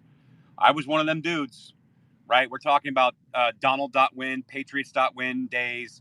We're talking about when X, before they went absolute censorship tyrant. Can you guys hear me okay? Because I'm in a weird spot again. You sound good. Okay. All right, cool. And so, but my frustration's been there, and a lot of people's frustrations have been there. And like, listen, there are some seriously, seriously disgusting, malicious people, leftist affinity groups that coordinated with members of our own government to do what Millie has exposed in the Sunrise Zoom calls, and to what they did in 2020 in the summer of love, and what these tyrants did when Donald Trump was elected and Hillary didn't win, and they're all crying and screaming on the sidewalk and having temper tantrums. So Obama has a meeting in the White House, and he has people like David Brock and Norm Eisen and Michael Teeter and S.J. Terp. And they said, all right, so not only are we going to control fact checks, we're going to control the media. Not only that, but we're going to control censorship. We're going to roll out censorship. But not only that, we're going to run psychological operations on the American public. And we are going to crush any kind of populism uprising in this country that just so happens to find itself on the right currently. And they did all of these things and went to war with the American public and passed bills and laws making it lawful to do so. And so like people like myself or maybe people that have finally found their voice, and thanks to Jennifer and Dustin and Millie, I've actually not only been able to find my voice, but then actually have an impact. It was because of you guys that we're here right now on a space with almost 400 people in it, where we've had thousands, where we've had Congress people in here. We've had people that are doing real journalism like Matt Taibbi coming in the space. We've had FBI whistleblowers. We've had people that have worked directly with these groups that we've worked to expose that came in to talk to us. And I'm very fortunate to have that platform. And we've worked very hard for it. But there's a lot of people that have a voice on both sides that weren't engaged in this seditious behavior on the American people to subvert the will of the American people in our corrupt elections. That I'm talking to you. I'm not talking to Maria Stephan. I'm not talking to Norma. I'm not talking to Lisa Fithian. I'm not talking to these absolutely seditious, disgusting people. But I'm talking to the people that maybe want something that I don't want, or maybe something that I don't agree with, but I want you to be able to have that opportunity to talk about it. Anyway, I can go on and on and on. I'm just simply saying, like, I'm with you, and this is the plea that I'm making. And so, for anybody, if you really think of what we're talking about here with Navalny and the Munich Security Conference, or what we're talking about with censorship or the Twitter files, or we're talking about the Sunrise Zoom calls, if you think for a minute it's because we're like some kind of Republican operative, I got something to tell you. I'm only registered as a Republican because right now, at least the truth is somewhat on the side of the Republicans, and so I can vote in primaries. But I can assure you, I am no Republican. I am no Democrat, but I am an America First person, and I believe in American exceptionalism. I believe in Azerbaijan exceptionalism. I believe in British exceptionalism. I believe in Germanic exceptionalism. But I believe that everyone should be putting their own countries first and their own citizens first, that actually build and grow and actually earn the GDP of every single country that has a stake in their own country. That's what I'm pro. And when you have people that would subvert the will of that you are my enemy. Not the people that disagree with me politically. You're not my enemy, man. It's the people that have plans, that think they know better, that think that some speech is acceptable and some is not. That completely gutting the middle class and the people that go to work every day, that build families and produce small businesses. You want to take that away from them, you are my enemy. And I don't care where you land politically, because that is who I'm after. And so, Jen, go ahead. Oh, I'm fired up. Wait, do you mind if I like say something funny? Because like I really cannot handle trash this Judge Erdogan story. What bitch in her right mind is sleeping with Erdogan, the judge in New York? Like, really? Like, oh, so disgusting.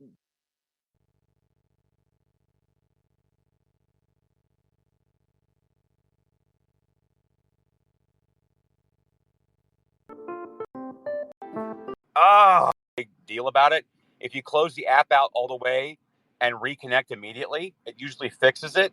But apparently, I crashed the space. That is all on me. Wow, trash. Really? Wow, trash. I was like, wow, did he really just close the space? I'm Because I censoring Millie. mentioned, I'm actually because I censoring Jen and mentioned, Millie. because I mentioned that some nasty bitch is banging Judge Erdogan. Okay, like, can we just talk about this, girl? You are really, you have lost it.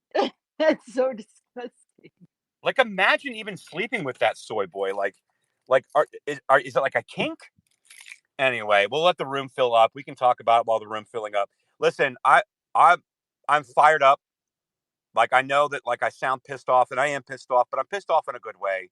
I think we're making moves. I think we're making headway. I wish Millie would come back here, because she was going to say something too. And I know we're getting a little ranty, a little preachy, but again, no one is making the plea for people to come over to our side. Nobody's doing it. And I just want people to come over with me and be like, look, we can disagree politically, but can we agree on objective truths and then how we fix it? Like, I think that's all I want, man. Anyway, I'll shut up now. We'll get Millie back in here as well. But we'll wait for the room to fill back up. Man, we were cruising. We'll get the people back in the room. I think we're gonna head for a great evening. I took the rest of the day off. I wanted to do this all day. I've been feeling some kind of way. Kind of like Jen when I opened the space when we were talking about it. You guys have obviously you guys have been attacked, debanked, deplatformed. But I've been attacked too. I've been smeared. I've been attacked. I've supported a lot of people that in turn basically shit on me, and been really, really disappointed in a lot of people's behavior when I'm just trying to be an honest person. But anyway, so that's what we're dealing with. That's why we opened the space. We're here to destroy all these narratives. We're going to break it all open again. I'm here to talk about it. Let's have some fun. I had to go to the store and I couldn't hear you, but I'm at the store now. But go ahead, guys, whatever. I just wanted to say, Jen, when you went off on your little, like, why are you fucking sleeping with this guy? That's exactly when this space ended for me. And I thought it was intentional. So I texted Trash and I was like, did you end it? Or did I get booted? Because also, after it ended, I went to Trash's page and it was still up. And I was like, this motherfucker removed me. Like he just blocked me or something, right? Like I thought I got removed. So I opened it and it was just dead air. And then I was like, okay, so it's probably on my end. And then he sent me the new link and I was like, well, that explains everything and I'm a freaking idiot. But it was just, it cut off perfectly and caused so much confusion for me. I was like, someone's about to spill the tea and I'm going to miss it because Trash fucking kicked me out of the space. It's fine. Trash just got in so much trouble with so many people. Like if you could see my text messages right now from Millie, from Jen, from Stephanie, like listen, all I was trying to do was hear what Jen had to say, and I thought I was doing the old trick. Instead, I ended the space, and now I'm in the cone of shame. No, you're fine. No, it really bothers me. Like every time with these people, right? They're like over here persecuting Trump, making him look like the worst person in the world. Meanwhile, everybody's fucking everybody else, making money, keeping cash in their house, like handing out thousands, like it's no big deal, geez. Like what? Like we are really being persecuted by demented morons. Really. And it's really like I don't even know, Trash. All right, let's go. Prescott, you haven't spoke yet, then we'll go to Aaron.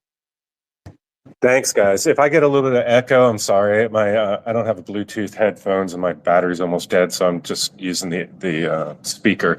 You know, I love you guys. I've been in this fight for so long, and you guys found the receipt that I've always known were there. I was like, there's got to be some kind of communications between these guys as they're organizing these psyops and stuff. I mean, if anything could leak out, somebody could leak anything at any moment. It could blow the whole thing wide open.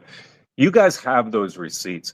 I will tell you something else. We have every receipt now. Like, in the words of the actors themselves, everything that we would need to take these guys down, the entire cabal, 100%, no way they can get out of it, wriggle out of it. All we got to do is get indictments. You guys have probable cause of crimes committed. This will open investigations. It has to. The only problem is the FBI is in control and they are compromised. But we have the connections to get in contact with powerful people in the right-wing community and set up a fund where there's maybe 10, 20, 30, 40, 50 million dollars in this fund, and to make a national ad campaign, a whistleblower campaign, to turn in these subversives all around the country who have rigged the elections, any kind of anti-American activity. We can do a campaign style commercial. We can get these people to float the money and put up a fund to get all of these guys in prison. There's something else that I heard the other day about the sheriff's office, and I don't know about it too much legally, but there's something about it that since it's an elected office, it's a little bit different the way it runs. It's like a citizen ran, like almost like you could bring you could give this information to a local sheriff and they could just go arrest the Congress people, take them right out of the halls of Congress, whoever it is in whatever situation, because it's a different kind of power. It's a voter power. I don't know that much about it, but there's something about the power of the sheriff's office. If anybody knows about that, let me know. But can we please get a whistleblower fund for information that leads to the arrest and conviction of these subversives, that they will get $1 million? That's it. Thank you, Prescott. Trash, I don't really know about that, but I do know that like this web of bad people stretches into the Republican Party, stretches into the Conservative Party, right? People are really good actors. And the problem is that they will do everything they can to like subvert something like that. And when you have your own side attacking you, like people in your own party, it kills it. Right, because they're able to rally people and call in favors and be like, "Oh no, that's not what's really going on. They're actually just raising all the money and they're going to steal it. It's not like they actually built a wall or anything." Like, like and they will purposely like put people in place in order to get you wrapped up. And it's like raising a large amount of money these days is not like really advantageous. I don't, maybe Dustin can, expand on that, or Well, Trash. so I would say number one, okay, let me unpack that because a lot of what you said was accurate and something I've been fearful about. But number two, let me just say this: based on Prescott, what you said, I'm just going to say this: stay tuned. God, I wish Millie was back in here. Just stay tuned. That's all I'm going to say on that because that's exactly what we're working on building out, actually. But to Jen's point, it's not only just that they have subversives inserted, right? We saw what happened at Project Veritas. We saw what happened in a lot of these groups. They get broken apart. And always when you're dealing with that kind of money, or you're dependent upon that kind of financial infrastructure. Actually, hang on, Dustin, if you can take over, I had to start my car and it's loud. I got you, Trash. No problem. Tom, jump in here real quick. Hey, thanks so much. I always enjoy the space, and I've mentioned this before in other spaces, and it's a little bit sounds like it's kind of in the hyper conspiracy zone, but um, I'm in the energy planning business, and I know very clearly and certainly that the push to get rid of coal, to say you can do it all with renewable, to do electric vehicles, to get rid of gas stoves and all that stuff, that is an unworkable solution. It's not like more money is going to fix it. And the only thing that I can conclude on that is that if I was China and I wanted to sink our economy to not allow, like for instance, all the data centers and all the different things that people are wanting to add to the system, all those energy blocks of usage and so on. If I wanted to sink our economy, that's how I would do it. And so all I could say is that for people who are in the zone of really looking at, some of these communications between environmental groups and I don't know what sort of China operatives or whatever might be in play, or I'm just, again, I don't know where to go with like finding the receipts, and you guys are amazing at knowing the receipts. I'm giving you like this flyover view of like it doesn't work, and this is my suspicion of why it's being pushed. Because if I'm trying to screw America, that's what I would do. Get everybody to believe the same stupid things, preach it as a moral absolute and as a technical possibility, pass all the bills you can to try to make it work. And what I'm saying is people are barking up the tree that'll never work. And we've had these warning shots from these winter storms where we've almost had massive outages. And it's a for real thing. And in my professional world, it's something I'm literally fighting for every day to try to raise awareness on that. And so I just want to throw that out there for the good of the cause. Yeah, so that's what you do, and why is that? Well, number one, we know that we're way too far dependent on fossil fuels. Fossil fuels. What a stupid word that is. We are very much dependent on the current energy supply that we use. So, like we're talking about oil, gas, natural gas, all these things. Um, and our U.S. dollar, which is the global reserve currency that settles upwards, depending upon the month or the quarter, anywhere from 55 to 59% of the global transactions are settled in petro U.S. dollar. So if you were to attack one of the largest economy in the world, the greatest country in the world, how would you do that? Well, you would attack its energy. You would attack specifically that its dollar is very much backed by to begin with. So it's not a far-fetched to understand why they would want to attack that. And I mean, you can go back and you can probably find a newspaper clipping that shows we were in a crisis every 10 years for the last 50 years of global warming, global cooling, um, extinction level events, CO2, greenhouse gases, and Aquanet hairspray is going to rip a hole in the ozone layer and it's going to boil the seas and all these things every 10 years. And obviously we hit those targets and it never happens, right? And that's the point. But the real point is if you want to destabilize a country, specifically like the United States, it's built on the petrodollar, then you attack the petro. Like, I don't think it's any more complicated than that. And you can get a lot of useful idiots that will back up that quote unquote movement, so to speak. And then you highlighted what happened in Texas in the winter, like when the wind farm issue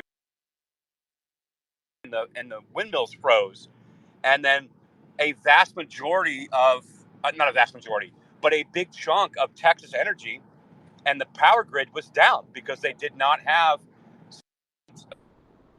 various different power sources that were not green, which are actually toxic as shit. Might as well call them brown energy supplies. But that's a whole other topic. But I mean, yes, I mean, I think on its face, I think it's very, very clear how you would do this. We're built on the petrodollar. We're no longer backed by gold. Therefore, attack the petro. Aaron, go ahead, then Lumi. Thanks, Josh. Give me just a minute. Josh, okay, here we go.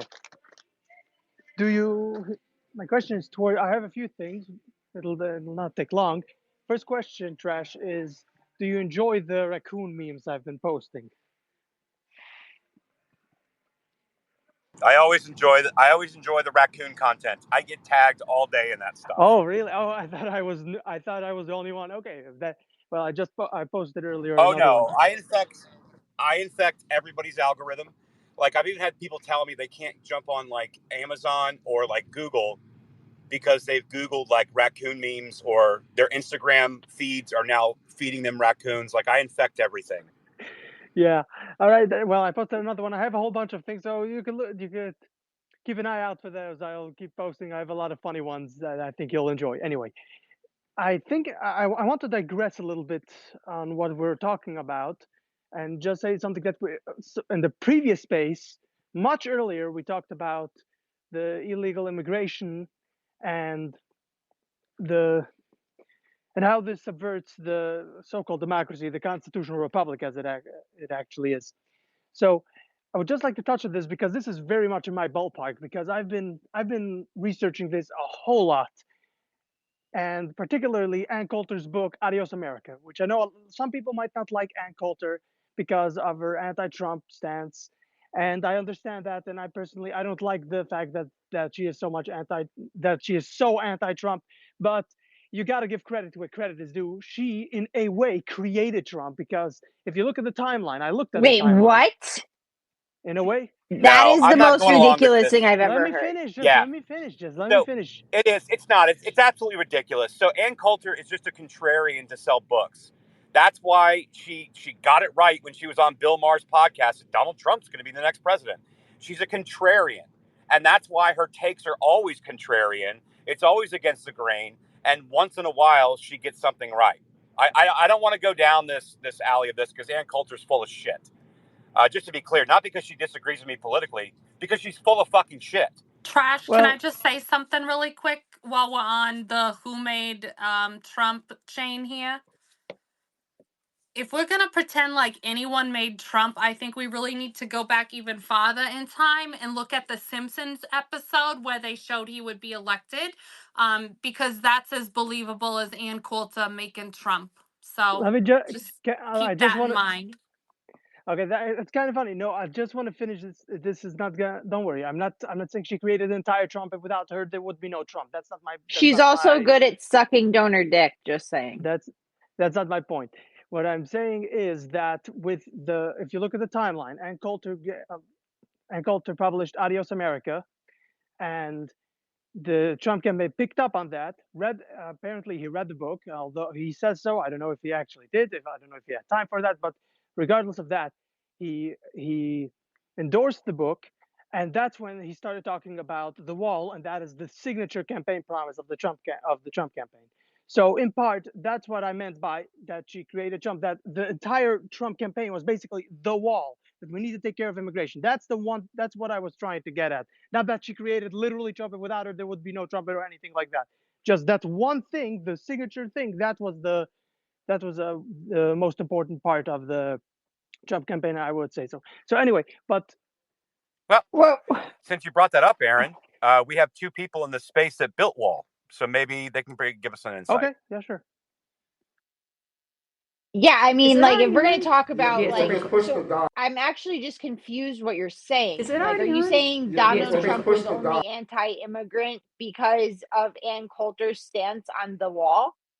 No, not at all. He has been talking about this for some time. As you go back in the 80s, I've seen the videos. He's been talking about this. But what I'm saying is that he took on he definitely read some pages because he did take some quotes from the book. But what I am saying is that by reading the book, he formulated that all the other arguments that the other side used to say, such as we used to say we need to build a wall. Some people on the right used to say we need to build a wall. What did the left say? Well, if you build a wall, I'll just show you a ladder that goes over the wall, so a wall won't work.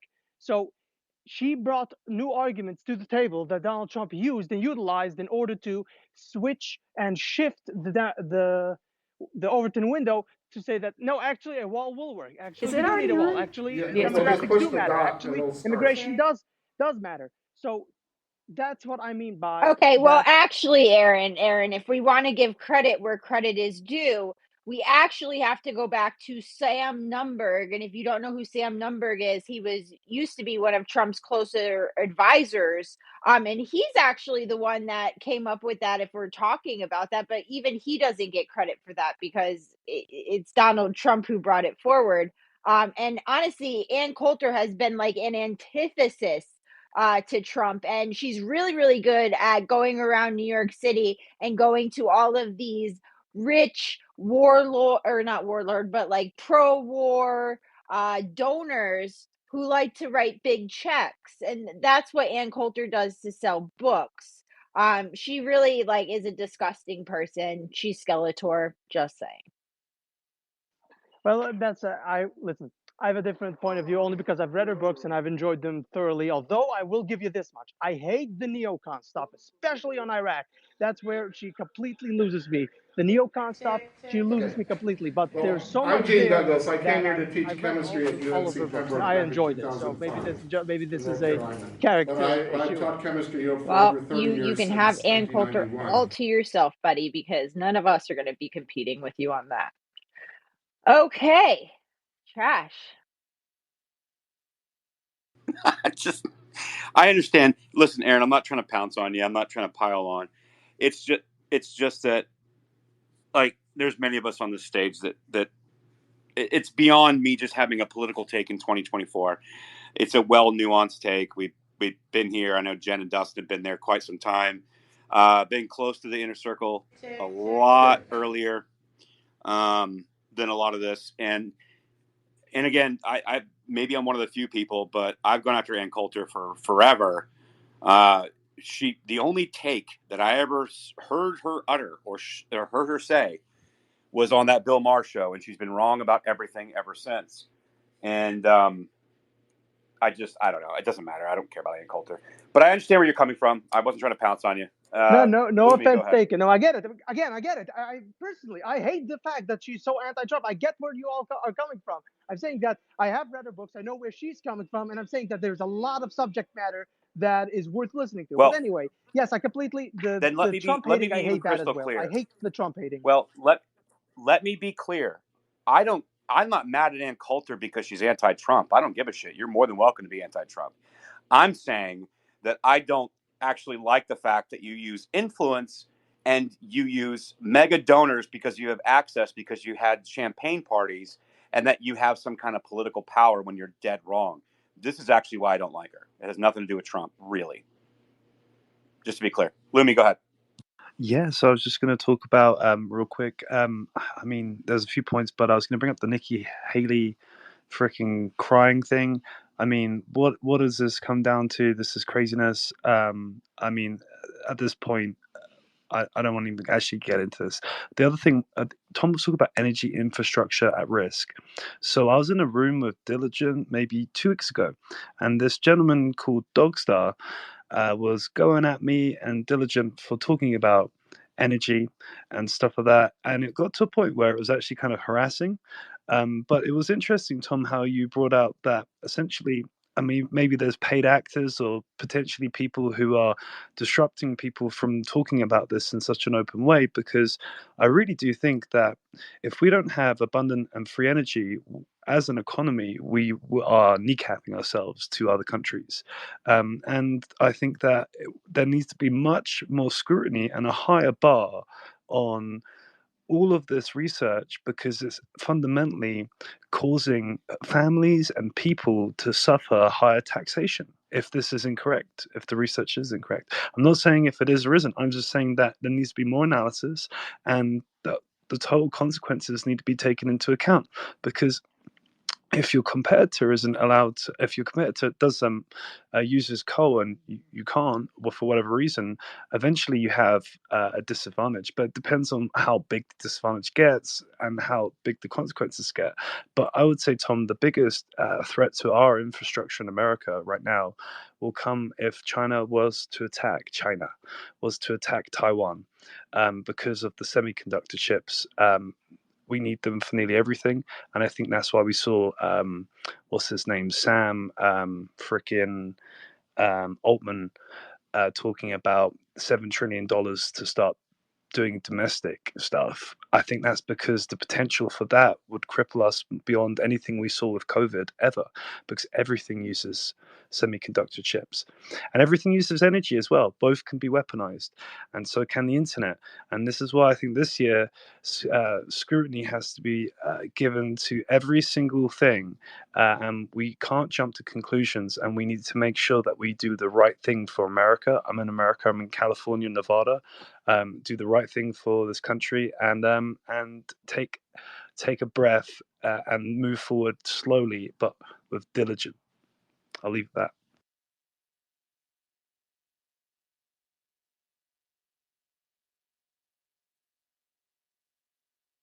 Awesome. Thanks, Lumi. Appreciate you. Lacey, jump in here.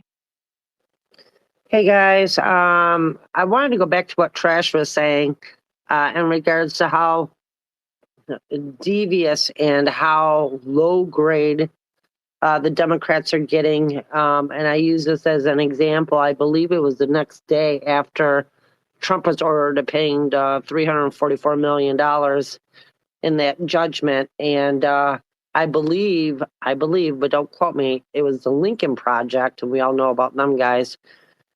They had used AI and took Trump's father's voice. I don't know if you guys seen it or not, and made it into a video and was like portraying it as how he has how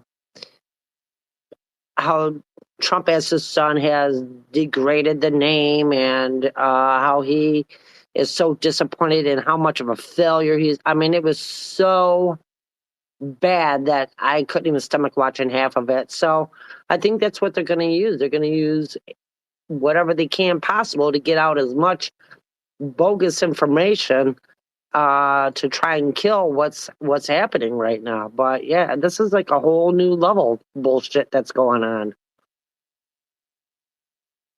Yeah, but I mean, like, I understand they're going to try it, but I don't believe that anyone's going to fall for it, right? Like, I mean, I haven't even heard that. It shows you probably that it would never even make it into my arena of entertaining it. Yes, of course. I mean, people are going to have to be diligent, but like, fortunately, I think there's been enough fear mongering around AI that even normal people who don't pay attention are going to pay attention to it, and they're going to start questioning when they see things like that. I don't really know how damaged. I don't know. That seems like a rabbit hole that only people looking for rabbit holes will end up in the first place. I don't think it'll ever make it mainstream because it'll get crushed by people like us out there before it even makes it there. I wouldn't.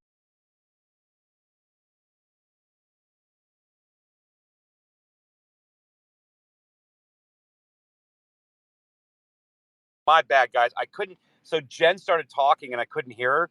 So, like, typically as a host, if you can't hear somebody, instead of making like a big deal about it, if you close the app out all the way and reconnect immediately, it usually fixes it. But apparently, I crashed the space. That is all on me. Wow, Trash. Really? Wow, trash. I was like, wow, did he really just close the space? I'm censoring Millie. I'm actually censoring Jen and Millie. Because I mentioned that some nasty bitch is banging Judge Erdogan, okay? Like, can we just talk about this? Girl, you are really, you have lost it. That's so disgusting. Like, imagine even sleeping with that soy boy. Like, is it like a kink? Anyway, we'll let the room fill up. We can talk about it while the room's filling up. Listen, I'm fired up. Like, I know that, like, I sound pissed off, and I am pissed off, but I'm pissed off in a good way. I think we're making moves. I think we're making headway. I wish Millie would come back here, because she was going to say something too. And I know we're getting a little ranty, a little preachy, but again, no one is making the plea for people to come over to our side. Nobody's doing it. And I just want people to come over with me and be like, look, we can disagree politically, but can we agree on objective truths and then how we fix it? Like, I think that's all I want, man. Anyway, I'll shut up now. We'll get Millie back in here as well. But we'll wait for the room to fill back up. Man, we were cruising. We'll get the people back in the room. I think we're going to head for a great evening. I took the rest of the day off. I wanted to do this all day. I've been feeling some kind of way. Kind of like Jen, when I opened the space, when we were talking about it, you guys have been attacked, debanked, deplatformed, but I've been attacked too. I've been smeared. I've been attacked. I've supported a lot of people that in turn basically shit on me, and been really, really disappointed in a lot of people's behavior when I'm just trying to be an honest person. But anyway, so that's what we're dealing with. That's why we opened the space. We're here to destroy all these narratives. We're going to break it all open again. I'm here to talk about it. Let's have some fun. I had to go to the store and I couldn't hear you, but I'm at the store now. But go ahead, guys, whatever.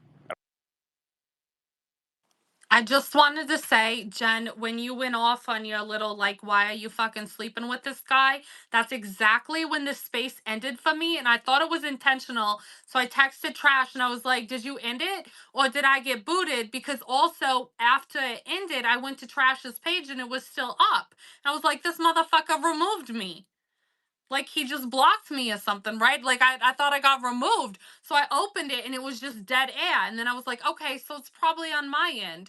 And then he sent me the new link and I was like, well, that explains everything and I'm a freaking idiot. But it was just, it cut off perfectly and caused so much confusion for me. I was like, someone's about to spill the tea and I'm going to miss it because Trash fucking kicked me out of the space. It's fine. Trash just got in so much trouble with so many people. Like, if you could see my text messages right now from Millie, from Jen, from Stephanie, like, listen, all I was trying to do was hear what Jen had to say, and I thought I was doing the old trick. Instead, I ended the space, and now I'm in the cone of shame. No, you're fine. No, it really bothers me. Like, every time with these people, right? They're like over here persecuting Trump, making him look like the worst person in the world. Meanwhile, everybody's fucking everybody else, making money, keeping cash in their house, like handing out thousands, like it's no big deal, G's. Like, what? Like, we are really being persecuted by demented morons. Really. And it's really like, I don't even know, Trash. All right, let's go. Prescott, you haven't spoke yet. Then we'll go to Aaron. Thanks, guys. If I get a little bit of echo, I'm sorry. I don't have Bluetooth headphones and my battery's almost dead, so I'm just using the speaker. I love you guys. I've been in this fight for so long, and you guys found the receipt that I've always known were there. I was like, there's got to be some kind of communications between these guys as they're organizing these psyops and stuff. I mean, if anything could leak out, somebody could leak anything at any moment. It could blow the whole thing wide open. You guys have those receipts. I will tell you something else. We have every receipt now. Like, in the words of the actors themselves, everything that we would need to take these guys down, the entire cabal, 100%, no way they can get out of it, wriggle out of it. All we got to do is get indictments. You guys have probable cause of crimes committed. This will open investigations. It has to. The only problem is the FBI is in control and they are compromised. But we have the connections to get in contact with powerful people in the right-wing community and set up a fund where there's maybe 10, 20, 30, 40, 50 million dollars in this fund, and to make a national ad campaign, a whistleblower campaign, to turn in these subversives all around the country who have rigged the elections, any kind of anti-American activity. We can do a campaign style commercial. We can get these people to float the money and put up a fund to get all of these guys in prison. There's something else that I heard the other day about the sheriff's office, and I don't know about it too much legally, but there's something about it that since it's an elected office, it's a little bit different the way it runs. It's like a citizen ran, like almost like you could bring you could give this information to a local sheriff and they could just go arrest the Congress people, take them right out of the halls of Congress, whoever it is in whatever situation, because it's a different kind of power. It's a voter power. I don't know that much about it, but there's something about the power of the sheriff's office. If anybody knows about that, let me know. But can we please get a whistleblower fund for information that leads to the arrest and conviction of these subversives, that they will get $1 million? That's it. Thank you, Prescott. Trash, I don't really know about that, but I do know that like this web of bad people stretches into the Republican Party, stretches into the Conservative Party, right? People are really good actors. And the problem is that they will do everything they can to like subvert something like that. And when you have your own side attacking you, like people in your own party, it kills it.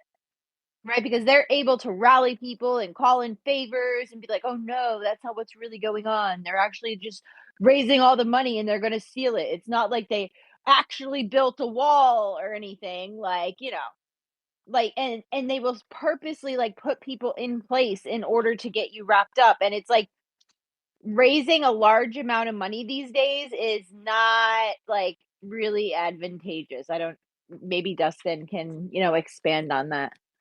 Or Well, Trash. so I would say number one, okay. Let me unpack that because a lot of what you said was accurate and something I've been fearful about. But number two, let me just say this: based on Prescott, what you said, I'm just going to say this: stay tuned. God, I wish Millie was back in here. Just stay tuned. That's all I'm going to say on that, because that's exactly what we're working on building out, actually. But to Jen's point, it's not only just that they have subversives inserted, right? We saw what happened at Project Veritas. We saw what happened in a lot of these groups. They get broken apart. And always when you're dealing with that kind of money, or you're dependent upon that kind of financial infrastructure. Actually, hang on. Dustin, if you can take over, I had to start my car. It's loud. I got you, Trash. No problem. Tom, jump in here real quick. Hey, thanks so much. I always enjoy this space, and I've mentioned this before in other spaces, and it's a little bit, sounds like it's kind of in the hyper conspiracy zone, but I'm in the energy planning business, and I know very clearly and certainly that the push to get rid of coal, to say you can do it all with renewable, to do electric vehicles, to get rid of gas stoves and all that stuff, that is an unworkable solution. It's not like more money is going to fix it. And the only thing that I can conclude on that is that if I was China and I wanted to sink our economy to not allow, like for instance, all the data centers and all the different things that people are wanting to add to the system, all those energy blocks of usage and so on. If I wanted to sink our economy, that's how I would do it.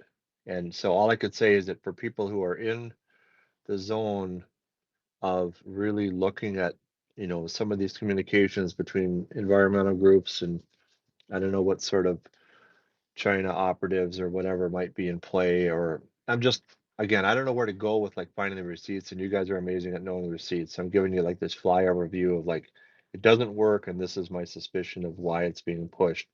Because if I'm trying to screw America, that's what I would do.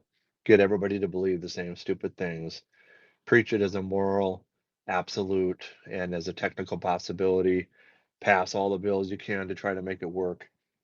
And what I'm saying is people are barking up the tree that'll never work. And we've had these warning shots from these winter storms where we've almost had massive outages.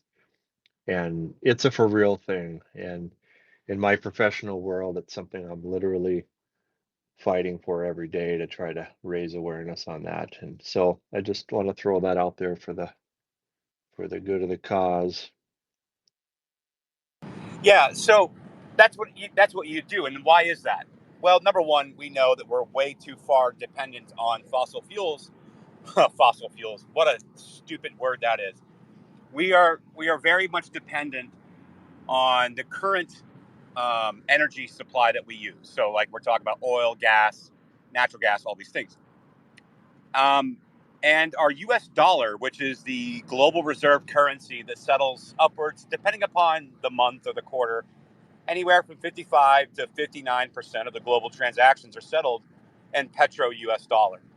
So if you were to attack one of the largest economy in the world, the greatest country in the world, how would you do that? Well, you would attack its energy. You would attack specifically that its dollar is very much backed by to begin with. So it's not a far-fetched to understand why they would want to attack that. And I mean, you can go back and you can probably find a newspaper clipping that shows we were in a crisis every 10 years for the last 50 years of global warming, global cooling, extinction level events, CO2, greenhouse gases, and Aquanet hairspray is going to rip a hole in the ozone layer and it's going to boil the seas and all these things every 10 years. And obviously we hit those targets and it never happens, right? And that's the point. But the real point is if you want to destabilize a country, specifically like the United States, it's built on the petrodollar, then you attack the petro. Like, I don't think it's any more complicated than that. And you can get a lot of useful idiots that will back up that quote unquote movement, so to speak. And then you highlighted what happened in Texas in the winter, like when the wind farm issue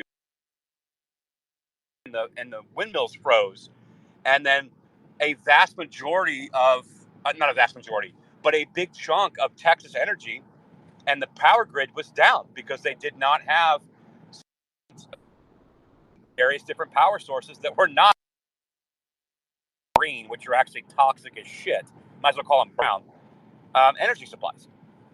But that's a whole other topic. But I mean, yes, I mean, I think on its face, I think it's very, very clear how you would do this. We're built on the petrodollar. We're no longer backed by gold. Therefore, attack the petro. Aaron, go ahead and Lumi. Thanks, Josh. Give me just a minute. Josh, okay, here we go. My question is I have a few things. It'll not take long. First question, Trash, is do you enjoy the raccoon memes I've been posting? I always enjoy the raccoon content. I get tagged all day in that stuff. Oh, really? Oh, I thought I was the only one. Okay, well, I posted earlier Oh another one. no, I infect everybody's algorithm. Like, I've even had people tell me they can't jump on like Amazon or like Google because they've Googled like raccoon memes, or their Instagram feeds are now feeding them raccoons. Like, I infect everything. Yeah. All right. Well, I posted another one. I have a whole bunch of things, so you could keep an eye out for those. I'll keep posting. I have a lot of funny ones that I think you'll enjoy. Anyway, I think I want to digress a little bit on what we're talking about, and just say something that in the previous space, much earlier, we talked about the illegal immigration and how this subverts the so-called democracy, the constitutional republic, as it actually is. So I would just like to touch on this because this is very much in my ballpark, because I've been researching this a whole lot, and particularly Ann Coulter's book Adios America, which I know some people might not like Ann Coulter because of her anti-Trump stance, and I understand that. And I don't like the fact that she is so anti-Trump, but you got to give credit where credit is due. She, in a way, created Trump, because if you look at the timeline, I looked at the Wait, timeline. what? In a way, That No, is the I'm not most going along with ridiculous this. thing I've let ever me heard. finish. Yeah. Just let me So finish. it is. It's not. It's absolutely ridiculous. So Ann Coulter is just a contrarian to sell books. That's why she got it right when she was on Bill Maher's podcast that Donald Trump's going to be the next president. She's a contrarian, and that's why her takes are always contrarian. It's always against the grain, and once in a while she gets something right. I don't want to go down this alley of this because Ann Coulter's full of shit. Just to be clear, not because she disagrees with me politically, because she's full of fucking shit. Trash, can I Well, just say something really quick while we're on the who made Trump chain here? If we're going to pretend like anyone made Trump, I think we really need to go back even farther in time and look at the Simpsons episode where they showed he would be elected, because that's as believable as Ann Coulter making Trump. So let me just I keep just that want in to. mind. Okay, it's kind of funny. No, I just want to finish this. This is not gonna. Don't worry. I'm not. I'm not saying she created the entire Trump, and without her, there would be no Trump. That's not my. That's She's not also my. good at sucking donor dick, just saying. That's that's not my point. What I'm saying is that with the, if you look at the timeline, Ann Coulter published Adios America, and the Trump campaign picked up on that. Apparently he read the book, although he says so. I don't know if he actually did. If I don't know if he had time for that, but regardless of that, he endorsed the book, and that's when he started talking about the wall, and that is the signature campaign promise of the Trump campaign. So in part, that's what I meant by that she created Trump. That the entire Trump campaign was basically the wall. That we need to take care of immigration. That's the one. That's what I was trying to get at. Not that she created literally Trump, and without her there would be no Trump or anything like that. Just that one thing, the signature thing. The most important part of the Trump campaign, I would say so. So anyway, but Well, Well, since you brought that up, Aaron, we have two people in the space that built Wall, so maybe they can give us an insight. okay, yeah, sure. yeah, I mean, like, if we're going to talk about, like, so I'm actually just confused what you're saying. Like, are you saying Donald Trump was only anti-immigrant because of Ann Coulter's stance on the wall? No, not at all. He has been talking about this for some time. As you go back in the 80s, I've seen the videos. He's been talking about this. But what I'm saying is that he took on he definitely read some pages because he did take some quotes from the book. But what I am saying is that by reading the book, he formulated that all the other arguments that the other side used to say, such as we used to say we need to build a wall. Some people on the right used to say we need to build a wall. What did the left say? Well, if you build a wall, I'll just show you a ladder that goes over the wall. So a wall won't work. So she brought new arguments to the table that Donald Trump used and utilized in order to switch and shift the Overton window to say that no, actually a wall will work. Actually, we do need a wall. Actually, demographics do matter. Actually, immigration does matter. So that's what I mean by Okay, well, that. actually, Aaron, if we want to give credit where credit is due, we actually have to go back to Sam Nunberg. And if you don't know who Sam Nunberg is, he used to be one of Trump's closer advisors. And he's actually the one that came up with that if we're talking about that, but even he doesn't get credit for that because it's Donald Trump who brought it forward. And honestly, Ann Coulter has been like an antithesis to Trump. And she's really, really good at going around New York City and going to all of these rich warlord, or not warlord, but like pro war donors who like to write big checks. And that's what Ann Coulter does to sell books. She really like is a disgusting person. She's Skeletor, just saying. Well, I listen. I have a different point of view only because I've read her books and I've enjoyed them thoroughly. Although I will give you this much: I hate the neocon stuff, especially on Iraq. That's where she completely loses me. The neocon stuff, she loses me completely. But there's so much there that I've read all of her books and I enjoyed it. So maybe this is a character issue. Well, you can have Ann Coulter all to yourself, buddy, because none of us are going to be competing with you on that. Okay, trash. I understand. Listen, Aaron, I'm not trying to pounce on you. I'm not trying to pile on. It's just that, like, there's many of us on this stage that it's beyond me just having a political take in 2024. It's a well nuanced take. We've been here. I know Jen and Dustin have been there quite some time. Been close to the inner circle a lot earlier than a lot of this, and again, I maybe I'm one of the few people, but I've gone after Ann Coulter for forever.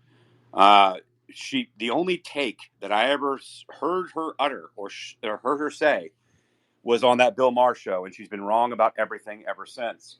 And I don't know. It doesn't matter. I don't care about Ann Coulter, but I understand where you're coming from. I wasn't trying to pounce on you. No Lumi, offense taken. No, I get it. Again, I get it. I personally, I hate the fact that she's so anti-Trump. I get where you all are coming from. I'm saying that I have read her books. I know where she's coming from, and I'm saying that there's a lot of subject matter that is worth listening to. Well, but anyway, yes, I completely then let me Trump be hating. I even hate that as crystal well. clear. I hate the Trump hating. Well, let me be clear.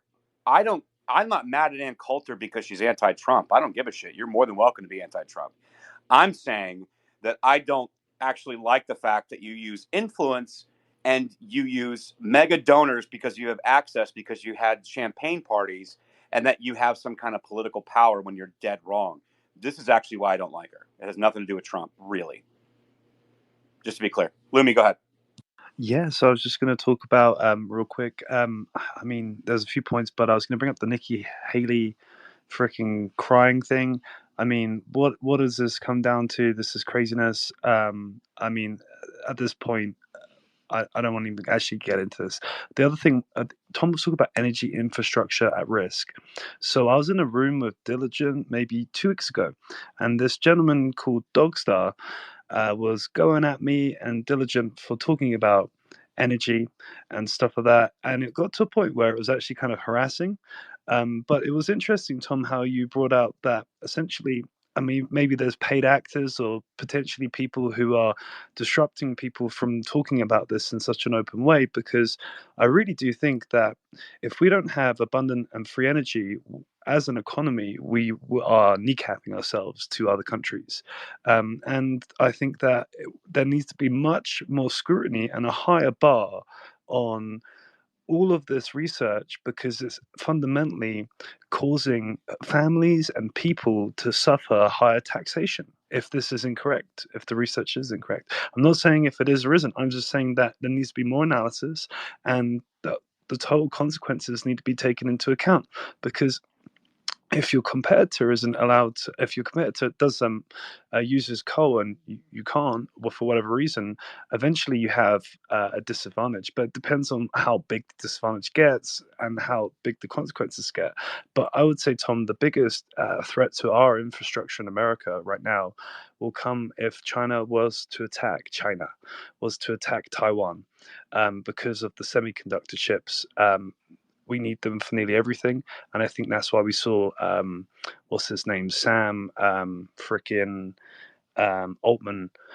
talking about $7 trillion to start doing domestic stuff. I think that's because the potential for that would cripple us beyond anything we saw with COVID ever, because everything uses semiconductor chips and everything uses energy as well. Both can be weaponized, and so can the internet.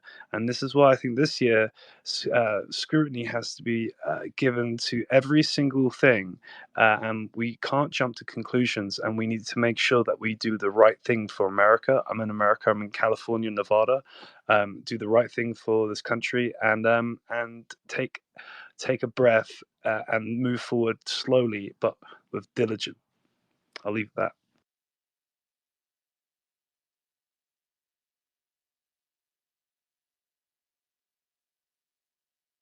Awesome. Thanks, Lumi. Appreciate you. Lacey, jump in here. Hey guys, I wanted to go back to what Trash was saying in regards to how devious and how low grade the Democrats are getting. And I use this as an example. I believe it was the next day after Trump was ordered to paying $344 million in that judgment. And I believe, but don't quote me, it was the Lincoln Project, and we all know about them guys. They had used AI and took Trump's father's voice. I don't know if you guys seen it or not, and made it into a video and was like portraying it as how he has how Trump as his son has degraded the name, and how he is so disappointed in how much of a failure he's. I mean, it was so bad that I couldn't even stomach watching half of it. So I think that's what they're going to use. They're going to use whatever they can possible to get out as much bogus information to try and kill what's happening right now. But yeah, this is like a whole new level bullshit that's going on. Yeah, but I mean, like, I understand they're going to try it, but I don't believe that anyone's going to fall for it, right? Like, I don't. I mean, I haven't even heard that. It shows you probably that it would never even make it into my arena of entertaining it. Yes, of course. I mean, people are going to have to be diligent, but like, fortunately, I think there's been enough fear mongering around AI that even normal people who don't pay attention are going to pay attention to it, and they're going to start questioning when they see things like that. But I don't really know how damaged. I don't know. That seems like a rabbit hole that only people looking for rabbit holes will end up in the first place. I don't think it'll ever make it mainstream because it'll get crushed by people like us out there before it even makes it there. I wouldn't. I mean, I'd be mindful of deep fakes, sure, but I wouldn't say that it's going to be a main strategy. The main strategy, I believe, we've already exposed, Lacey. I mean, this is what I wish Millie would come back here before the space ended. But like the Sunrise Zoom calls and that entire coalition and what they did and how they weaponized the ground troops and the document called The Count, the Transition Integrity Project, the mail-in ballot systems.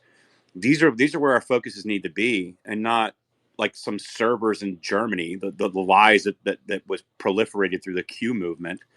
Uh, you know, Jen, let's talk about that. How many people actually understand that what happened with Q was almost textbook with what the Bolsheviks did?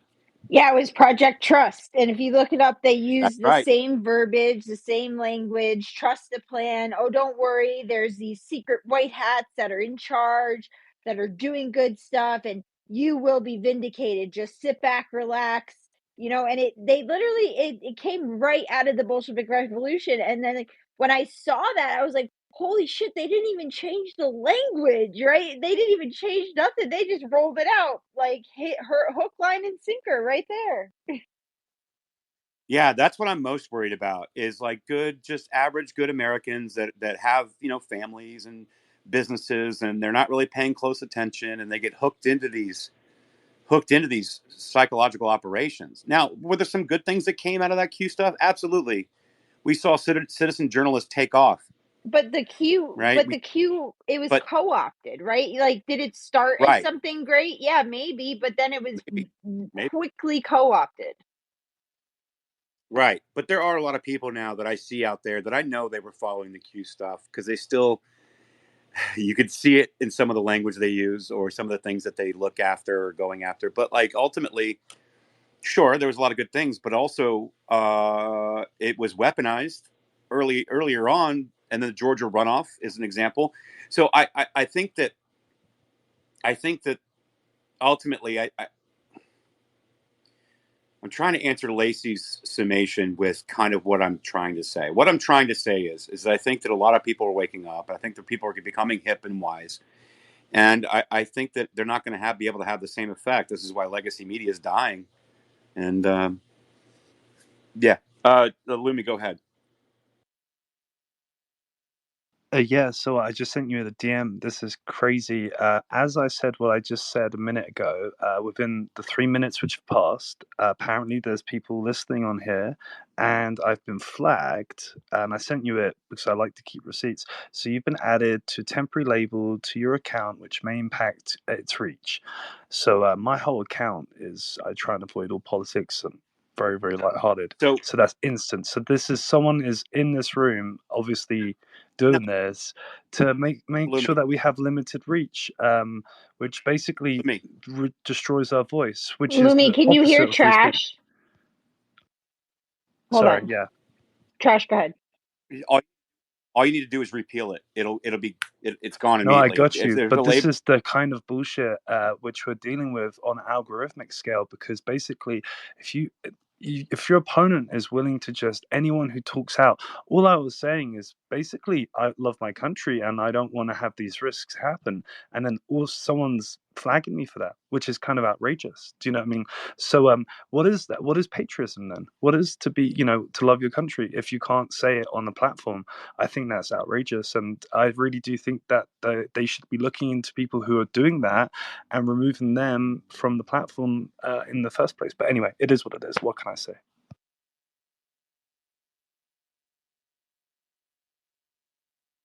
Yeah, so all you need to do is appeal it. It'll be removed right away. It happened in my account. They repealed it within like 3 minutes. Yes, there are. So if you guys recall, when Elon Musk bought the platform, he had an interview with Dave Rubin. Dave Rubin came out to San Francisco and they sat down. They had an interview. Dave Rubin then went on a space with Elon. They talked about this. Elon talked about this when he took it over. He says there's really no clear path forward on this platform because there's so much ghost algorithms that are built into it that I basically either need to burn the entire thing down and start anew, or I need to try to build like a parallel system and basically be able to merge it over. And because they can't just fix it, because it's been ingrained into the source, like the framework coding of this site. And so we're going to be dealing with stuff like this. The labels, the fact that you even know about that label is the progress. So the whole point is that, okay, we can fix. So by them enabling you to be notified of a label, when you appeal it, they then can see what that algorithm was that got you caught up, and then they can fix it. So we are kind of like beta testing to try to draw out all the ghost code that's been put into this platform. So yes, of course, there's always going to be tyrants. They're always going to try to suppress you and silence you. The reason I got banned, well, my second account that got banned was before January 6th. I got banned because I was a conservative after January 6th. But before that, I got banned because I was actually having a respectful, well thought out conversation about the trans ideology with a professor at Stanford. And this was a gender studies professor at Stanford, right? This is no spring chicken. I mean, if they're going to be a gender study, yeah, granted, it's ridiculous. There's no science behind it. However, if there is anybody that's trying to present an argument scientifically, it would be this person. And he and I went tweet for tweet back and forth for like an hour and a half. And of course, all I got was death threats and people telling me I should kill myself and all these things because I was asking questions and we were having a good faith, respectable dialogue back and forth regarding the trans ideology and gender studies. This was 2019. Early 2020, before January 6th, 2021. And I got banned because I got death threats for like 4 days. That thread was ongoing. We kept replying back and forth. It ended up reaching, I think that thread that he and I went back and forth ended up reaching like, I don't know, it was something like 4 or 5 million people. And there was probably 30,000 replies within it. And he and I were going back and forth. And basically it was just me, nothing but death threats. But that's when I got banned. And I didn't say anything hateful at all, but it doesn't matter because that code and that algorithm is built in. And the whole point of me telling you the story is this. If you challenge anything that an establishment wants as a preferred narrative, including the big tech companies, you will be reported. You're going to be mass flagged. You're going to get death threats. It just is what it is. This is the battlefield we're on. And this is why when Jennifer and Millie and myself, we have spaces about topics, we only bring receipts. So the only thing left to attack is us personally, which that's also happened. I've been doxxed, I've been smeared, I've been threatened, I've been reported to the FBI. So for what exactly? Going over documents? Because all they have left is to attack you personally, not the information. So that's why it's so important. You really remind me of the raccoon out of Guardians of the Galaxy. Genius raccoon, real loyalty, personality traits outstanding. Just wanted to point it out, So yeah. Bro, he Appreciate it. is literally Rocket. What are you talking about? He was there to I play the mean, part. What are you talking about? You're literally talking to the guy he's a right little now. bit smart, I'd say. He's a little bit smart,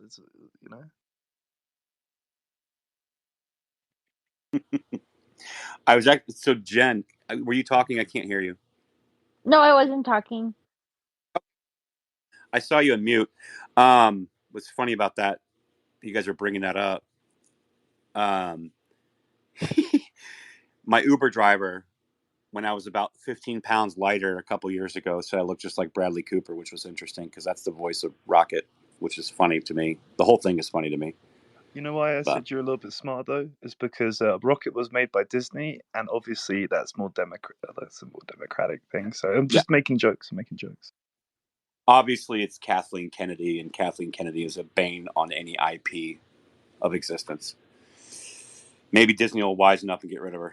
Jen, what do you got going on over there? Do we keep going? Do we shut down? I don't know. I like the space. I'm still vibing. I'm still vibing. I'm just quiet at the moment, chilling.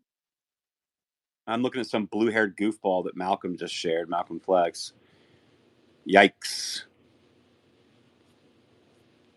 What's Dustin got here? Oh, let's talk about Hunter Biden's laptop. Fuck it. Oh, you know what? I lost my Hunter, laptop like for about 3 days. Has anyone seen it? check. There's a computer repair shop in Delaware that might be of assistance. Do they sell Parmesan cheese to go as well? I believe so. And I believe that we have role models like Hunter Biden out there who have trailblazed the way for smoking Parmesan cheese and sawdust, which is so funny. Like the New York Post right now is reporting that Hunter Biden's attorneys say prosecutors mistook sawdust for cocaine in evidence dump. No, no, no, no, no. These photos came from your hard drive, bro. You're the one that lined up lines of sawdust. You're the one that went on legacy media, CNN, in an interview and said you probably smoked more Parmesan cheese than anyone else in the world. That's you, Hunter. So I don't believe that the DOJ mistook sawdust for cocaine. We're simply illuminating that you're such a damn degenerate that you smoke Parmesan cheese and line up lines of sawdust. I have the photos prior to New York Post reporting on it, but it's hilarious, Dustin, that they're reporting on it now. So trash. You know what's even more funny is that Parmesan cheese, some types of it are illegal in Italy. So not only has he admitted then to a potential other crime, because in Italy there's Parmesan cheese which has been outlawed, which has maggots in it, and they smuggle it and they hide it, and they'll keep it in the basement on the ground and away from the police. And so so when he talks about that, it reminds me of these Sicilians who do this, and it's kind of funny. All right, wait. What kind of fucking monsters outlaw Parmesan cheese? My God. It's My crazy. God, what is going on here?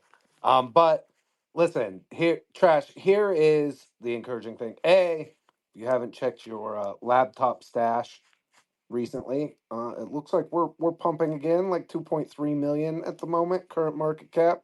That's kind of cool. Kind of fun. But here's the deal, right? Today, it feels like the theme has been Holy outreach. shit. Right, Trash?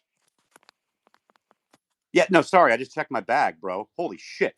Pretty fun, right? But like today, our theme has been like, how do we reach people outside of the people who are already inclined to listen to us?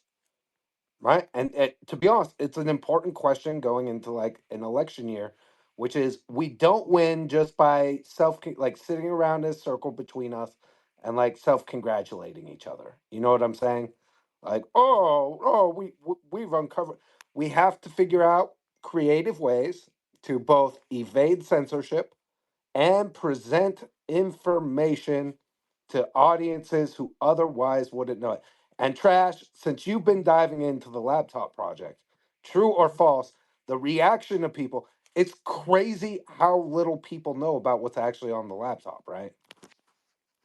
Dude, everybody, if you really want to know what's on Hunter Biden's laptop, you don't have to look at my threads. You don't have to go look at my highlights tab, although all that's in there. And you don't have to have a physical copy of Hunter Biden's laptop. If you would like to see for yourself, go to corruptlaptop.com. Very straightforward. You can go take a look for yourself. I would warn you, though. Now, granted, what's great about the photos that are hosted on that site that came from Hunter Biden's laptop is they are censored if need be. So go to corruptlaptop.com. Go take a look for yourself. And Dustin, I actually want to talk about Hunter Biden, Joe Biden a little bit here. So Jen just texted me this post from Kyle Cheney. Now, granted, Kyle Cheney, obviously, we disagree. He's at Politico, and I find it interesting that Kyle Cheney at Politico is reporting on this Hunter Biden story, but they're trying to basically dismantle the entire investigation and all the content and all the things that we've been talking about for years regarding Biden Inc. by saying that this FBI source lied, therefore they're charging him, therefore everything that we've uncovered or talked about or had congressional hearings about or Senate Intel committees about is all BS. Here's what they have, but Dustin, let me get your take on this, or Jen. They have to know that this same person, this same confidential source that lied, is the same person that the reason that Andrei Telizhenko has sanctions. And if that is the case, that Andrei Telizhenko, who worked out of the State Department in Ukraine and has admitted on my space, on our spaces, when I interviewed him, he's stuck in the UK. He's not allowed to come to the US because of sanctions from Congress. Those sanctions were based on the confidential source that is now apparently debunked or lied to the FBI, apparently. And I don't know that that's true because a lot of things that he said was true. But if that's the case, then that would make the sanctions null and void, which means Andrei Telizhenko can return to the US and appear in front of Congress. They have to know that, right? Like they have to know that, right? I mean, they know it, the question is whether they care, right? Yeah. Ultimately, we know that they know. They know that we know that they know. Right. We, you know what I'm That's saying. right. That's right. I started to get all Donald Rumsfeld there for a minute. I know. The known They of the know. unknown. We don't know what known. I almost sound like Kamala Harris. Like, in the past, trash will In the determine the present of the future past. So make your past futurish, pasty, past fast, wash, stash, clash, crack. okay. Where? Frankly, after hearing this speech, I don't know why Dustin Stockton is not vice president and Kamala heels up Harris is. Like, it doesn't make sense. We are in clown world officially. Go ahead, Dustin. I am having way too much fun, you guys. Like, for real. Like, watching a plan come together is freaking everything. And we are so back, and the vibes are so back to the great meme war of 2016 when we took the greatest internet troll of all time and made him the president of the United States through memetic warfare, baby, right? And the vibes are back. We are having fun again, right? Like, everybody is kicked back, feet up, dropping elbows everywhere we need to drop. You guys, let's just keep this vibe going all day long. Laptop to the billion, trillion, million, gazillion. Woo, woo. I'm out of control, trash. I don't know what I'm doing here. Help me. Save me. Somebody. I'm going to save you. I'm actually going to DM Andrei Telizhenko himself. I bet he'll come into space. You want me to save you? Want to talk about Hunter Biden laptop? You want to talk about Biden Inc. corruption in Ukraine? Let me get some Andy Telizhenko up in this piece. Let's talk about some Blue Star strategy, Sally Painter, Hillary Camp MFers up in this piece. Matter of fact, let me go DM Andy right now. I bet he'll come in. All right, I gotta get my serious face on. No, just kidding. Fuck that. Fuck, dude. Hunter Biden's lawyers would be like, "Oh, that wasn't cocaine. That was sawdust." I mean, who amongst us has not cut up a large ass pile of sawdust, laid it out in perfect snortable sized rails, right? Like, yeah, force a habit. Force a habit. He was just remembering the times that he did unhuman amounts of Parmesan cheese. Holy shit, you guys! Imagine being Hunter Biden right now, though, and being like, they made a token. They made a token of my laptop, and it's worth $2.4 million. Dustin, This does not seem like it's going well. Dustin, how does one even smoke Parmesan cheese? I mean, let's say they put it into a crack pipe. I would just assume that it would damage the equipment because the cheese would melt. How does it turn into vapor? How is it smokable? Listen, this is I how you can't get even smoked comprehend Gouda. this. You know how you get that smoked Gouda, in in the store. You know how you get that. That's how they do it. You get that cherry wood. Actually, this is the actual recipe from smoked fromunda. So smoked fromunda is definitely it. So I would like to point you guys to something that I missed completely. Andy actually texted or messaged me this and I missed it. Check this out. He says, why just an officer? Maybe the head of the FSB, which is Russian intelligence. Idiot Garland, where's the low profile diplomat agenda? Or money has been shoved your way for an online hit job. Afraid of the truth? You should be, because it will be heard on the Bidens and the deep state. Truth will prevail. I don't think you understand, guys, like how much Andy Telizhenko will be a serious effing problem for the people and DOJ that are trying to bury this Hunter investigation and trying to accuse sources of lying to divert the American public from the truth. I don't think you guys realize this dude. The reason he's not allowed to return to the U.S. because of sanctions, because of this stupid, apparently liar that the DOJ is charging. And they're trying to bury the entire investigation on his head. Like, go look at the nest. I put it up in the nest. I don't think like this dude will literally like, bro.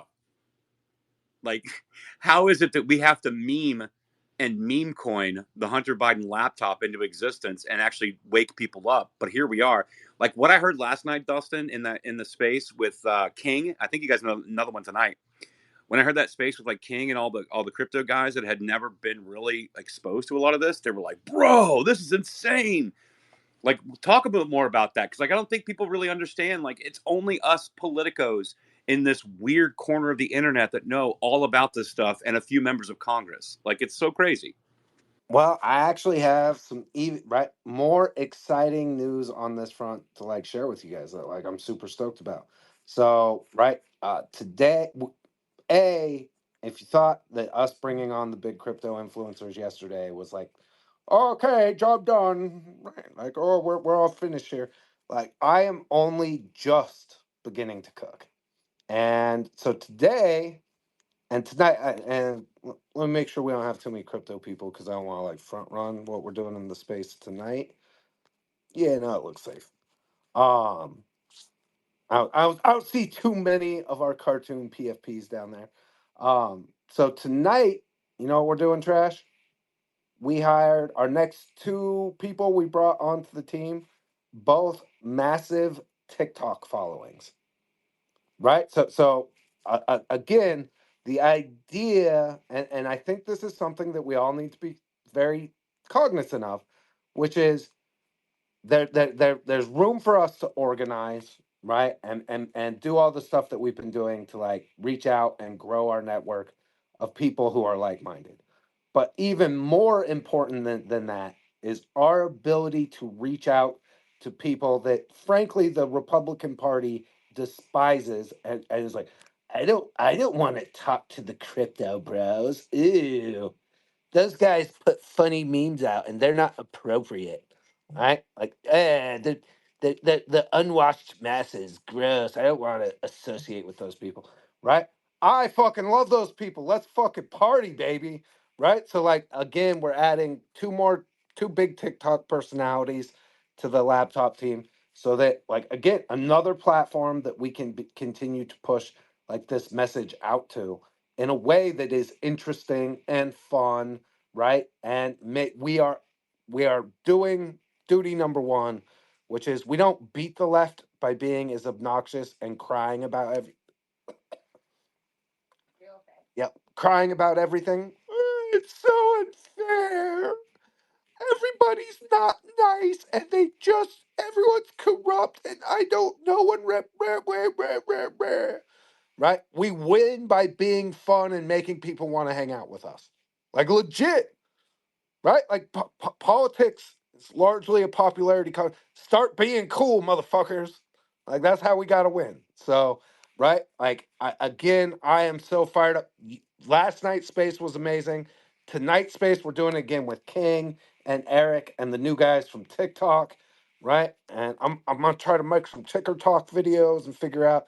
Right, I'll reach out to my people. What's funny is we have the good connections at the TikTok, right? That I've been like, I am not this. It honestly makes me feel insane trash when I listen to it. Like Jen will be like, I will hear her on Ticker Talk, and I'm like, information overload, like by proxy, like Munchausen by proxy. I'm like, that's stressing me out. Turn that shit off. Put it in your earbud. Let the serpent whisper that evil nonsense into your ear. But with that said, like, might as well take advantage, build a big old TikTok audience until they shut me down. Let's freaking go. Anyway, No, two big ones coming tonight. I'm pretty stoked about. Okay, And no, boomer. and I think well, I think we're go ahead, Josh. I was just gonna say, like, listen, there's a lot of good content creators over on TikTok, right? They moved there, they created an audience there, and I have seen clips. I've seen people that are putting together great work. I've seen some people exposing like the entire leftist affinity group, horizontally aligned affinity groups funding mechanisms. I've seen it. I've seen some great content over there. It's just okay. There's a difference between a well lit city and Tokyo, right? There's Tokyo and there's a calmly well lit city, right? One is very flashy, in your face, constant overstimulation. It's not for me. Like I listen to people the way they speak. I read their content. I read their body language. TikTok is basically like this: go go go go go go go go go. It's just not my bag. But to say that it's not influential is silly, and to say that it's not important what's going on in there, I know it is. I just leave that up to those fine folks out there that are doing the TikToks, that I don't have to do it. Bring that content over here so I can see it if it's something worth seeing. But don't start bringing me like flat earth shit. Don't start bringing me this other stuff. Like just bring me stuff that's tangible about things I'm working on. I don't need to see Oh like no, Trash! You're a don't. spherical earther. I'm Oh totally a man. I just have questions. Why is it that the Earth is the only one that's flat, but the rest of the planets are Come round? on, guys. I just have Come on, guys. We all know. simple questions. We all know that Trash is a space raccoon, so he already saw the world. Bro, I've been to galaxies. I've been to alternate galaxies. Listen, I believe in string theory before I believe that the only planet out there in the world is flat is Earth while the rest of them are round.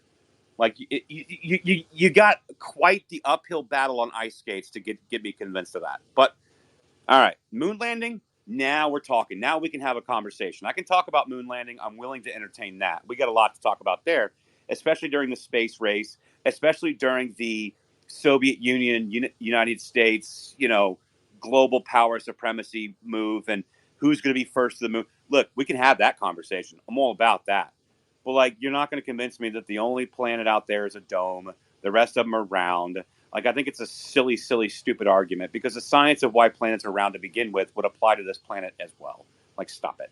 Please stop it. No. Now you have to go and elaborate. Now I have to fight you on flat Earth. Like let's get ready to rumble. By the way, all I have to do is say Sacred's name. I don't even have to message him. He'll just show up. Like Sacred, we're talking flat Earth, bro.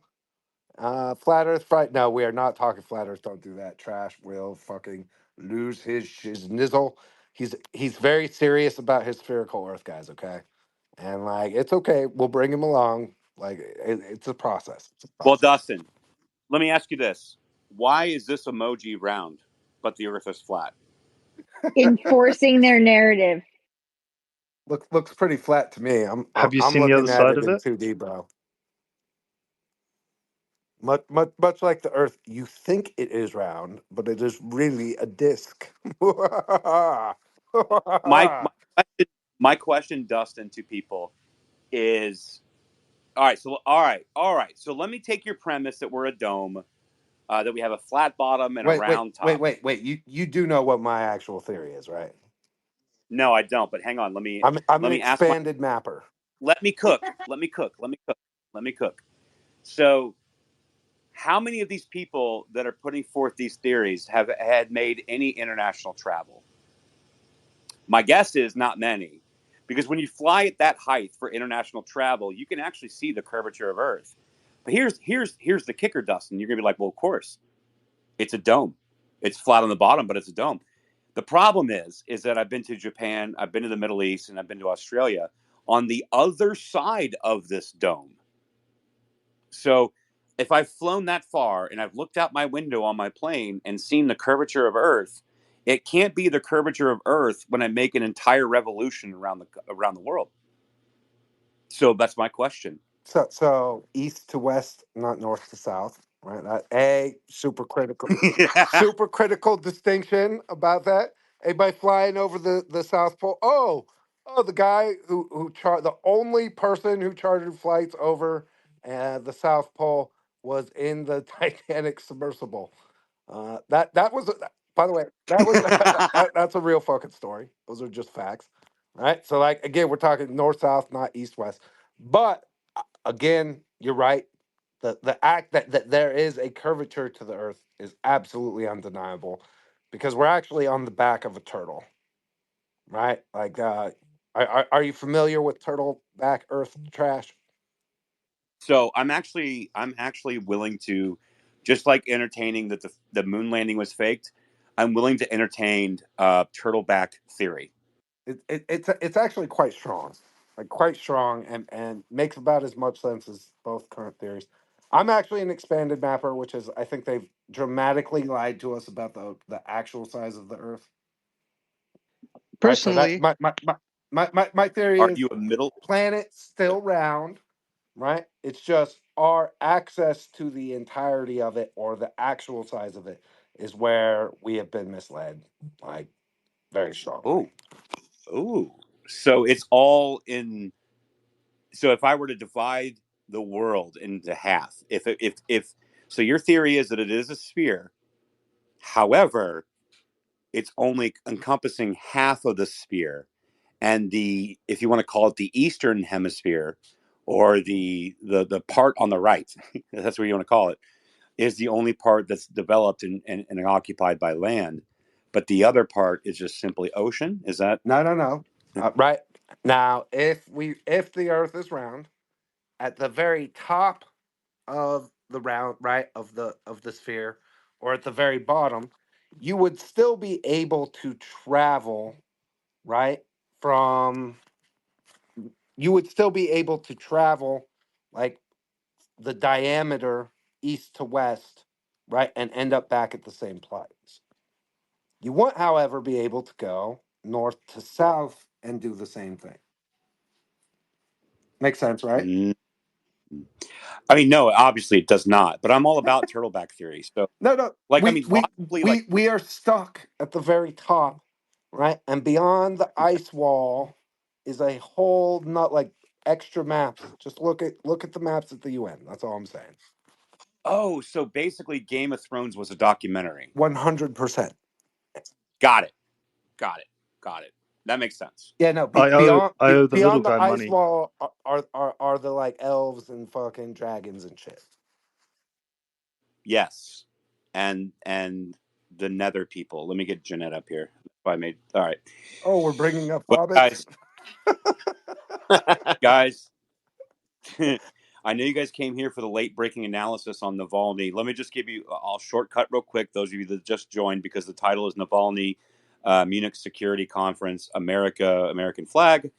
Essentially, Jen and I sniffed this out last week when it happened in real time. We know this because Julia Yaffe, who is the mouthpiece of the Russiagate, Spygate, collusion hoax, PP tape hoax, who was friends with Navalny, who lived in Russia till 2012, was absolutely out there very, very early. The same day that the Munich Security Conference took place, the same day that Yulia Navalny, his estranged wife, supposedly, who already has a billionaire Russian boyfriend from the UK, is all of a sudden completely heartbroken, and basically the same day that she was supposed to give a speech, or no, the same day that Munich Security Conference kicked off, she has an hour-long plus speech prepared talking about her husband's death, who apparently just died, who was killed by Putin, who has now maybe died from COVID jab, maybe died from poisoning, maybe the State Department, who designated her as a widow in 2021, was when he actually died.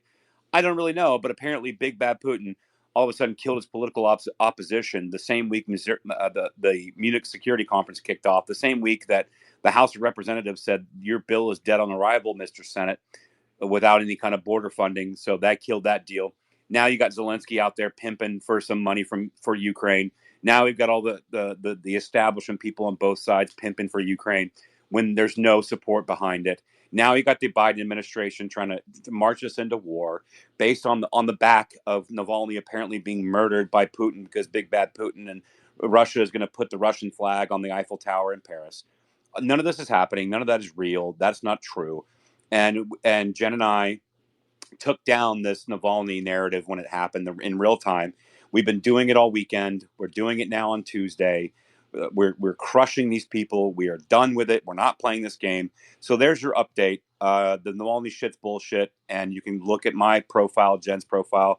You can find the thread from Julia Yaffe, aka Ioff, aka Yoshi, who also, by the way, Jen was subtweeting us in real time while we were having a space on Saturday about this, exposing this entire narrative. Julia Yaffe herself was subtweeting us, making fun of us because we couldn't say her name correctly. Let me be clear. We can say your name correctly. We just don't want to, you PP tape hoaxer asshole. Bro, So that's the story. bro, That's do it. you know how much she hates Jen? So, right, like, Jen got her fired, legit fired from GQ magazine. I think it was GQ where she was at, like her current thing. And, like, seriously, did so much damage by, like, they're shooting invisible beams into my head. The Russians are. Right? Like, and here's the thing. The rest of the group was pretty tight lipped, right? Like, their accounts were private. They didn't, like, spout off at the mouth. So Jen isolated her amongst her friend group as like the weakest link. In fact, I'm pretty sure in the article we called her the weak link, like in the first paragraph. Like, and thanks to weak link, Julia Ioffe, right? The weak link who just could not keep her mouth shut. We were able to expose her and all of her friends. Like legit, and not even joking. Within 2.5 hours of Paul Gosar reading it on the floor of Congress, she was out. And again, she's got that passive aggressive thing. Because in that original tweet announcing her resignation, she was like, and this definitely, certainly does not have anything to do with anything that may have happened in Congress today. Okay, like I chose to resign right this minute, not because of anything else that may or may not be happening from Congress, and that woman, like, dude, she is. Oh, I'm just saying she probably doesn't want to go do drinks or even do large rails of sawdust with Jen and I. Just saying. So Dustin, first of all, check your text messages because I believe I have just solved the mystery of the Earth. Also, down in the comments, because my homie my homie Sea Turtle Emmers, diligent researcher, sends me stuff from time to time in my DM. He's also known as Sea Turtle Emmers, and she is a big fan of Sea Turtle Earth Oh, theory. you thought I was joking about the sea turtle Earth thing like that? That was just No, being I good knew about. funny. Oh no, but I found like literally the best meme ever that represents that theory. Like I think it's the best. I mean, what more evidence do you fucking need? Like, to be honest, No, you're right. I just looked at it and retweeted it Case closed. because it is game over, right? Like, Neil deGrasse Tyson does not have shit on that infographic. I'm just saying. Case closed. Honestly. Matter of fact, I'm going to put it up in the nest for everyone to enjoy so they don't have to go through all the comments. Wait, hold up.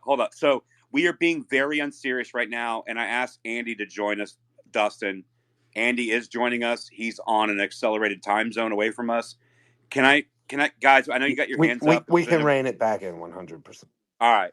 Because Andy joined us. And Andy, thanks for joining us. I would like to get your thoughts, Andy, on this. So my thoughts were essentially this new latest revelation about Smirnov would kind of loosen the sanctions and bring you back to the States to be able to testify in front of Congress, no? Hi, everybody. Thanks for having me on, Trash. Thanks for inviting me to the spaces. Yeah, from what I understand and from the information I have, is that this guy got arrested for basically having false statements to the FBI as an informant. And there's not only him from the Buma's letter to the U.S. Senate, but there's also a person whose name is Dinamo, who's a cover agent. Also, his name is Andriy Artemenko. He was a cover agent for the FBI informant. He also made false statements against not only me, but against Rudy Giuliani, getting us involved with people like Derkach and that we are working for some Russian disinformation group, which is a total lie. It was a made up story, and they planted it. They planted Derkach into the game when we had the investigation of Rudy Giuliani, and I was already testifying in the U.S. Senate in 2020, and they had Derkach planted right away, and it all fell apart as soon as Derkach got involved. So this whole was a big scheme by these informants who are working for the FBI and who were basically falsifying and destroying the investigation, which is being done by the former mayor of New York and also partially with other agents of the FBI.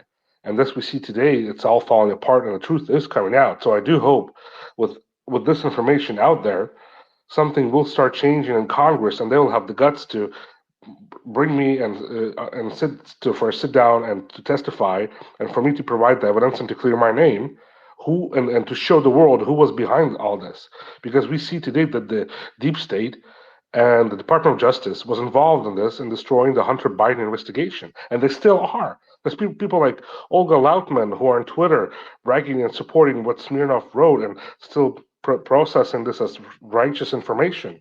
And this is still going on. They're still using this to plan their story. But I think everybody understands now what is happening.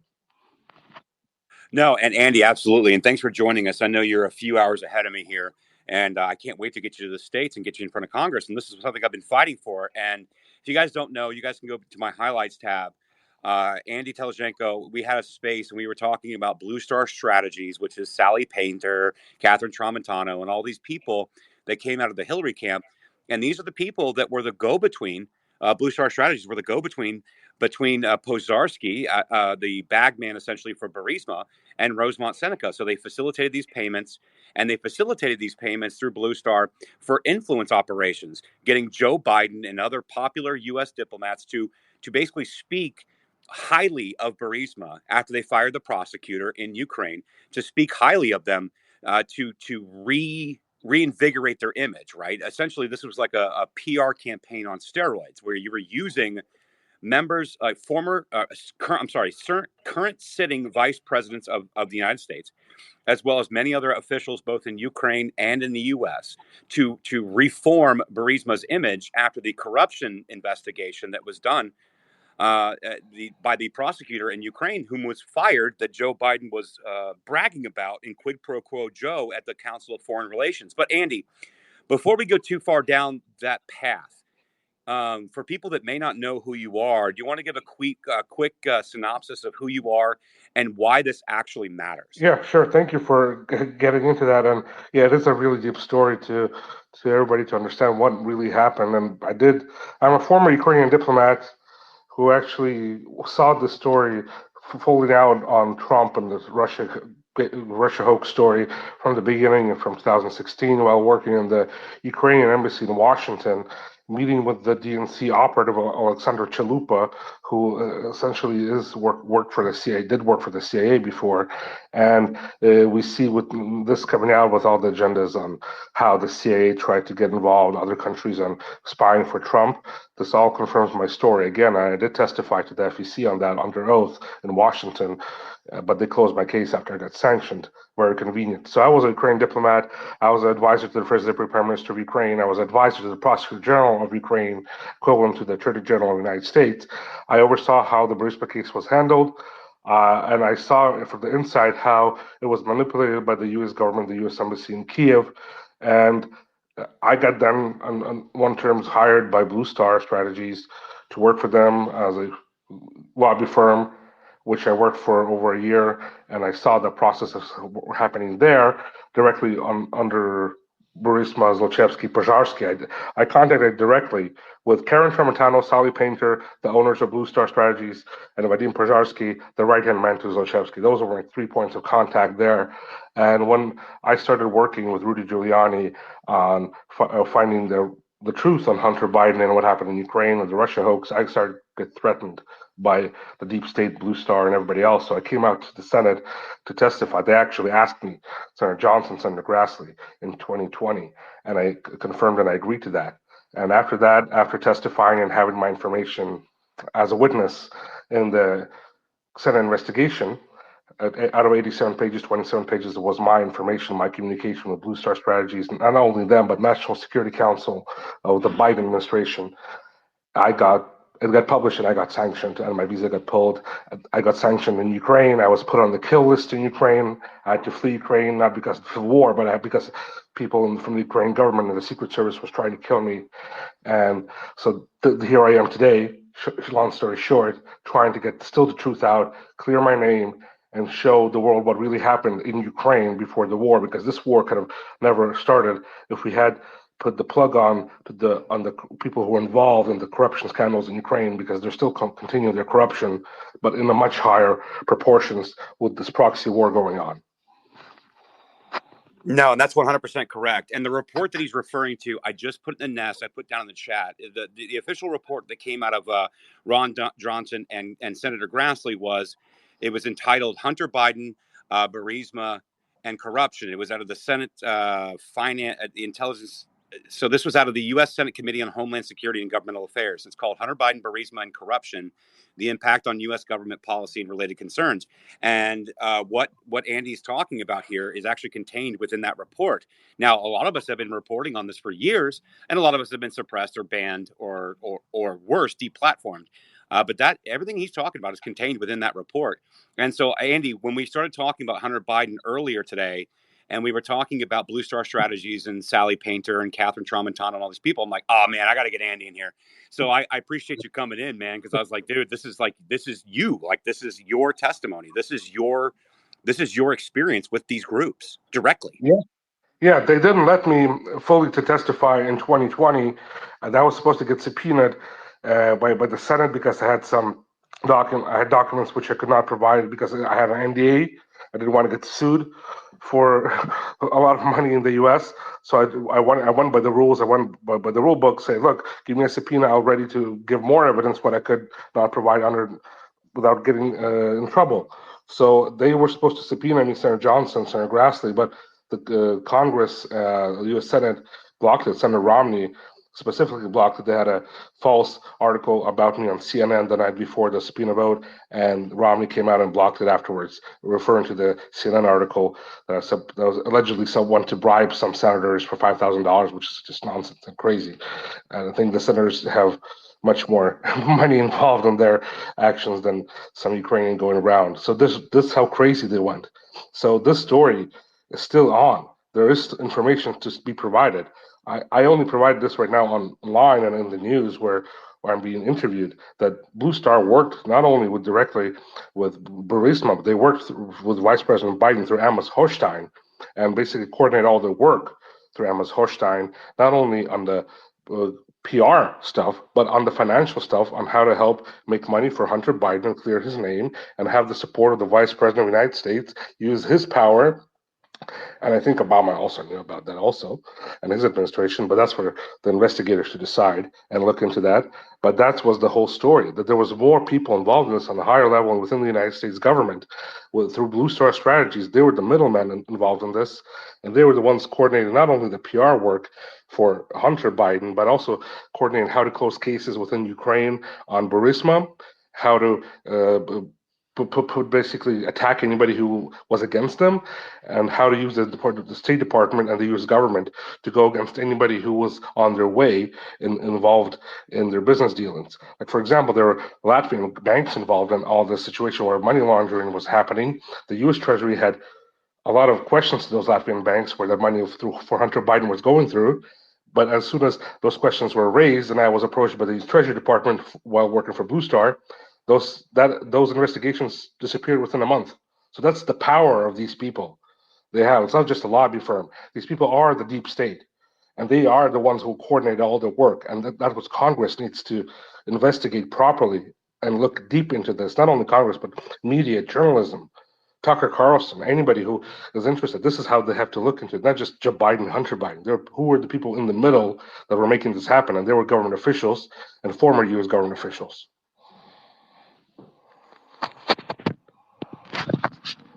Well, Andy, thank you so much for being here. With direct to Hunter Biden, we've heard a lot about Metabiota. How is that connected to Blue Star Strategies? Do you mind explaining, or do you know? Once again, which company? Metabiota, the biolabs that were in Ukraine. Is that connected somehow to Blue Star Strategies, or which? Was it just Burisma that they were directing, or that you were aware of that you testified to? No, Blue Star I'm just trying Strategy. to clear up a couple different lines. Yeah, Blue Star Strategies was working not only with Hunter Biden, they were also working with the Macedonian government, other governments around the world, and other companies. Metabiola, I don't know about that. I only know the banks and companies they were working with around Europe, which I spoke about briefly right now. But there's other more companies I know they worked with. One of Metabiola, I did not hear about that one. Yeah, thanks for being here. We really appreciate you. If you don't mind, it's kind of related, but it's kind of unrelated. We saw what happened with Navalny last week of him apparently being assassinated in prison, and we have done so much research into this that it just seems all so convenient. With the Munich security conference happening and the Bidens not being able to deliver the money to Ukraine. If you could just speak about that and maybe the significance of the Bidens not being able to bring that money over to the Ukraine. Yeah, that was actually, and I wrote about it on Twitter about the coincidence, how that was convenient for somebody to have a death of a so-called opposition leader, the one who had 2% support in Russia, but still a death of a person. How convenient it was in the start of the Munich Security Conference, right on the day of the opening. That was basically, you don't have so much convenience in politics at all, only if it's not involved of any involvement of intelligence community in that situation. Russia, as any other country in the world, is also corrupt. So I think that's the situation is involved in that. You have to look into that. Who was responsible? Who might be interested to be responsible for that? Will it be somebody? I don't want to support anybody, but I think here it was the West was more interested in this story to promote how bad Russia is in this situation and to try to pull more money out of Congress and to show the world that they have to continue to finance the Ukrainian proxy war, where more and more Ukrainians are dying, not one person, which they talked about all over the world, but more than 600,000 Ukrainian soldiers are dead today, and men and women are dead, and Russians are dead on the ground. And if they continue to finance this war through Congress, they'll continue to fuel the war and it will have no end. It will have just more and more deaths of people, not the end outcome of peace. And we may not have Ukraine in the end of all this situation. Why they're doing it? They need all this happening, the death of Navalny, the financing of this proxy war. They need this to happen to continue to support Biden's presidency until he runs, or any Democratic candidate who runs for president this year. Because if they stop financing, they lose the situation. They will lose the war for them in a political way. They don't care about the people in Ukraine. If they did care, they would stop it last year. They would never have it started. They would have the Minsk Accords, and basically the war would never start. We would have Donbass back to Ukraine, and we would have a free, sovereign Ukraine without any joining of NATO, be just a country living its life. But no, they pushed and pushed and pushed for this because they thought they could topple the regime in Russia with the hands of Ukrainians. It didn't work out. So now they're just making money on this and trying to build up political support for the elections so they will not fail totally. Because if it ends right now, for them, it's going to be a failure for Biden and the Democratic Party and the deep state. And they will totally 110% lose this election, even though they're losing it right now dramatically. Now, and Andy, real quick, I want to reset the room a little bit. I don't know how much time you have because I know that you're a little far advanced in time than I am. But I again, have some time now with you guys. I'm always happy when you invite me. because I got a bunch of people on stage that actually know what the hell they're talking about. I've got Jim Paff on stage. I got my friend Evie Kokolari as well on stage, Jim and Evie. These are people that are actually well-versed in this topic, and I know they want to ask some questions. And before I kick it to them, Andy, and again, I can't thank you enough for the time that you've given us. And I like to see that, Andy, basically, Jennifer and I have sniffed this out from day one last week. And we are finally hearing from somebody else that has another opinion, whether you saw it or not. We've been chasing this down, and I appreciate you being here. So AJM would like to ask you a couple questions or a question, and I got some questions from the audience, if that's okay with you, Andy, because I tell you Sure. what, there's a lot of answers that people want. Sure. Thank you for having me on this. I'm really appreciate it. I'm always happy and open to talk and to answer questions. Well, there's reason to talk about, and there's reason and logic in the conversation, not just one way. It goes one way. So I'm always happy, and I really appreciate that you had me join in. Thanks, buddy. All right, AJM, go ahead. Yeah, so hi, Andrew. It was great to hear you speaking about this topic. It's, really good to see someone who has that first-hand experience being so honest and transparent about it. That's something which is rare to see, so I applaud you for that. But my question, so I'm from the UK. I'm not massively well-versed in American politics, but I do think, but the Biden family being at the helm of power in the US is quite worrying on a global level. And, the other day, I think it was yesterday, I was just scrolling through Twitter, and I came across a cryptocurrency which had been created about Hunter Biden's laptop. And the website is corruptlaptop.com. So I clicked on this, and I was absolutely shocked at the content that I saw. So my question is, in terms of the content on Hunter Biden's laptop, is all of that legit? Was that all, genuine stuff from Hunter Biden? Or was there stuff there which was planted? Was there any, tampering with his laptop to make him look bad? I just wanted to ask about that. I don't know if that's something which, you have all the information on, but that was my question, because to see that level of degeneracy from someone who is that closely associated with, it's an understatement to say closely associated, is the son of the president, is extremely worrying. So I just wanted to ask you about the contents and the things which are found on that laptop, and if you could shed any light on the legitimacy or illegitimacy of that.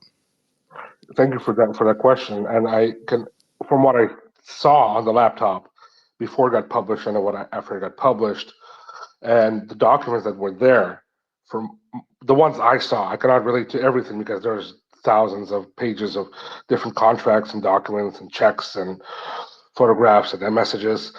But from the document side and from the side involved with China and other companies, I can confirm that what I saw, and most of that I did look through thousands of pages also, that is legit. That's my word. And from understanding what Blue Star did, and that's also confirming that was correct and that was legit, and what that laptop provided to the public. Is that the words of mine? But also that has to be confirmed with the investigative bodies like Congress and the official bodies that do the investigations, so they can basically show to the public that it was legit. But from my understanding, from what I saw, that is legit, and that's how bad it was. Because I know how bad it was in Ukraine. I know how bad it was under the coordination of Blue Star and their work with Latvian banks and Hunter Biden, how they basically were swirling out the money from Ukraine to Hunter Biden and the Biden family, how they were using the Latvian banks as cover-ups. ABLV Bank, for example, that's a big one. It was their client of Blue Star. They provided free support for them, basically, for the work for Hunter Biden and money laundering for the Biden family. They covered up their investigation within the Treasury Department. That's what I can confirm. So everything else we see within that laptop, China contracts, deals selling gas to China much cheaper than to the U.S., that's a fact. Wow. It happened. It was there. So that's how bad it is. That's how bad they want to cover this up. Because as soon as Giuliani, we started to investigate this, they brought in a person like Derkach onto the table and tried to connect everybody to him Senator Johnson, who almost lost this election because the deep state didn't want him to win. They tried to connect him to Derek Hatch, even though he was never connected to Derek. He was connected to Ukrainian, me, not connected, but he basically took evidence from me. Not Derek Hatch, it was my evidence, not Derek Hatch's evidence. So they Yeah. that's what they were afraid of. As soon as those documents were put up to the public, they had 50 intelligence officials sign a document that was a false, which it wasn't. It was all real.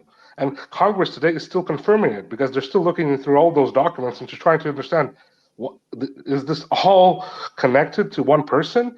But it's not only connected to Hunter Biden, but it's connected to Biden's brother. It was connected to Joe Biden. It's connected to the whole family. They were all involved in this.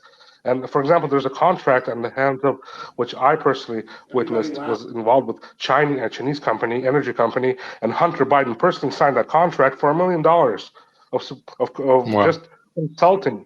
This guy has no idea in energy business, signed $1 million for consulting with the Chinese company. He has his signature on the contract, and there's a stamp and a document which is confirming that. That's one of the examples how Yeah. bad it is and how real this is. Oh, And what about the Epstein Island, wait. the flight log? All right, so before I get to the flight log, and I'm willing to let you ask that question. I mean, it's fine. I don't know that he's going to have much answers on it, but let me just reinforce what he's saying. So if you guys look up in the nest, these are actual email screenshots. I want to kind of keep this in line with the Blue Star strategies for a moment. So CanCon, who does some pieces over at Gateway Pundit, he's got a great channel. But he put this out, and I put this as part of my Biden Inc. documents thread. He put this out June 6th of last year. I've seen this as well because of Marco Polo's reporting on the Biden laptop, but this speaks directly to Blue Star strategies for a moment, because this was the pay for influence operation that Hunter Biden engaged with Burisma and Pozarski and Blue Star strategies. Again, to remind you guys, Andy was contracted and worked with Blue Star strategies himself. Keep in mind, Sally Painter is a Hillary camp person who started Blue Star Strategies with Catherine Tramontano. We've got Jessica Lindgren here. And this was an email that went on October 30th of 2015. This came out of the Hunter Biden laptop. And this was going from Jessica Lindgren and basically forwarding on essentially what Pozarski, which was like the bagman between Zlochevsky and Rosemont Seneca, which is ultimately the Bidens. And you can look through this yourself. These are the screenshots of the emails. So this was the contract that they had actually drawn up and created, that they were going to pay essentially Hunter Biden and Rosemont Seneca and Eric Schwerin, who was recently deposed, from Vadim Pozarski to Devin Archer to Hunter Biden in November of 2015, and where basically Pozarski, which was a Burisma exec, the bagman for Zlochevsky, wants to make sure that he'll get concrete, tangible results, and notes that the contract doesn't contain any top names or any names of top U.S. officials. He wants to make sure that there's U.S. officials attached to this.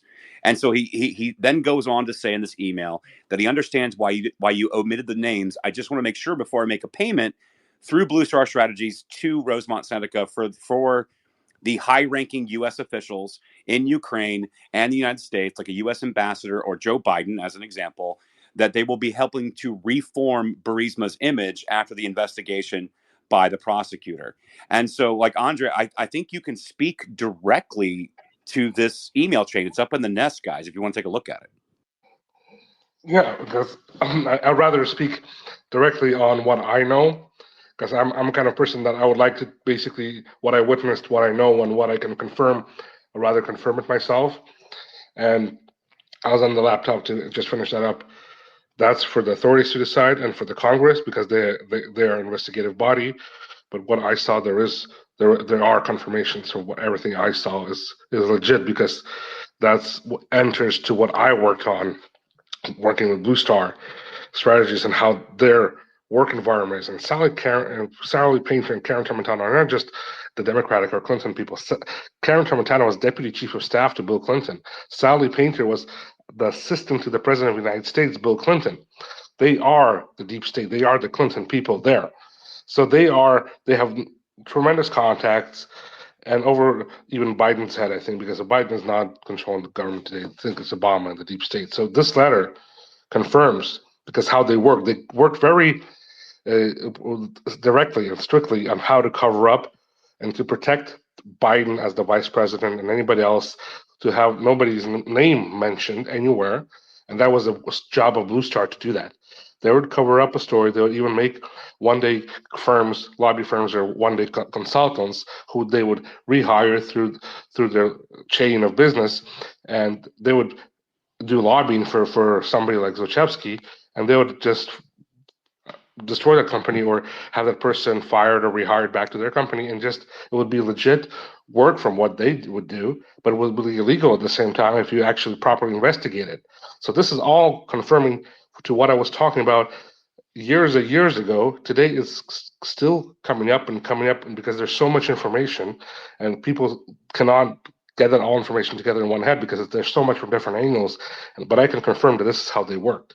This is directly how they did their business, and their job was to cover up and protect the vice president directly himself, not only Hunter.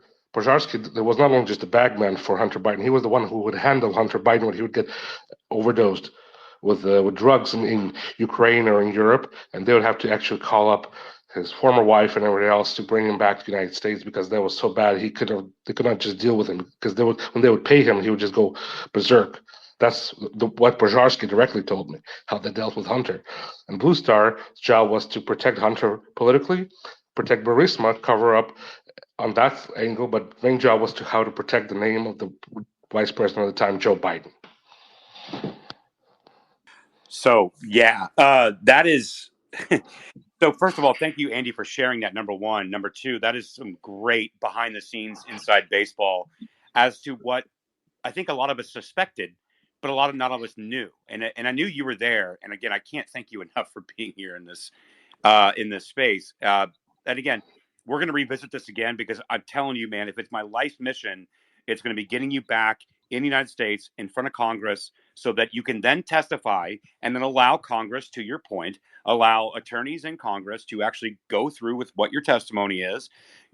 I know you have, and you said this before, and you teased me, and I've been fighting for it for a year. You said you have unreleased information and unreleased documents that if you could just make it in front of Congress, you would present to them, but you can't present to them under sanction while you're stuck in, I'm not going to say where you're at, but I know where you're at.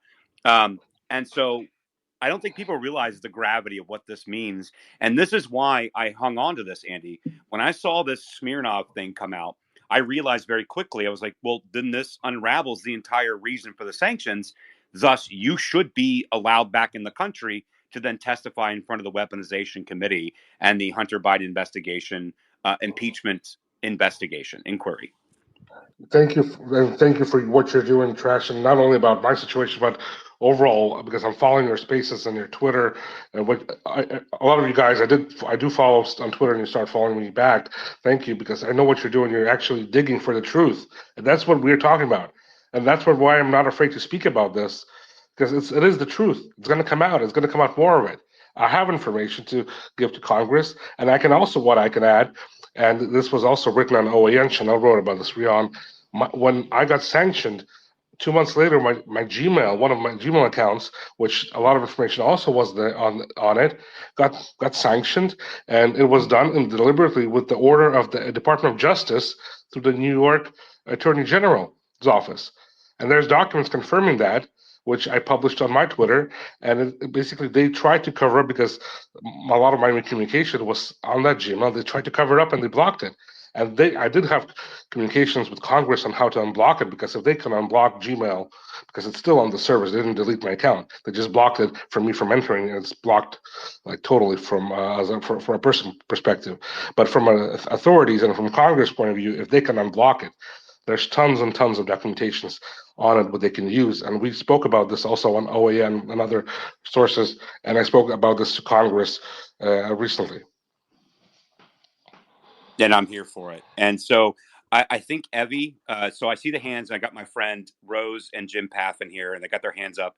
I see you guys, and I like you guys dearly. And I know Evie had some questions. Evie, are you on the computer? Is that why you can't raise your hand? Yeah, no, I can, but I do have, I Okay. am supposed to co-host with Jack another space, so I just Go need for it. 5 minutes Go for it. because this is really interesting. Thanks so much for speaking up, Andre.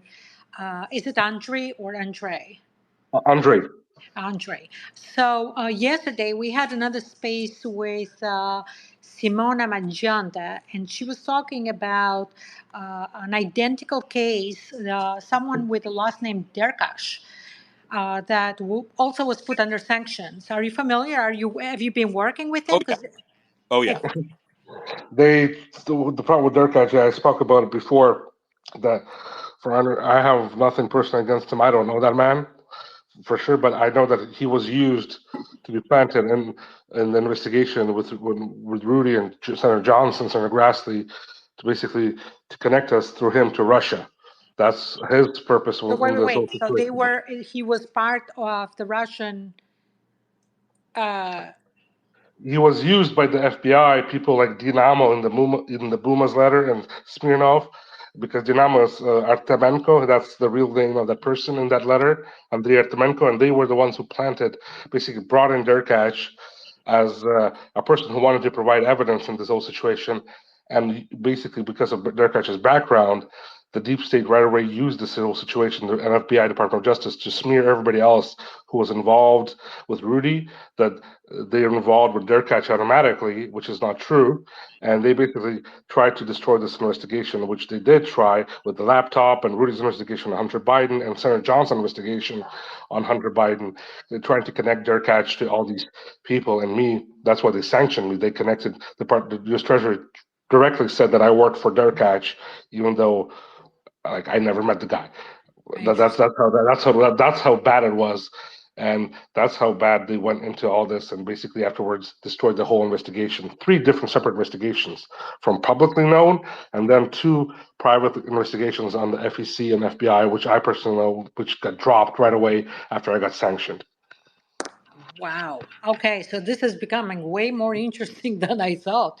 Oh, And actually, I want to talk to Trish privately later tonight, and maybe we can get back with you because this is really getting way more complicated. I don't know if Trish followed the space yesterday, but um, let me ask you one more thing.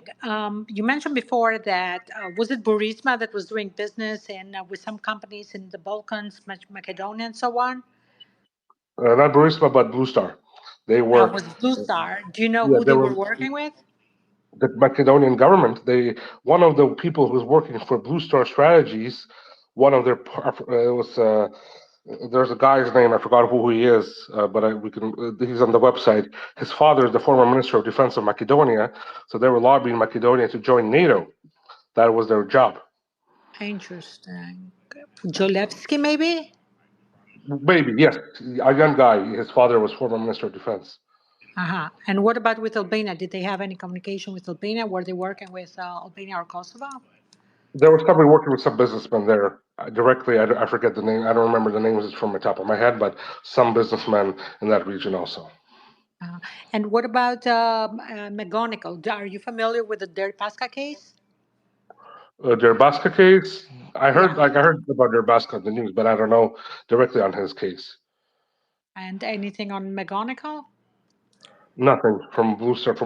Only from the news. What I personally know, like from reading about this, not being involved with. Thank God. Okay, so I hope you can join us one more time. I really want to talk to Trash a little bit privately later tonight about this, just because I don't want to say something in the space that maybe I shouldn't. But I hope you can find more time to join for another space because I would love to be there and talk more because this is really Always a interesting pleasure. stuff. Thank you so much.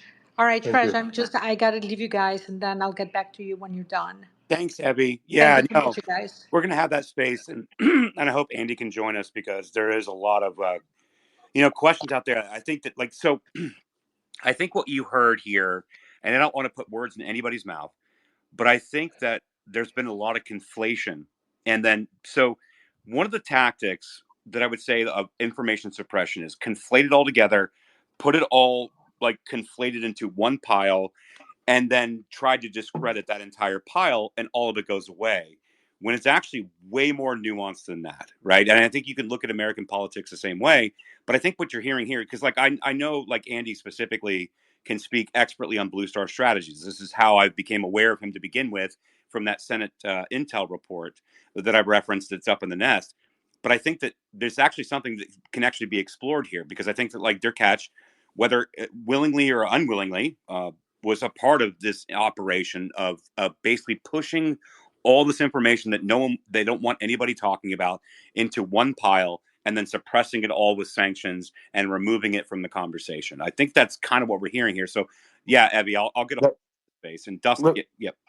Real quick, because I just want to really flush this out, because it's a tactic that we see used by the intelligence agencies. We saw it all over the Michael Steele Russia hoax thing, right? And this gets to, and I think Mitt Romney's hologram was the person who really crystallized this for me. So I always like to try to give him credit when I talk about this. But the cover up operation, right, is about, they know that this damaging information is out there, right? The testimony of what you guys are hearing from Andy right now is truly, truly stunning, right? But in order to undercut the information, right, they planted this guy with Russian ties, right, into the central story as they're spreading it around to discredit everybody and all of the real testimony as Russian disinformation. Did I have that generally right, Andy? Yeah, that's totally correct. That's how it worked. Unfortunately, that's how the outcome was. Out of After doing so much work, after publishing so much information to the public, after speaking so much for years about this on TV, online, and I spoke to every media before. I was on CNN, I was on Washington Post. I spoke to everybody who actually gave me a platform to show that I am willing to answer anybody's questions. But as soon as this all started, then when Rudy was also doing his job and Johnson was doing his job, as soon as they planted this situation with willingly or unwillingly with Derkach, this whole story just started to collapse in the media. They start to use this as a situation to destroy this whole narrative and destroy this whole chunk of information, which was out there to the public already. Yeah. And Dustin, that was spot on. And Evie, I'm coming to you, but first let me get to my friend Jim here, Evie. Before I get there, I definitely want you. I know you got to bounce. I know you got to go, but Jim's. So I can wait. I'm good. Okay, Jim. Thank you so much. Evie, go ahead and follow up. Just one last thing. We need Simona also in the next space, because what Andrew is saying here is she gave, she did an interview with Derkach, and she was explaining the story, is that he was the guy that got Rudy Giuliani in trouble, but she doesn't realize, as far as I understood from the conversation, she doesn't realize that Derkach was also a plant to do what they did to Giuliani. So I really think it will be very interesting if we can get Simona here, because she did go to Ukraine and interviewed him. I'm going to send you a link, Andrew, in your DM so you can watch the interview, and maybe we can discuss it on the space. But I have to leave you guys. This is an absolutely amazing space, by the way. Great job, you guys. Thanks, Evie. I appreciate it. Thanks so much. Bye. Thanks, Evie. Thank you. Jim, go ahead. Step up. I appreciate it. And Andy, thank you so much for the time you've given us. Andre, thank you very much. Hey, so tell me, it's as is the case right now, and a big problem we have in American media is the absolute shutdown of anything, any investigation into anyone. I mean, we focus on Donald Trump, and we don't focus on anybody else in government right now. So my question to you is, what's the degree to which Congress has expressed their interest in some of the information you have, and how has that played out for you so far? Yeah, the Senate did express their interest in 2019, 2020 to provide information on Hunter Biden Blue Star, and not only on Hunter Biden Blue Star, but also the National Security Council, because I was involved in meetings when the Russia hoax started and involved in that situation. But in 2015, so I went and I basically volunteered to work with the Senate committee. It wasn't that I was working with them and banging on people's doors. And they reached out to me. I started working with them. I gave them my information. I sat down for 5 hours with the staff members from Grassley and Johnson. I was in contact over phone and email for hours and hours with not only Johnson's people and Grassley's people, but also with the senator from the Democratic Party, Senator Wyden's people, who actually, after I got sanctioned, wrote a public letter, and it's still online, saying how good that Telizhenko got sanctioned and was supposed to be long overdue. And he wrote that letter to head of State Department Pompeo in 2021. It was a week before Trump lost his power, basically, before the inauguration of Joe Biden. So this was how it played out for me. I got sanctioned in not only in the United States, but also in my home country, Ukraine, and I had to flee Ukraine. But basically, this is the outcome of anybody who speaks out the truth. You get publicly destroyed and publicly smashed by the whole mass media, because everybody wrote when I got my visa pulled and my U.S. sanctions. Everybody, all the mass media wrote about it. Even though when I was speaking the truth, nobody wanted to hear my comments or were basically cutting off my comments. So this is how it plays out for people like me.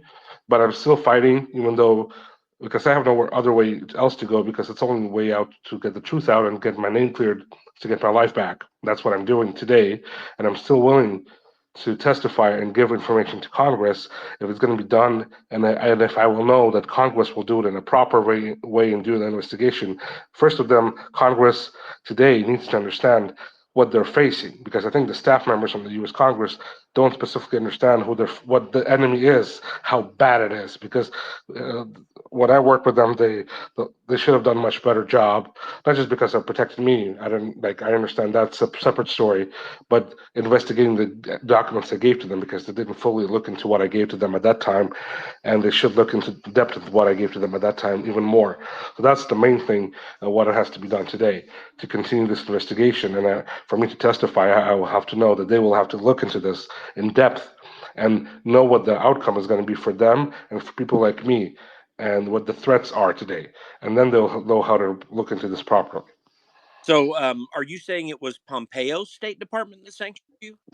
Yes, it was Pompeios and Mnuchin who sanctioned me. It was a week before Joe Biden took office. It was done deliberately to do it, not under Joe Biden's watch, but to do it under, how they say, Trump's watch. But I don't, from my information, which I know directly from high-level officials within the United States, it was done deliberately because Pompeo did not work for Trump anymore at that time. He actually sold out already to a lot of other people, and So, he. what's the specific form of these sanctions? That'll be helpful for the audience. And I haven't read your. Yeah, the specific forms, they basically state that I worked for Derkach, even though I didn't, that I was Derkach's puppet or somebody we took orders from or money from, which I didn't, and that I'm a Russian agent, which they basically call anybody who comes out with the truth. And the specifics of those sanctions, they basically lied on how they sanctioned me. They illegitimately sanctioned me and falsely sanctioned me because they lied on the cause of the sanctions, that I'm a Russian agent and I work for Derkach, which is a total lie. That's a total lie. And that was confirmed before Senator Johnson, when he was the head of the Homeland Security Committee, they vetted me before even taking any documents from me, and they would not take any documents from me if I was not vetted. That's one thing. Second thing, I cannot do financial transactions with United States. I cannot go to the United States. I cannot do any transactions with U.S. dollars. I cannot go to the United Kingdom, to any entity of the United Kingdom. I cannot go to Canada. I cannot block my visa afterwards. And basically, being in any Western part of the world, it's a threat for me one way or another, because one day I can get called, the government can get called up and take me out of this country and send me back to Ukraine, where I'll get killed by the Kiev regime there. So this is the outcome, what the sanctions actually mean for me. Total blockade. I cannot open a bank account anywhere in the world, even in the countries which did not sanction me. I cannot get a job because no normal company would hire a person who has been sanctioned, put on a list with terrorists and other bad people, which that's what they use it for. And basically, Sorry to interrupt you, but were you put on a terrorist watch list here in the United States? No, it was basically the sanction list. There's a lot of terrorists on that list also. Basically, it's an Yeah. OFAC list. It's basically people who, when you come to the bank, I try to open up a bank account and just to Sure. get a job anywhere, like in countries I But traveled other, and I was not able to do that. yeah, I'm clarifying that now. Are there any outstanding prosecutions in Ukraine, for example, and what specifically also did Zelensky do towards you? Well, Zelensky just sanctioned me because I had U.S. sanctions on me. They basically sanctioned me because of the U.S. sanctions that were put on me by the U.S. government. And That's then what they thought.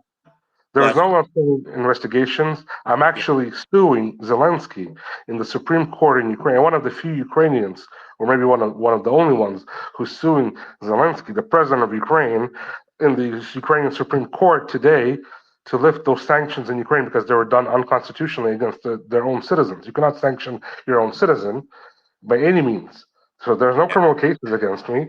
They were just put on political sanctions on me, financial sanctions on me in Ukraine, which I am one of the only few today who are suing him in the Supreme Court of Ukraine, and that's still going on process. It didn't close, which is thank God.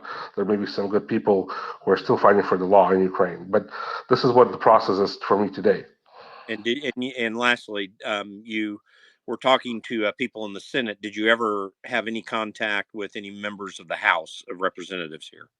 Yeah, I did meet in 2019 or 2019 with Congressman Nunes, and there were 5 other congressmen, and I did meet with them in a private setting to talk about this Blue Star and also the DNC involvement in Ukraine election with Ukraine and the DNC involvement in the U.S. election with the Russia hoax. So I did have a lengthy discussion with Congressman Nunes and 5 other congressmen, which I don't recall who they were. Yeah, sure. And well, DM me sometime and we can talk. So Will do. Thank you. So I would recommend Andy definitely DMing Jim. Obviously, Jim has worked on Capitol Hill for many different members of Congress and is an unimpeachable source. And I value Jim's friendship very much. And so I appreciate you taking his questions because, like, listen, like if there's something here and there's something to go on, I think that Jim, should there be something to go on, would go with it. So I appreciate you, Andy. Thank you for that. Thank you. And like that was stellar. Thanks, Jim. Rose, go ahead. Thanks so much, Trash. And thank you, Andrea, for joining the space and the conversation. It's really important considering what is going on with Navalny and that situation escalating with Russia. Um, I have 2 separate types of questions. One is during your time working or your knowledge of Blue Star and the Bidens and what. Um, are you familiar with Dan Burrell, who was part of the Rosemont Seneca group that was working in Ukraine? I did not get involved, and was not put involvement with Rosamond Seneca directly. My points of contacts were Vadim Projarsky directly, Sally Painter, Karen Tramontano. I reported to them directly, met with them directly, and often, and very often, and also the ABLV bank owners who the money laundering was going through in Latvia. Okay, thank you. A second question. In looking into the history of Navalny and Ukrainian ties, and it basically coincides with the announcement of the anti-corruption uh, department in Ukraine, and a bunch of money started funneling into Ukraine on the anti-corruption. And Navalny started his anti-corruption foundation during that time and had commented on the Maidan insurgency. Do you have any additional information related to that? From what I know, that when the Maidan was happening, the points of contact with the Russian opposition were Boris Nemtsov and Ilya Yashin. I actually was involved in Maidan with the from the U.S. government. They actually helped. I was there with the point of contact for Ambassador Pyatt and working on all the international relations. And the visit of Senator McCain and Chris Murphy, who then Chris Murphy actually tried to put dirt on me on Twitter. I was responsible for their security on Maidan, and I was responsible for the communication directly with Boris Nemtsov and Ilya Yashin. Navalny at that point was not one of the points of contact for Maidan or that coordination, from what I know. Okay. Yeah, I would. So That's a really kind of interesting side of things of your involvement. Can you tell us a little bit more on how your involvement and what was going on there from your Yeah, perspective? it's a long story, but it should be a special space. But just shortly, yeah, I was basically I'm a Ukrainian. I studied in the U.S. for a long time, and then grew up in Canada before. That's why about my English accent, people question if I'm Ukrainian. But I came back from the U.S. I worked with the opposition party at that time, Tymoshenko's party. I was advising them on international relations and advising some members of parliament. I was in the Ukrainian government, and then during Maidan, I was offered to be one of the international coordinators. And because of my experience with the U.S., working with the U.S. closely, and working with the Tymoshenko party, and working with the U.S. Embassy at the time very closely, Ambassador Pyatt, people like Jeff Cole, and other ones, I was put on to be coordination for the U.S. Embassy and Canadian Embassy at that time with the leaders of the opposition and the U.S. government. I was even offered security. If something would happen, the U.S. Embassy would evacuate me to a safe location outside of Ukraine, and I would be granted U.S. protection. So that's what it was in 2014. And during that period of time, I did coordination with the Euromaidan.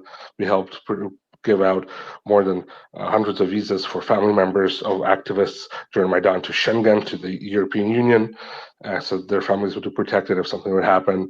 And for Tymoshenko, we worked with her doctors from Canada come to see her when she was in prison. So it was like it's a separate story for a long time. It's going to take a long time if I go depth with it, but the facts are I was one of the people who was responsible for Senator McCain's visit to Kiev. I was the one who set up that visit to Ukraine. I was responsible for him as Senator Murphy's security. I met with Newland and the advice on the cookies on Maidan. That was one of my advices because she wanted to give out bread, which would be it would not be a good picture at the time. It was pretty dirty on the streets, and she wanted to give out and like break bread in front of the people. It would be pretty nasty picture actually if that would happen. So I advised her to give out cookies. So that was the outcome of that. Newland the cookies and the Russian propaganda and me putting her as a Russian agent, very ironic in this situation. So this is some of the topics and how I worked, and also the financing of Maidan. Like for example, when Ambassador Pyatt would come in and oversee what was happening, how the finances were spread at Maidan, I was the contact person. He would come out of the car if I would be waiting for him. That was the security issue. If I would not be waiting for him by Maidan, he would not come out of the car. The cortege would leave, and if I was there, he would come out. We would come and inspect how the money was spent on Maidan, how the right sector was preparing to hit the Ukrainian police officers with cocktail Molotovs. He would oversee that process also, how they prepare those cocktail Molotovs in the trade union buildings in Ukraine. So that's basically in short some of my work I did during that period of time. And I worked in the Ukrainian government afterwards. And when I saw how the U.S. was acting more and more, basically Ukraine was losing its sovereignty. I see two open mics. Is anybody talking? That's me. Andy was talking trash. That was me. Sorry, Trash. So basically, what I saw when Ukraine was losing its sovereignty and everything else, and how Ukraine was used, and when I started to understand that it would lead to war between Russia, because that's when the war in the east already started in Donbass, and that it would lead to much bigger war.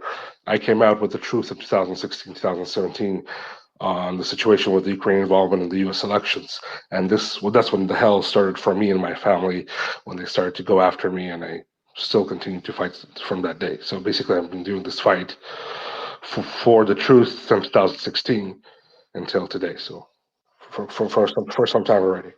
With my dad, that was a separate story to talk about. Thank you so much for sharing that. I appreciate it. Thank you.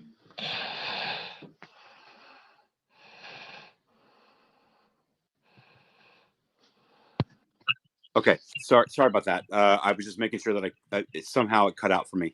Andre, so like one of the things, Andy, and I've never asked you about this. I've never even messaged you about this.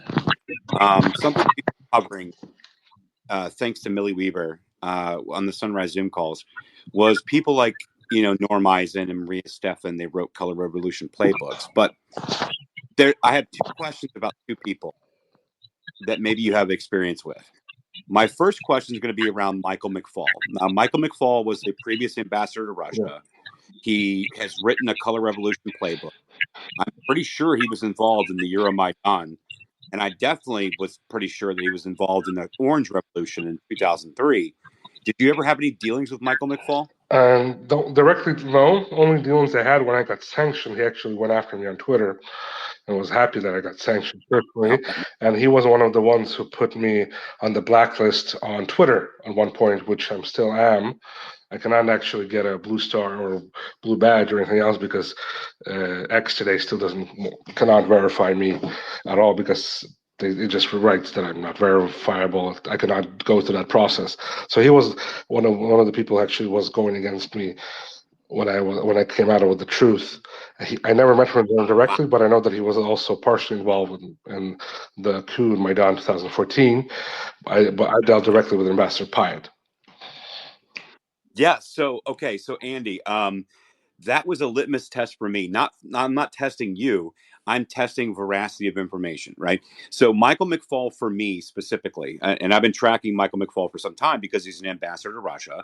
He is a Hoover Institute fellow. He basically was under the directive of the Stanford Internet Observatory, which created the Election Integrity Partnership, of which Renee DiResta and Alex Stamos worked underneath him at Stanford and actually created the Stanford Internet Observatory, which is a bane of our censorship existence. And if Michael McFaul's coming after you and he's supporting Navalny, this all kind of makes sense to me. Like, I don't think people realize if you were attacked or blacklisted by Michael McFaul, then you're probably on our side. Like, I don't know how else to explain it to people so they understand. Like, yeah, go ahead, Andy. Go ahead. No, I was just laughing. Yeah, I was supporting what you're saying. I was just laughing. Yeah, because Michael McFaul was an ambassador to Russia, and I know he participated because he wrote a book about it. But he participated in Euromaidan. He is a color revolutionary expert. Him and Norm Eisen and Maria Stephan, based on Gene Sharp's work. Gene Sharp obviously was ultimately the color revolution expert, right? Non-kinetic, top-down, basically regime change in any kind of country. Gene Sharp wrote a book about it. He talked about it a lot. Jen, Dustin, myself, we've talked about Gene Sharp a lot. But that's because it spawned many books by like Norm Eisen, who is responsible for the lawfare that's going on in this country. We have Michael McFaul, who was a U.S. ambassador to Russia, who also participated in color revolutions, including the Euromaidan, which you are talking about, Andre. This same person is coming after you, given what you're saying on social media. I mean, to me, like anybody that follows along in the censorship space, that's bona fides enough for me. When Michael McFaul is coming after you, I know you're on our side. And so I just want to like kind of highlight for the space, but I was just curious if you ever had any interactions, but you said no, but I know that guy came after me. That tells me a lot of what I need to know. Because I don't think people realize, and like, listen, I know, like, I remember our space last year, and I think it was like last March, Andre, and we had the space about Blue Star Strategies because we were talking about Hunter Biden's laptop. We were talking about all the stuff that had come out, and you had, and I remember you saying, and I'll let you speak for your own words, but I remember you saying and showing regret for what you had participated in Euromaidan. And I don't think people really actually understand how serious this is, because this is actually the effects of what we're dealing with today in 2024 of why they're trotting out the Navalny narrative, because Congress and Mike Johnson said any bill from the Senate that doesn't include border funding is dead on arrival. I don't care if we're funding Ukraine or not.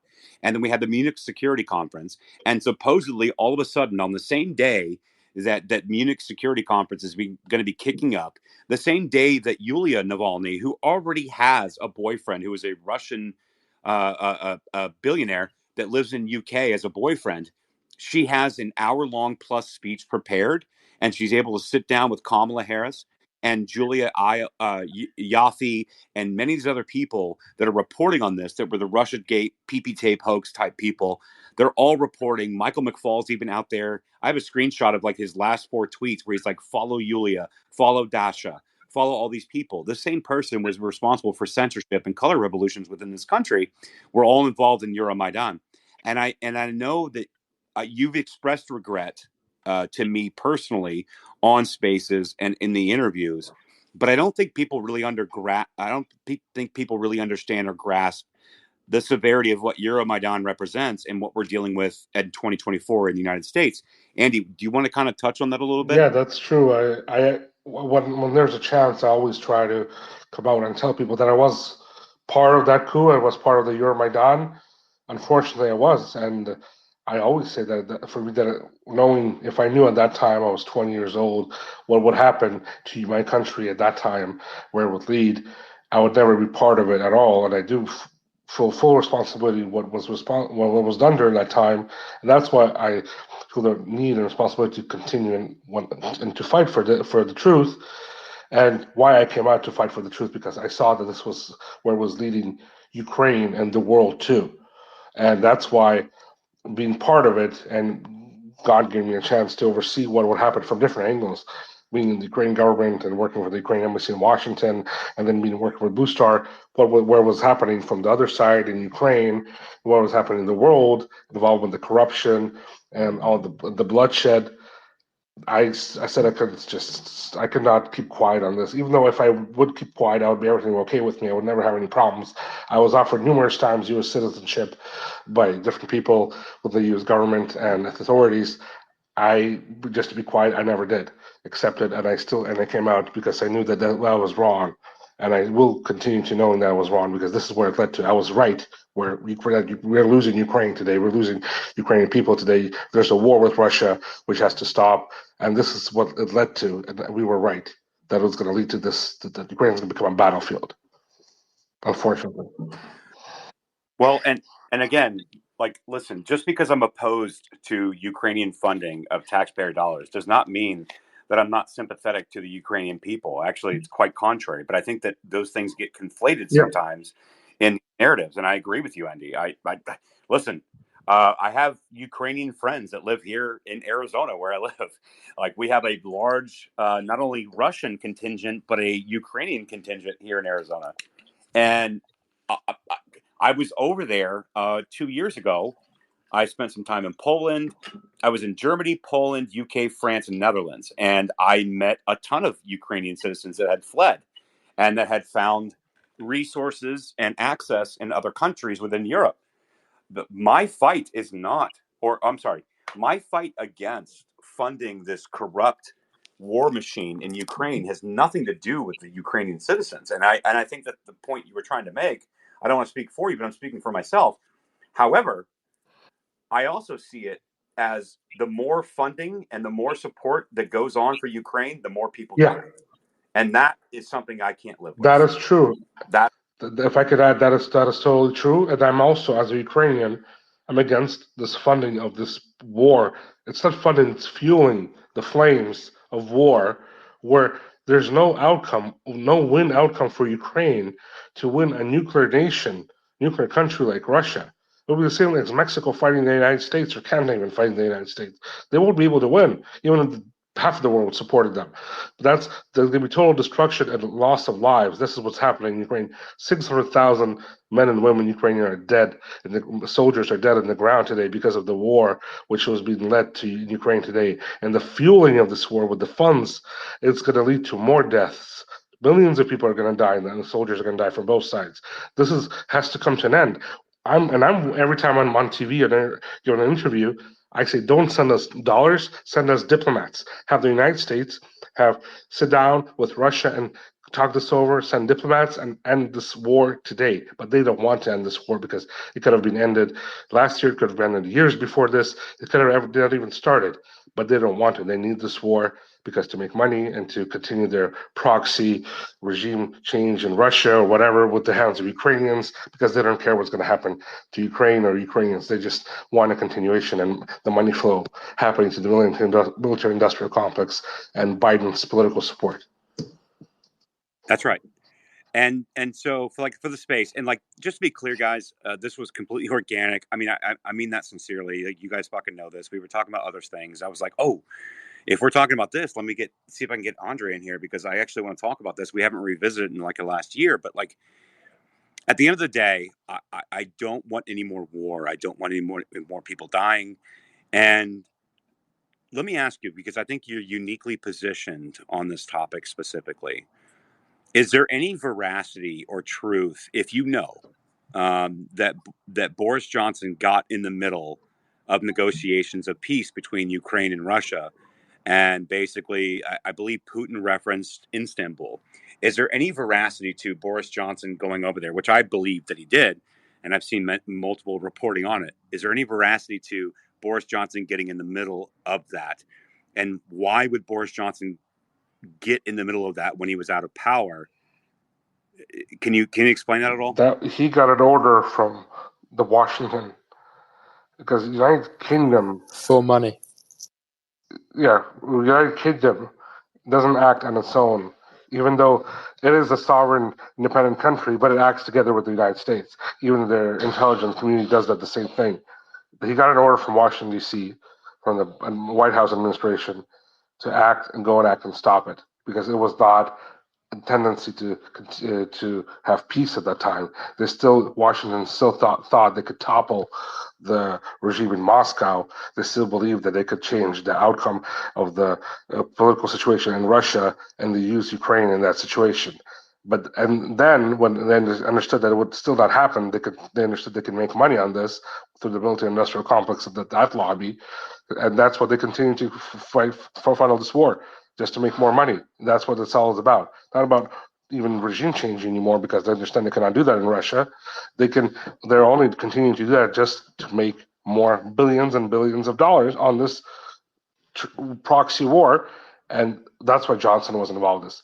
Johnson had some money issues, which he had even being supported by Ukraine. Ukraine paid him a lot of money for his lobbying of Zelensky within Washington, deep state of the UK, and he got more money for stopping this war also. Thank you, Andy. I appreciate that. Thank you. Rose, go ahead. Yeah, kind of a follow-up to that. And early on, since, the Blue Star was representing Burisma, and in those conversations, and Michael Carpenter's involvement there was a whole strategy that was in major debate for a very long time about Ukraine, and obviously the pipelines going around Ukraine instead of through Ukraine. And there was a concerted effort that was part of the political machinations as well. And then obviously the blowing up of Nord Stream 2. But I was watching a security conference with people who were very familiar with the negotiations and the political positioning of trying to block the building of the pipelines through Ukraine. What are your thoughts on that, or any knowledge regarding any maneuvers that they might have been taking politically or financially to dismantle that? First of all, yeah, that's an interesting question. First of all, with Michael Carpenter, all these people, Blue Star, Burisma, they were directly. Joe Biden was involved in this with the buying. Ukraine has a lot of also gas reserves on its territory, especially in eastern Ukraine, Kharkiv region, and that's where Burisma has its oil drills in that area. And Joe Biden was personally involved through Hunter Biden, Pozharsky, and Zlochevsky of buying one of the largest oil drills in Eastern Europe and in Europe itself from Texas, United States. And they basically had that lobby to send it to Burisma while it was on full investigation under 8 criminal cases. So that's one part, a start to what Blue Star's involvement in gas development, Burisma, that situation also. But about the blowing up the pipelines, I don't know how they're involved in that at all, so I cannot comment on that. But I know that they were lobbying and pushing the situation on the gas pipelines in Ukraine, because basically he owns the gas pipelines, transit gas pipelines. It's a business of the president of the country. Actually, in Ukraine, that's the situation. And they were basically getting Poroshenko, bribing him of controlling the situation through the gas to Europe from Russia, and Tochevsky was directly involved in that. With involvement of Blue Star or not, I don't want to comment here publicly, but I know that was the case also. Okay, well, that's breaking, number one, because I would have questions and like, listen, like, just to be clear about something real quick, I'm under no auspices that Putin's a good guy or that I'm supporting him in any way. But I think that on that question, when Tucker asked Putin that question, he said two things. He said, number one, who would have the means or the ability to be able to blow up that pipeline, right? So to be able to dive that deep and to be precise and blow up that pipeline. And then number two, who would have an interest in doing so? And the second part of that question is probably the most profound. There's many people around the world that would have that ability to be able to do so, but number two, who would have the interest? Well, it wouldn't be Europe, and it definitely wouldn't be Germany. Yeah. At the same time, on the heels of the Baltic pipeline being completed, so the Baltic pipeline being completed, why would Russia cut their nose to spite their face? I don't see that as actually being a viable answer. So my question remains, and whether or not Seymour Hersh's reporting on whether or not they did some drills with UK and British intelligence, and they dove down deep and they practiced this drill up in the Nordic countries, and then they took it to the Nord Stream 2. There's plenty of people that have the ability to do so, but not so many people that have the interest in doing so. And so I think this is the question that remains is who has the interest in actually blowing up that pipeline? That is also an interesting question, but also you can add to that, who has the possibility to have a country like Germany and half of the European Union to not talk about it officially and publicly? That's also a second additional add to your question, and basically the answer to your question. Somebody as powerful as the United States, because second of all, there were $9 billion invested not only from Russia, but also from the EU. $9 billion invested from Netherlands and German companies involvement, who have also big questions to the government, what happened and why it's not publicly, why we cannot understand who blew it up. And they do not have the possibility to get that answer also. And who has the possibility to basically shut up the German government and the European Union not to disclose that information. I think only the United States in this situation has the possibility to do that. And who has the possibility to sell the gas to EU today?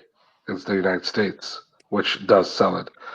Yes, there's always interest in gas market, and you have to look for different gas possibilities, not only from one country, but diversify your possibilities.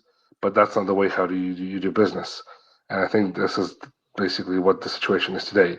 The involvement, not only in Ukraine, but the involvement in money and making more money is from today's administration in Washington, D.C. Well, and that's what's bothered me, Andy. That's what's bothered me the most about this. So when I look through like the Hunter Biden laptop and I see this email from 2014, right? And this 20-point plan where Hunter Biden and Devin Archer had created this plan where they used intelligence that they only could have gotten, in my opinion, from the Biden documents that were housed at the UPenn Biden Center, of which Michael Carpenter was a director of up until just recently. But before that, Antony Blinken was a director of the UPenn Biden Center. And these documents that we're talking about here, and I look at this 20-point plan, right? And I look at this 20-point plan, Andy, and it's from April 12th of 2014. And this is from Hunter Biden, and this is to Devin Archer and a couple other people. And I look at this 20-point plan, and I see like point one, Poroshenko appears to be the likely next president. Determining our team's relationship with him is very important. He is credible with the West, and he is, by all accounts, a reformer by UK standards, right? Yeah. And then I look at like the IMF loan guarantees. The IMF loan guarantees, which would allow the United Kingdom people to weather the economic impact, but required reforms to the UK public subsidies will weaken the new president, right? So, like, they're already hedging the bets on Poroshenko, saying, okay, he's going to be the next president. The Chocolate King's going to be the next president. And Also, we have intel that would enable Burisma to secure these IMF loan guarantees to supply energy into the UK, and that would be, basically in conflict with what Russia and Gazprom has been able to do, right? And so they needed to be able to set up IMF loan guarantees through the UK, and suggesting that you can guarantee these loans into the UK because, listen, no problem. We don't have to worry about Gazprom because Burisma has got this. They can do this, and we have all the intel on this. And so they created this 20-point plan. And when I look through this, it looks like an intel briefing, right? When I look through this 20-point plan, it looks like an intel briefing. It does not look like an email that I would send to a friend saying, hey, I've got a plan and we're going to launch and we're going to do this or we're going to do X, Y, and Z. This looks like I have access to actual classified or top secret documents through my father, who was the vice president at the time, who has taken these classified information. And we have these documents scrolled away at the UPenn Biden Center, of which Anthony Blinken, our current, you guys know who Blinken is. And then, of course, we have Michael Carpenter, who is a permanent ambassador through the OCAE to Eastern Europe, who has been operating in that region for decades, and he understands it, and he's in control of these documents now. And when you really put all this together, and you look at like what Pozarski, which is the go between, I understand, between Zlochevsky. Zlochevsky was the Burisma CEO. The what do they call him? The Russian oligarch or whatever it may be, and he had sanctions on him, and they pulled his assets in the UK. When you look at all of this, and you look at the documents that were scrolled away, that were under control of all these people around the Biden administration, you start asking questions. And Andy, I can't help but notice that, like, I see all of this. I look at the document scandal. I look at this 20-point plan. I look at the energy politics of the region, and it all seems to make sense. Andy, I appreciate you being here, man. I don't know what else to say. Like, I could do this for hours. Like, I don't know what else to say. Like, I think that you have intimate and direct knowledge of these situations, of these people. You were there for good or bad in the beginning, and where you're at now, and sanctioned prevented from being testifying in front of Congress.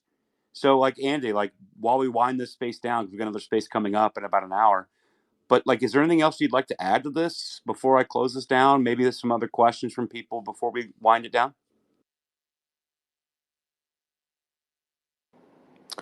I have a question, if you don't mind, guys. So I was just... Yeah, Jim, go ahead. All right, great, thank you. So in terms of we're talking a little bit about the financial gain, that people have had from this whole Ukraine situation and everything that's, all of the corruption that has been going on over the past few years involving the Biden family. And as I mentioned earlier, that the website which got released recently, corruptlaptop.com, I'm just looking at it now because I was really intrigued listening to Andrew talk about, all of essentially the corruption which was going on. And there's a screenshot here of, the profits that I believe Hunter Biden made. So I just wanted to ask Andrew, I'm not sure if he's seen the screenshot I'm looking at. I believe it's from Marco Polo. I believe that's the non-profit or company's name. And yeah, that's Garrett Ziegler. That's Garrett Ziegler, who heads up Marco Polo. They've had the Biden laptop. Yep. okay, and I can see the total profit of $11.8 million. So I just wanted to ask Andre, is that the money Hunter Biden essentially siphoned from various governments and essentially, siphoned away? And is that legit, that $11.8 million profit?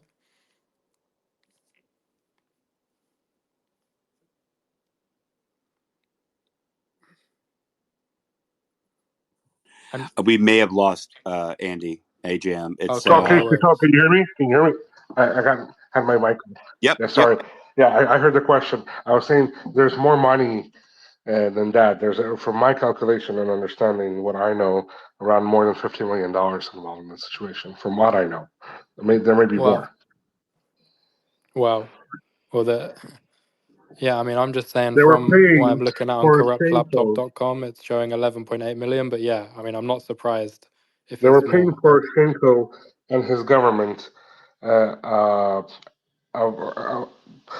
like basically they were paying him with the gas prices leverage dropping and rising the gas prices. Poroshenko was making basically a bribe money in this situation over $200 million while helping Wow. Zlochevsky and Biden. So Hunter Biden personally was over $50 million, and there was a big question on Joe Biden how much money that could get to him, and I think there was as much as Hunter Biden got, maybe even more. Well, that's unbelievable. I mean, I was looking at this corruptlaptop.com website. When I first saw it, to be honest, guys, I thought this was a joke. I knew there was some stuff on Hunter Biden's laptop. I heard the guy was a bit of a degenerate. Okay, fair enough. But as a guy from the UK, I wasn't privy to exactly what was going on. So I'm really happy that this website's been released because it opens up the access to everyone to see what actually went on, not just from a viewpoint of why is the president's son such a fucking degenerate, drug taking, guy that spends $800,000 on hookers, but also the level of corruption. That's extremely worrying. And for a long time, for as far back as we can remember, the United States of America was, it was at the forefront of the free world. It was where everyone wanted to go. Even me personally, when I was growing up, I always had dreams of moving to New York, setting up a business, being successful in the United States of America. Now, with all due respect, guys, until you have a good leader in place and until the political landscape changes, I would not look at moving to the United States. I really wouldn't. And I think this is a common mentality that a lot of people have when they're looking at the United States. They're going, I want to like the US. But when the guy in charge is Joe Biden, a guy that can't even string a sentence together or walk in a straight line, it's really hard to respect the United States at this moment in time. And I feel like that's why it's really important the work that Andre is doing, exposing the Biden family. It's really important that we get this message out there. And really, this year, we need to support Trump. I mean, I'm not even an American, and I'm saying we, because, the UK and the US, we have a long lasting brotherhood, you could say. And I see the corruption that's seeped into UK politics. And, it's the same thing going on in the US, and we need to fight back against that while we can, because it doesn't look good on the global stage having Joe Biden in charge.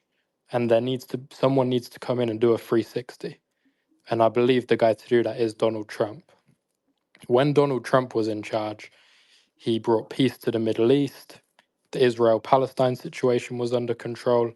He helped Arab nations in the region have peace with Israel. Israelis can now visit the UAE. They can now visit other Arab countries, visa-free access. Things were going well. He was, speaking with Putin. He had a dialogue there, speaking with a lot of world leaders, and the global stage was very, very calm. And then as soon as Trump went out of office, chaos ensued. Chaos and corruption ensued. So I think it's really important that we spread global awareness about Joe Biden and Hunter Biden, what complete degenerates they are, how corrupt they are, because it doesn't look good for the US and it affects everyone. Andre just said $50 million that Hunter Biden personally profited. There's a massive drug problem in the United States. There's homelessness issues. Veterans are not getting healthcare. There's issues with there's a lot of different issues. I can be here all day listing issues. So for someone to siphon off that amount of money is unbelievable, and we need to draw attention to that, and we need to make sure that that cannot happen again. But yeah, that's just what I wanted to say, guys, because yeah, that's it. Thanks. Yeah, no, and AJM, thank you for saying that. Like, I agree with you. Totally agree. I remember. Yeah, Andre, go ahead. Sorry, totally agree. That was that was just perfectly said. Well said. Thank you. No, Thank you, and I Andre. agree Appreciate too. it. And like the Abraham Accords and like the relationships that were normalized between Israel and many of the Middle Eastern countries, I can personally attest to it. So I went over to Dubai in 2019. I had a trade show for the business that I'm in. It was just an automotive trade show. It's called Automechanica Dubai. And I was over there in 2019. and I met with the prince and all these things. It was so great. But I was supposed to go visit my clients in Israel, and I was not allowed to enter the country. This is 2019, 2018. I was not allowed to enter the country because I had just stamped UAE in my passport, and so I could not get a visa. Hmm. And then just recently, I was over in Dubai again, and I was just trying to see if I could actually make a trip, if I could bounce from Dubai, if I could actually bounce from that airport to Israel. And they were like, yeah, come on in. So, like, the Abraham Accords that were actually established, that relationship that was actually established, would enable me as an American who's not, I'm not Arabic, I'm not Jewish, I'm not on either side, but I have clients in both countries. I was able to actually book visa and travel to Israel at that time. And it seems like the current regime, fine, don't call it a regime, the current administration would do everything they could to make sure that we could not be able to do that and Absolutely. not normalize. Absolutely. And this is very concerning to me from an international business standpoint. Never mind my politics. Like, I'm a normal dude. I have my politics, but I also have a business and I have a company that I work for, and I could not do that. Yeah. And this is something that's highly concerning to me, where we cannot have normalized relations between nations and ratchet up the war drums and everything else. So, like, AJM, like, I have been personally directly Hmm. Me affected, and too. positively and Yeah. negatively, Me by too. that. If I Yeah. just to share, I had a similar situation because I visited Israel in, I believe, maybe 2013 or 2014.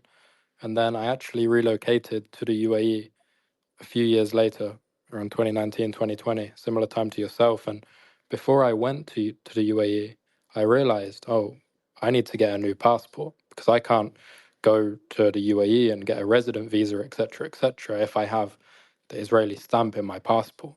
So I had to go through the whole hassle of getting a new passport, paying for that, waiting a month or two for that. In the UK, it's a really, it's a long process. The Home Office isn't great with providing passports very quickly.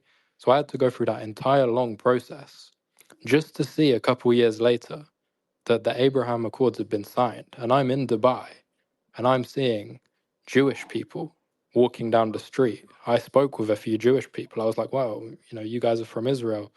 It's great to see you here. How's everything in Tel Aviv? And we're having a conversation there, you know, walking down the street, everything's going well. Since, everything's kicked off, I haven't seen many Jewish tourists in the region. Nope. And let's just compare that to Nope. when Trump was in office.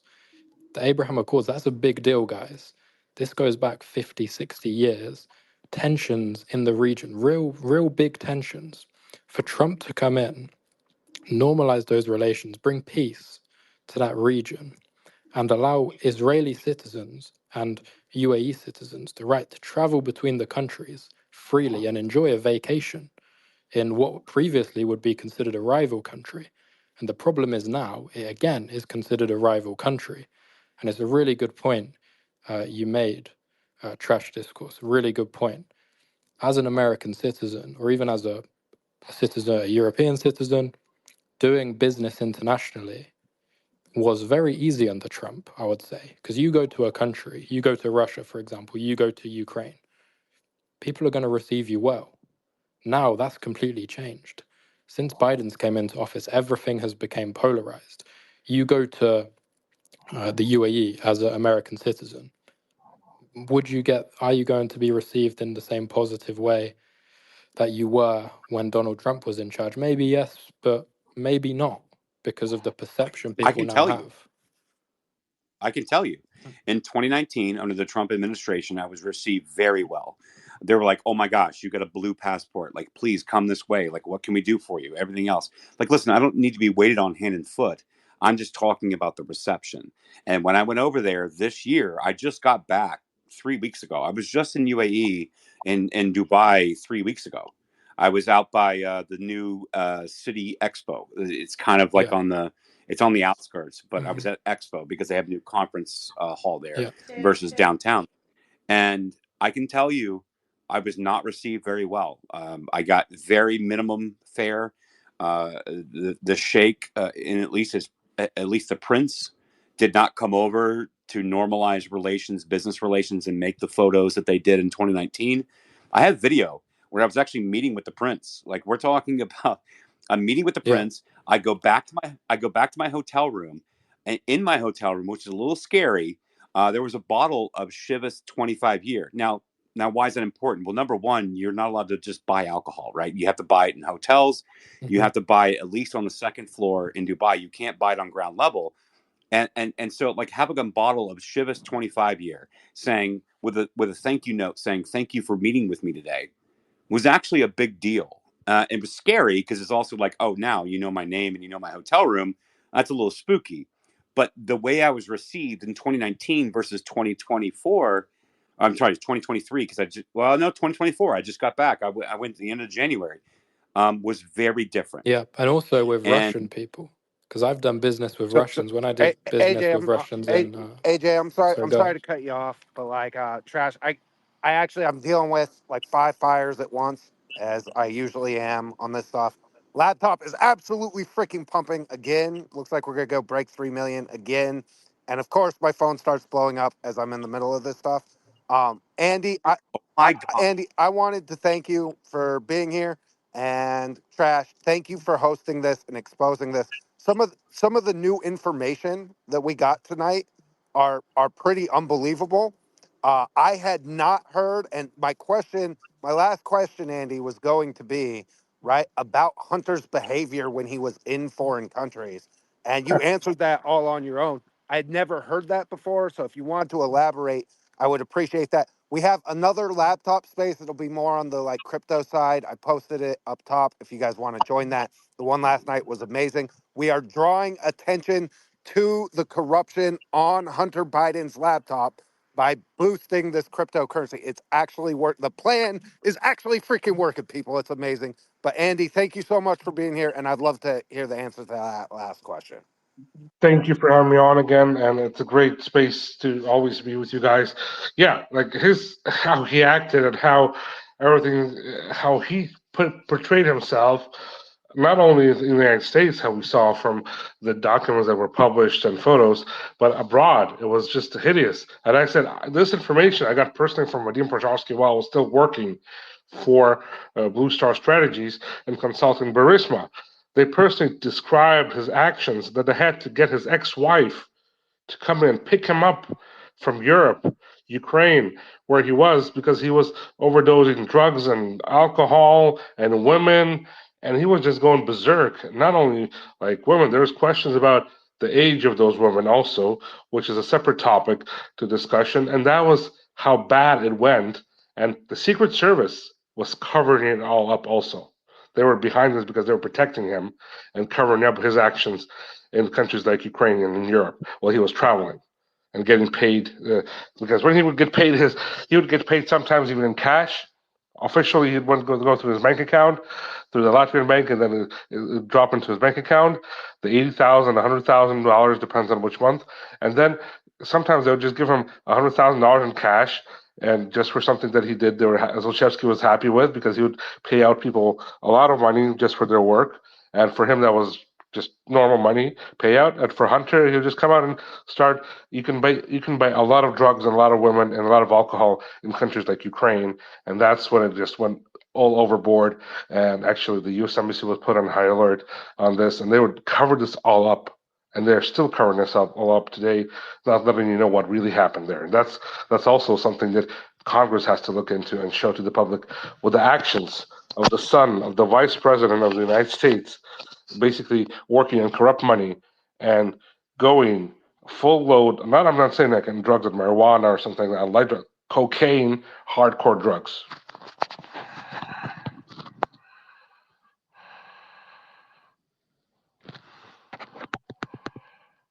Hello?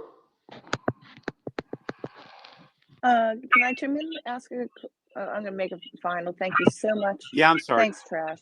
Yeah, go ahead. Thank you Yeah. so much for being here and sharing your additional info that's been filling in some gaps for our understanding of what was happening in the Ukraine. And I've been kind of doing deep dives on the partnerships within Rosemont Seneca with by Hunter and Devin and this fellow Dan Burrell. But I found that he was also involved in Bittrex and establishment of crypto mining. Was there a lot of talk about crypto mining in Ukraine and any of the crypto exchanges, etc.? FTX specifically, I'll throw that out there. I'm not afraid. Sam No, Bankman-Fried. I'll say it too. Yeah, Sam Bankman-Fried, but just what I see there, some of the developers of Bittrex and were from that area and Russian as well. And I'm just curious if there was any discussions about that.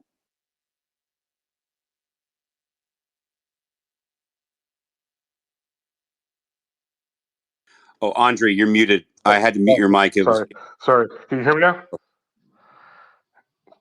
Yeah, yep, yeah. yep, I yep, did not yep. personally hear any discussion on cryptocurrency about Blue Star and Burisma. I know they dealt with it with it, but by doing payouts. But like big discussions, I never was part of that.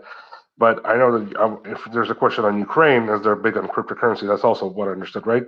It was Ukraine involved in cryptocurrency at that time, or just Yeah, Blue Star or they were whatever. developing like crypto mining, which would be Yeah, tied to the energy sector, and then basically paying out that way.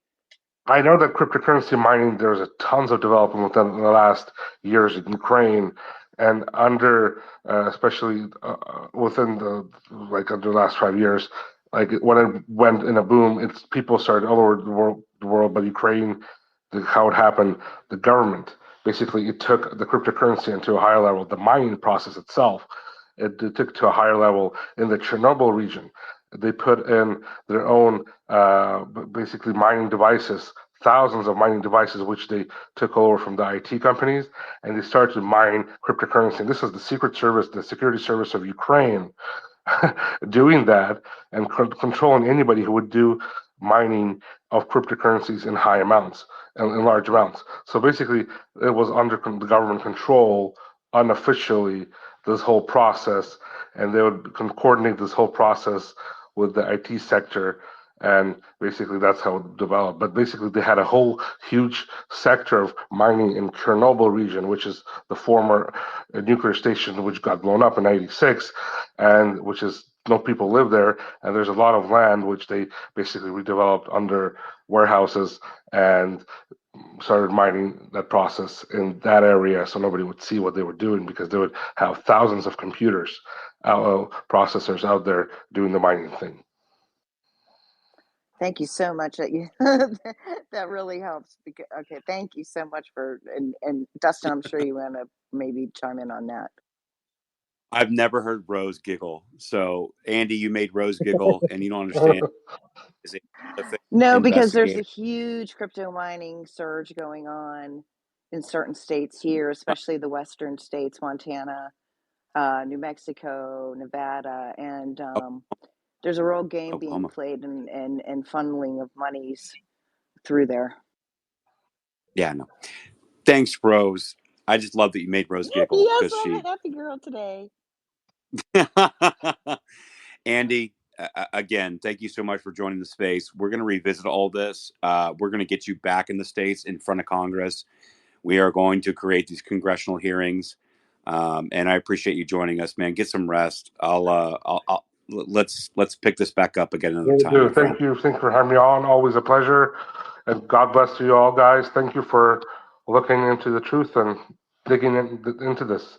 I'm happy that this topic is still there because I believe that people fighting for the truth, maybe my little portion puzzle will come out there and I'll try to get my life back together also. But also, not only this, but it might stop the wars today because if the people understand what government they have today in the United States, it might stop them from electing and making more mistakes in the future by electing such other government like this and get back the right people who can save the world from World War III or where we're heading today and stop the bloodshed all over the world because this small little things like this combine into one big pots, that's where it all happens. So thank you.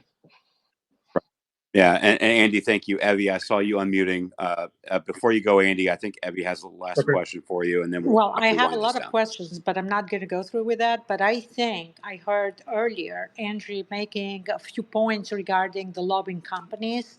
And I think another issue that we need to bring it up in Congress is how to regulate FARA in a way that people that are in Congress, people that are very involved in certain administrations, are not acting as foreign agents for other countries. And I was born in Albania, and I understand what lobbying can do. And I think it's a nightmare. Like you said, this is basically the deep state. That's you described it really well before. But I think this is a conversation that needs to be. Everybody needs to understand that lobbying is out of control in America, and everybody's spending a lot of money and influencing our politicians in Congress, and something needs to be done with that. So maybe we can talk a little bit more on that next time that we have you with us. Absolutely. And Evie, Andy is very gracious with his time, and I think that we can have that space because obviously there's a lot more that we did not explore in the space. And everybody, I appreciate you rocking with us today. Andy, thank you for joining us. I know the time difference, and so everybody here, I appreciate you. Andy, if you have any final words before I go to my co-hosts and final panelists before we close it down, but thank you so much, man. I really appreciate you. Just thank you again, and always glad to be back. I'll be going running because it's nighttime, so I will get some rest. And thank you all again for listening to me, and hope we'll hear you back soon from all of you also. Fantastic. Any of our panelists that have a mic, if you guys have any final thoughts, otherwise I'm going to close it down. Yeah, I'll close with this, Trash. Incredible job. Andy, thank you so much for stepping out and speaking out. We know the kind of attacks that puts you under, right? We're living in a time where exposing corruption and criminality is punished worse than the criminality and corruption that people are exposing. And that does not excuse us or diminish the fact that we need to take control of this and root out this corruption, expose it every opportunity we get. This was absolutely riveting. I'm going to definitely go back and listen to it again. Please reshare it. And I think we need to clip some of what Andy told us tonight, because I think we broke some serious news tonight that in a normal time would garner serious headlines, right? Just some of the degeneracy stuff that Andy was able to share with us tonight is unbelievable about, right? Hunter Biden. Imagine the son of a vice president putting the country's national security at risk by going on crack and cocaine benders when he's overseas. It's I mean, it would be breathtaking. And again, I'm so proud to be a part of this and exposing it. You guys have no idea how deep these rabbit holes go. I don't think even we do yet, but we keep getting further and further down and getting closer and closer to the point where I truly believe we will get these congressional hearings for you, Andy, right? And we will expose this truth for all that it is. And no one here, I know I could speak for me and Trash and Jen and Rose and Evie and everybody who's here, that we are not letting this go. We will, there's no lengths that we won't go in order to bring attention to the truth of this matter. And so I hope you guys will join us at 8:30 if you're into the crypto stuff. We have the laptop space coming. We will definitely talk about this a little bit, and you guys will see like how creatively we are bringing this to people who have not seen it before because of the censorship of Andy and everybody else.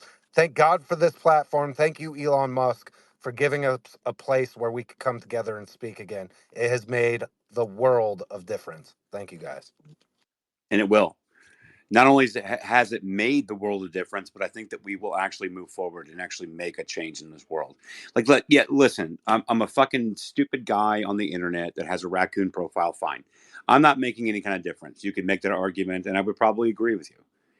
But I think there were some people listening to this space tonight, or listening to the recording, or listening to the end of it, that will go back and listen to the recording and will actually take it on to serious people that are actually having serious impacts.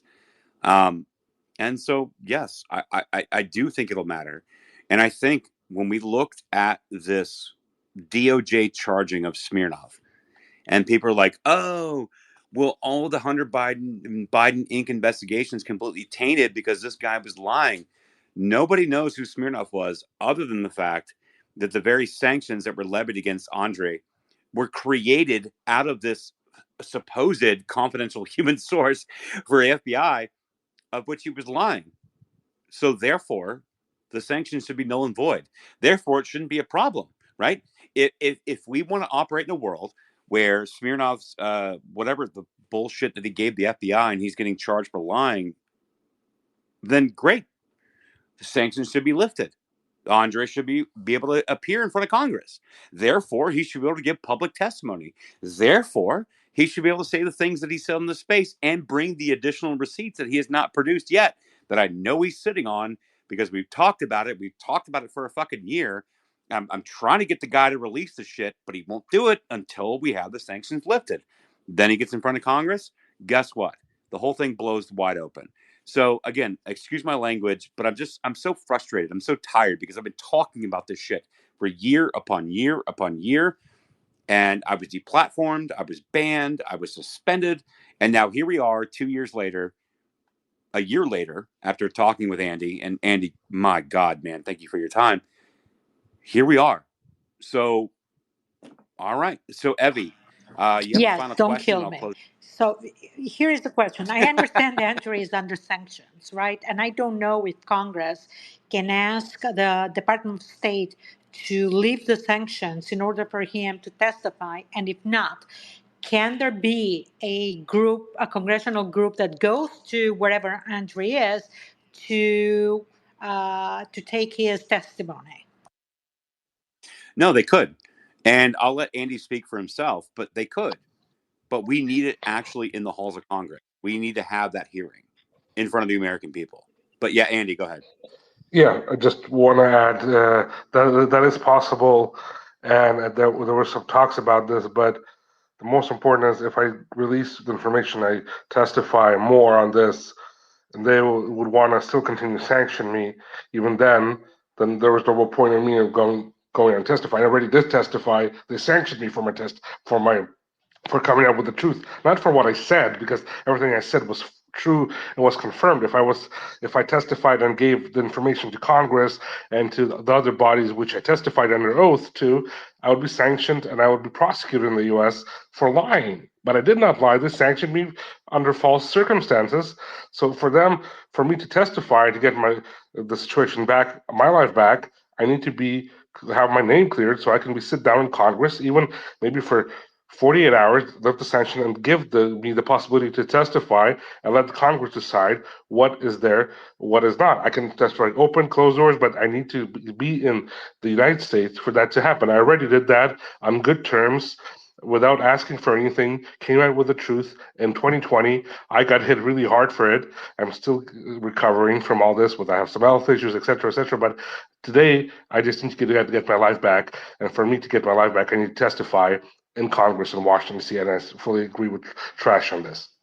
And you're not just Trash. You're not just a raccoon avatar. You're somebody who actually is fighting for the truth, getting people together. You, Dust, Jennifer, everybody else, sitting together and actually digging and publicly giving people information, possibility to hear, thanks to Elon Musk on X platform, the truth on this. So thank you guys. You're not just avatars. You're not just people. You are the people that get this thing together and basically have the truth come out.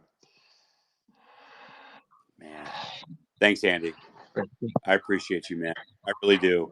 Let's schedule a space moving forward. We have some more topics to deep dive. When I recharge my batteries, we can definitely fucking tackle this. So, guys, thank you so much for coming to the space. Andy, thank you so much for coming to the space and answering all the questions that you answered. And I couldn't thank you guys enough.